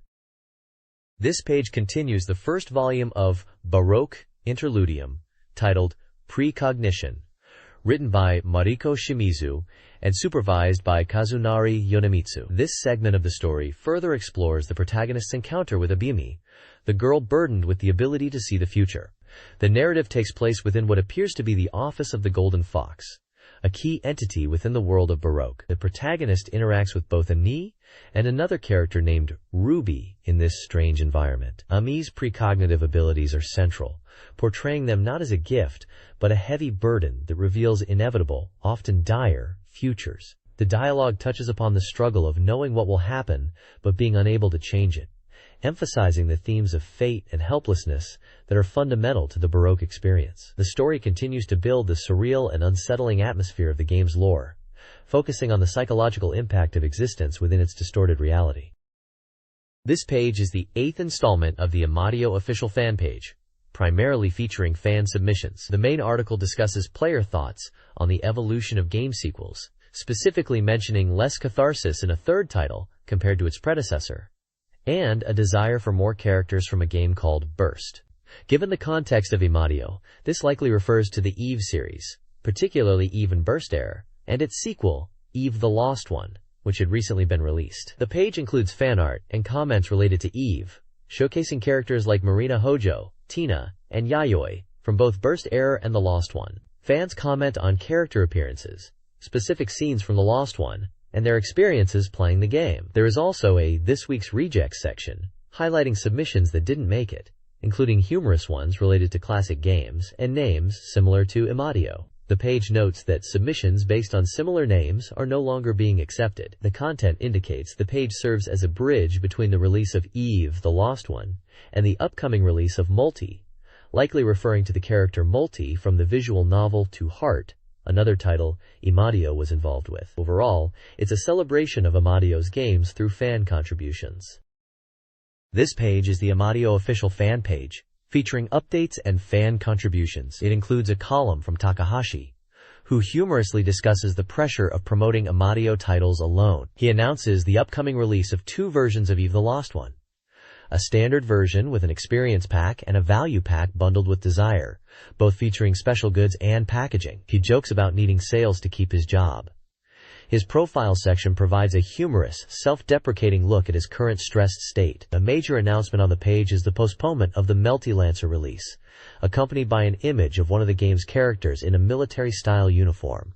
The Finished Salon section presents fan feedback from players who have completed Even the Lost One. Discussions range from appreciating specific character moments, like a scene involving Marina Hojo, to intense speculation about what happens after the game's ending and hopes for a potential Even 3. Fans suggest humorous or tragic possibilities for the characters' fates and comment on the overall tone of the ending, which many found tragic despite some lighter moments. One fan suggests a humorous spin-off concept based on Kojiro's Koji Detective Agency from The Lost One, which is echoed in a drawing of Reina. The page concludes with a call for fan submissions about Amadio games, and a brief note about the release of the Eve the Lost One World Guidance Setting Material Book. This page features the Paradigm X section, a fan corner dedicated to the passionate community of devil summoners, soul hackers. It encourages fans to submit their illustrations, writing, and cosplay to the magazine. Highlights include this week's cover pinup artwork of the character Rei. The VR Art Museum showcases creative fan submissions, like photo manipulations featuring Soul Hackers characters in real-world locations. The Little Theater of Love presents fan-made 4-panel manga, including a submission featuring characters resembling Yuichi and a bee demon. In the Mega 10 conference room, fans discuss ideas related to the Megami Tensei series, such as a suggestion for the Devil Summoner protagonist to gain the ability to use magic by incorporating a demon into his arm, like Victor. The Mega 10 Goods section announces that Atlas is launching its own CD label, and the Devil Summoner Soul Hacker's original soundtrack will be one of the first releases, including bonus illustrations and manga in the booklet. There's also a lottery offering a limited Captain Paradigm figure to purchasers. Finally, the page includes a general call for fan submissions about the Megami Tensei series, especially Soul Hackers, featuring a charming illustration of Namisa depicted as a maid at the Satamaga Forum reception desk. This page provides an in-depth look at Sega Rally 2, focusing on how to unlock and utilize the special cars, the Toyota Celica GT4 and Lancia Delta HF Integrale. It explains the method for accessing these cars, noting they appear under certain conditions, and then details their performance characteristics. The Toyota Celica is praised for its stable handling, despite a slightly loose feel, making it easy to drive once you manage its understeer. feeling like a balanced option. The Lancia Delta is noted for its incredibly sharp handling and responsive steering, which makes it very quick but also prone to tail slides, making it more suitable for intermediate to advanced players. Additionally, the page features an interview with Yoshihiro Kataoka, the winner of the APRC, Asia Pacific Rally Championship. He shares his experiences from the championship rally, discussing the challenges faced and his strategy, and is also recognized for his significant contributions to the development of SEGA Rally 2. He expresses anticipation for future competitions. Mastering the snowy course in SEGA Rally 2 requires precise drift driving. The track demands meticulous control on its low-grip surface. Key strategies involve navigating specific corners with controlled drifts. Point A. Flat out, inward line on first corner. Point B. Avoid wide drifts. Point C. Maintain speed, drift in fourth gear. Point D. Early turn in for a light S-curve. Point E. Precise apex on a left corner. Point F. Out and out line for right corners, managing speed. Point G. Prevent oversteer after checkpoints, downshift. Point H. Brake early for the hairpin, second gear. Point 1. Maintain speed and drift from an inward line. Success relies on skillful drift control and anticipating the car's behavior on the snow. This guide offers tips for mastering the snowy course in SEGA Rally 2, focusing on achieving a fast lap time. The target is to aim for a lap time of 58 seconds, using a light brake in third gear for the start. The guide highlights key sections, starting with Point J, a straight stretch where fourth gear is possible, cautioning about a mid-track jump. Point K focuses on the final S-curve, advising a flat-out entry to the first left and controlled drift.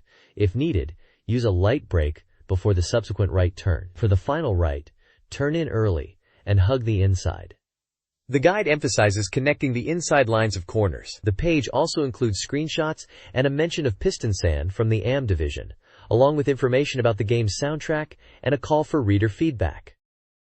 This guide focuses on fundamental attack techniques in Cybertrooper's Virtualon, Oratorio Tangram, specifically for players aiming to improve after a month of play. Key techniques include the down attack, a new element allowing follow-up attacks on downed opponents by pulling the trigger near them.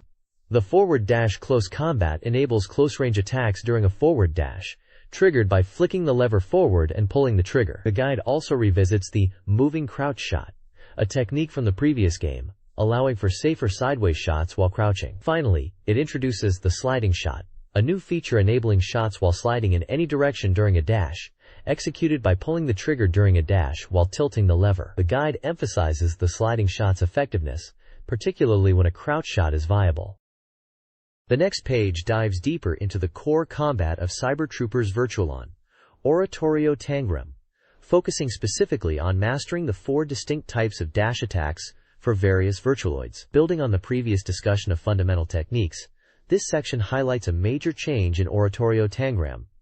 The properties of forward, back, side, and diagonal dash attacks vary significantly depending on the machine you're piloting. The page presents detailed breakdowns for 3 popular Virtualoids: the versatile Temjin, the powerful Raiden, and the agile Fien KN. For each machine, screenshots and descriptions illustrate the specific attacks executed during forward dash, back dash, side dash, and diagonal forward dash. The text emphasizes that understanding these differences is crucial, as moment-to-moment decisions during a dash, including whether to use a close-range attack or a sliding shot, are key to victory. It also revisits related systems like the vertical turn and sliding shot, reinforcing their importance as options during dashes. The key takeaway is that while the basic dash mechanic is universal, the resulting offensive capabilities are highly unique to each Virtualoid, demanding dedicated practice for every machine. This page continues the in-depth look at Cybertrooper's Virtualon, Oratorio Tangram, specifically detailing the nuances of dash attacks for several more Virtualoids. Following the exploration of basic movement, this section breaks down how the front, back, side, and diagonal forward dashes manifest differently depending on the machine. The page features a clear layout showing screenshots for each dash direction, left, center, right, across the 4 featured Virtualoids: Cypher RVR42, Apharma HD Beta RVR39, Apharma HD SR VR33, and Dordre RVR68.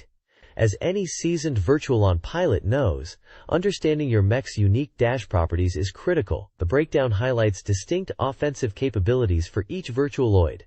Cypher utilizes rapid dagger attacks with varying shot counts based on the dash direction. A Pharma H Beta fires homing beams, with the shot pattern changing slightly depending on the dash. A Pharma HS generates sonic rings from its tonfas, firing alternating shots or single-arm bursts during specific dashes. Finally, Dordre unleashes rapid machine gun fire, with different shot volumes and patterns depending on the dash direction, including alternating fire for its side dash. This visual guide, coupled with the notes, reinforces the fact that mastering Oratorio Tangram requires dedicated practice for each machine, as their fundamental movement options lead to vastly different combat possibilities. This page continues the in-depth feature on Cybertrooper's Virtual-On, Oratorio Tangram, building upon the previous discussion of dash attacks by examining 4 more distinct Virtualoids. The page presents a visual guide for Angelin, Balbados, Spisinef, and Grisfolk, showing their unique offensive actions during front, back, side, and diagonal forward dashes from left, center, and right perspectives. For Angelin, the notes explain attacks involving ice crystals or spikes, depending on the dash direction. Balbados utilizes floating mines and distinctive ring projectiles during its dashes. Spisinef employs high-speed beam shots, with variations in the number of shots and speed depending on the specific dash. Finally, Grisfolk unleashes powerful napalm shots, with different shot patterns and spread characteristics based on the dash direction. This visual breakdown clearly illustrates how each Virtualoid possesses a completely different set of offensive capabilities tied directly to its movement, emphasizing the strategic depth required to master any single machine in Oratorio Tangram. Understanding these nuances is key to effective combat.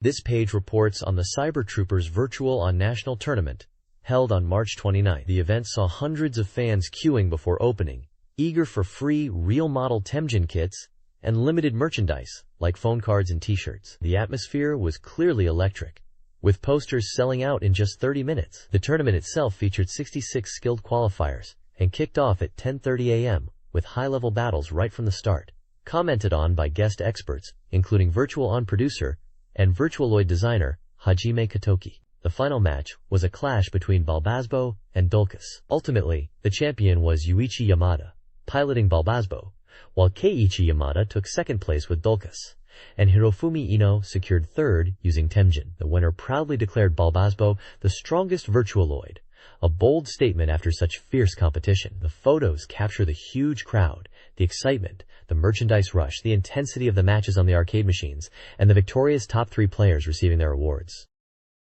The next page delves further into the exciting events surrounding the Virtual-On National Tournament. After the main competition wrapped up, the crowd was treated to a mini-concert by Tomoko Kawakami, the voice actress behind Fei-En in the drama CD. She performed fan-favorite songs, including tracks from the CD, generating huge energy in the hall. The excitement continued with free-play access to several arcade titles. Crucially, the highly anticipated Virtual-On Oratorio Tangram made its debut appearance, attracting long queues as fans finally got their hands on the new game. Other games like Fighters Megamix and Sega Rally Championship were also available. Developers showed their appreciation by hosting prize giveaways for rare signed items by Hajime Katoki and other exclusive goods through a fun game tournament. Limited edition merchandise from the event, like phone cards and t-shirts, were also highlighted, with a note that some phone cards could still be purchased at specific game stores for those who missed out. The page includes photos of the concert, the crowds trying out Oratorio Tangram, and the exclusive merchandise available. This page announces the highly anticipated sequel to the popular arcade title, known internationally as Die Hard Arcade 2. The game is titled Dynamite Dika 2 in Japan. It's confirmed to be running on Sega's powerful Model 2 arcade board, a significant upgrade from the STV board used for the first game. The page highlights the return of the protagonist, Bruno, ready for action. The setting for this new adventure is a luxurious cruise ship that has been taken over by terrorists. Players will once again face off against bizarre and unique enemies. Key new features mentioned include character selection and branching routes, adding more replayability to the brawling action. The developers also tease some humorous weapon options, like frozen tuna and sushi, promising over-the-top combat. The graphics and presentation are expected to be significantly enhanced thanks to the Model 2 hardware. There's also a quote from Mr. Nakagawa, the head of M1R&D, stating that the theme for this installment is seafood. He mentions that the main characters have been training for over a year to show off their skills. The game was scheduled for operation in May.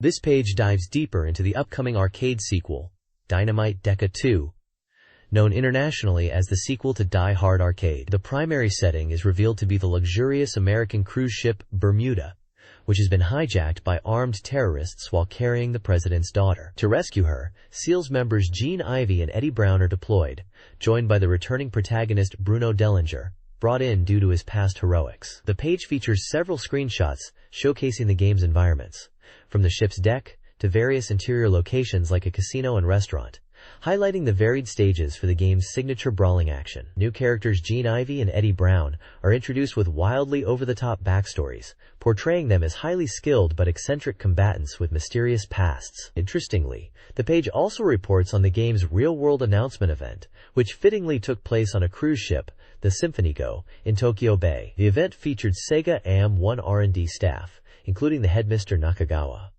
and allowed attendees to play the game on arcade cabinets set up inside the venue. Mr. Nakagawa is quoted confirming significant changes to the graphics and gameplay. The report ends with a tease for more information in the following week's issue. Fighting Vipers 2, running on Sega's Model 3 arcade board, is a one-on-one fighting game developed by Sega, welcoming both new and returning players. The article promises comprehensive coverage, with strategy insights from champion players. A key focus is the formidable boss character, BAM, returning from the previous game, described as a dictatorial mayor. The article provides a profile of BM, detailing his age, preferred techniques, and corrupt backstory. Developer comments highlight the improved graphical detail of BM's armor on the Model 3 hardware. Despite player interest, BM is exclusively a boss character due to his overwhelming strength. Screenshots and an illustration by Imai Tuji showcase BM in action, emphasizing the game's graphics and ominous atmosphere.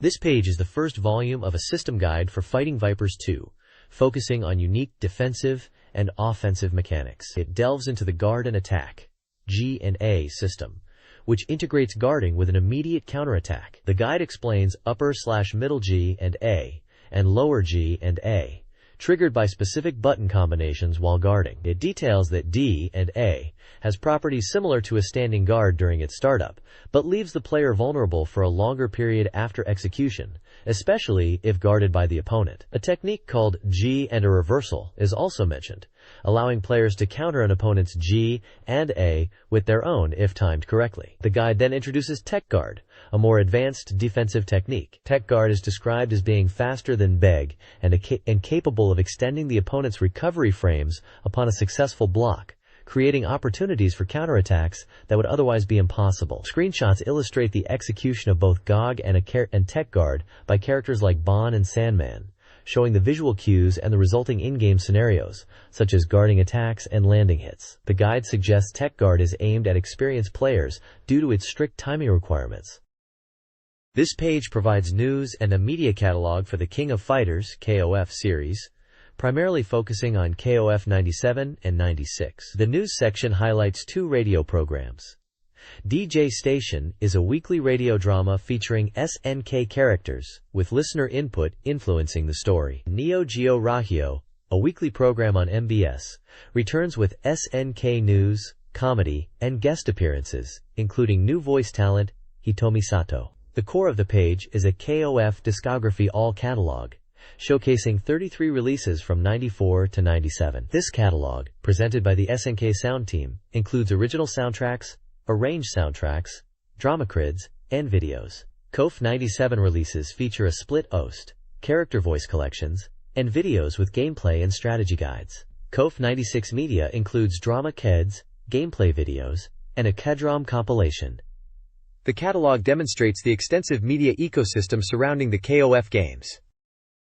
This page continues the extensive catalog of the King of Fighters media, shifting focus to earlier entries like KOF 95 and KOF 94. It showcases the various soundtracks, arranged albums, and video releases available for these games, including original and arranged music creds, and videos featuring game strategy guides and voice actor dramas. There's a spotlight on a specific KOF 95 video that highlights a high-level tournament battle from a game magazine. The page also presents a diverse range of additional KOF media, including character-specific vocal and image creds for fighters like Ryuji Yamazaki, Geese Howard, Terry Bogard, and Mai Shiranui, as well as orchestral arrangements in The King of Fighters, symphonic soundtracks, and a vocal collection featuring popular female characters from Neo Geo games like Athena, Mai, Yuri, Nakoru, and Cham Cham. A large section is dedicated to the Neo Geo DJ Station Live 98 event, detailing a live performance featuring music and dramatic readings by the voice cast. Finally, KOF Dance Tracks remix albums are shown, available in both analog record and CD formats, showcasing popular tracks reinterpreted by various musicians. This comprehensive media lineup demonstrates the wide reach and popularity of the KOF series beyond just the fighting games themselves. This page is an advertisement for the official guidebook for Sonic Team's highly anticipated new title, Burning Rangers, for the SEGA Saturn. The striking artwork features the game's main characters, Leo, Chris, and Big Landman, in action poses. The guide is presented as the definitive resource, promising to help players rescue every survivor. Key features highlighted include easy-to-understand explanations of basic controls and game systems, detailed maps for complex stage layouts, and in-depth strategies for the unique Generate system. The guide also boasts a wealth of extra information, such as character design materials, comments directly from Sonic Team developers, and reader bonus content. Priced at 1,000 yen for 104 of 5-sized pages, this official guide is a SEGA exclusive and is now available. This page features a column titled, The Subtle Relationship Between Games and Art, the Form of the Superman. The author reflects on the skills required in both games and reality, using the SEGA Saturn title Athlete Kings, known as Decathlete in Japan, as an example. He discusses how the game's diverse events, from simple sprints to complex pole vaults, require a flexible, generalist talent. This leads him to consider how modern society, much like the decathlon, demands individuals capable of handling a variety of tasks, contrasting with the idea of solely specializing in one area, even within gaming. The page includes a screenshot of the 100 meters race in Athlete Kings, showing 2 runners and their times. There's also a humorous illustration of a runner with a face superimposed, presumably the author, and a picture of a multi-armed bodhisattva statue, which the author references when discussing balancing playing games for his work with other tasks. The author, Fuse Hidetoshi, a scholar and author, briefly introduces himself and mentions his upcoming activities and website. The website panel promotes his site featuring photos of nature and interactions with the author. This page features a weekly horoscope column presented by Mother Hakozaki, covering the period from April 17th to April 23rd. The column includes a small profile of Mother Hakozaki, noting her long history as a fortune teller. A dedicated section highlights this week's lucky person, featuring Lei Feng from Dead or Alive, including a screenshot of her fighting Lai Long. It identifies her as the lucky person due to her birthday falling within this week's forecast period, and provides brief fortunes for money, health, work/study, and love. The main part of the page provides horoscopes for all 12 zodiac signs, with separate forecasts and small character illustrations for males and females under each sign heading. This page features the Reader Submission Corner, dedicated to uncovering secret techniques for SEGA Saturn games. It highlights top-ranked submissions and their prizes, ranging from Saturn software to book certificates. The focus is on practical cheats to enhance gameplay. First up is Arcana Strikes by Takara, revealing previously unreleased passwords. By entering these passwords and meeting the character Uofu Manifu in the game, players can acquire rare cards, including the 14 cards needed to complete their collection. Another section for Arcana Strikes provides more passwords specifically designed to give players an advantage in battle. The page also covers Wangan Trial Love from Victor and Packensoft. A simple yet effective trick involves entering Daruma-san as your nickname. This command causes opponent cars to slow down significantly, making it easy to win races, which is clearly demonstrated in the accompanying screenshot. The page concludes with an open call for readers to submit their own game secrets, explaining how to send them in. This page features the SEGA Saturn Weekly Software Review section, offering impressions of upcoming games based on editor playthroughs. Two titles are highlighted for release on April 23rd. First is Youth in Games, described as a unique board game experience focused on navigating life during youth. Reviewers found the mechanic of choosing how many spaces to move, rather than using a simple dice roll, to be innovative. While the game offers a fun solo mode with personality analysis, the events were seen as a bit cold by some, making choices feel like work. It seems best enjoyed with others for commentary. Next up is Gungriffon 2, the sequel to the acclaimed 3D mech shooter. Reviewers praised the continuation of the series' deep world and realistic setting, noting the increase in enemy presence and serious scenarios. The game supports twin sticks and communication cable battles, adding to its depth. However, the controls were consistently mentioned as difficult, requiring practice to master movement and combat, leading one reviewer to suggest it might be aimed more at dedicated players, despite its impressive presentation and replay features. The page also includes brief comments from various reviewers sharing their current gaming interests and activities. 3 SEGA Saturn games are reviewed, all releasing April 23rd. Tour Party, Graduation Trip, a dating sim/board game hybrid, earned a 6.33. Reviewers found its board game elements shallow, though its cheerful atmosphere and multiplayer interactions were praised. Super Robot Wars Final, the conclusion to Super Robot Wars FF, scored 9.33. It was lauded for its content, improved interface, and iconic mechs, although newcomers might struggle. Himitsu, Sentai Metamorpha, an adventure game inspired by transforming hero shows, garnered an 8.0. Its anime presentation, dynamic camera, and unique A-list system were noted, with replayability through branching storylines. It's recommended for anime and transforming hero fans. This page features a reader present campaign from SEGA Saturn Magazine. Readers could apply for various prizes by filling out a postcard with survey answers, personal details, and their desired gift.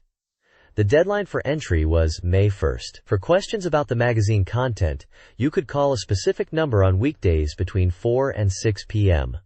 The prizes included: first, 20 copies of SEGA Saturn game software, with applicants choosing a game released before May 1st. A screenshot from a fighting game is shown. Second, a mousepad featuring artwork from Friends, Brilliance of Youth, given to 3 winners. The image shows 3 anime-style girls in swimsuits. Third, 10 NEC interchannel paper bags, featuring illustrations from their games like Black/Matrix and Favorite Deer. Fourth, a poster for National Schoolgirl Grand Prix Find Love, awarded to 5 winners. This was apparently a promotional poster from arcades. Fifth, 3 copies of the game Heroism Gal Act Heroism, a title where you raise adventurers to become heroes. An in-game screenshot is displayed. The page also lists the winners from the previous issue's present campaign, broken down by prize, and the winners' prefectures. Finally, it announces that the next combined issue of SEGA Saturn Magazine, covering May 8th and 15th, would be released on April 24th. This page delves into the fighting simulator Sabaki, from Sinus, showcasing its unique approach to the genre. It features various fighting styles depicted in the game, including Muay Thai, Taekwondo, Jeet Kune Do, Karate, boxing, and traditional karate, each with accompanying screenshots and a brief description of their characteristics. The game emphasizes realistic mechanics like the Sabaki system, a defensive technique to counterattacks, and feints to deceive opponents and set up combinations. The controls explain how directional inputs, combined with kick, punch, defense, and the special Sabaki button, allow for actions targeting upper, middle, and lower levels. Sabaki boasts impressive technical features for the time, such as smooth 60 frames per second animation, real-time Goro shading for realistic character models, and innovative bending polygons at joints for natural movement. A key difference highlighted is the lack of fixed command moves. Instead, players can freely chain techniques for potentially infinite combination patterns.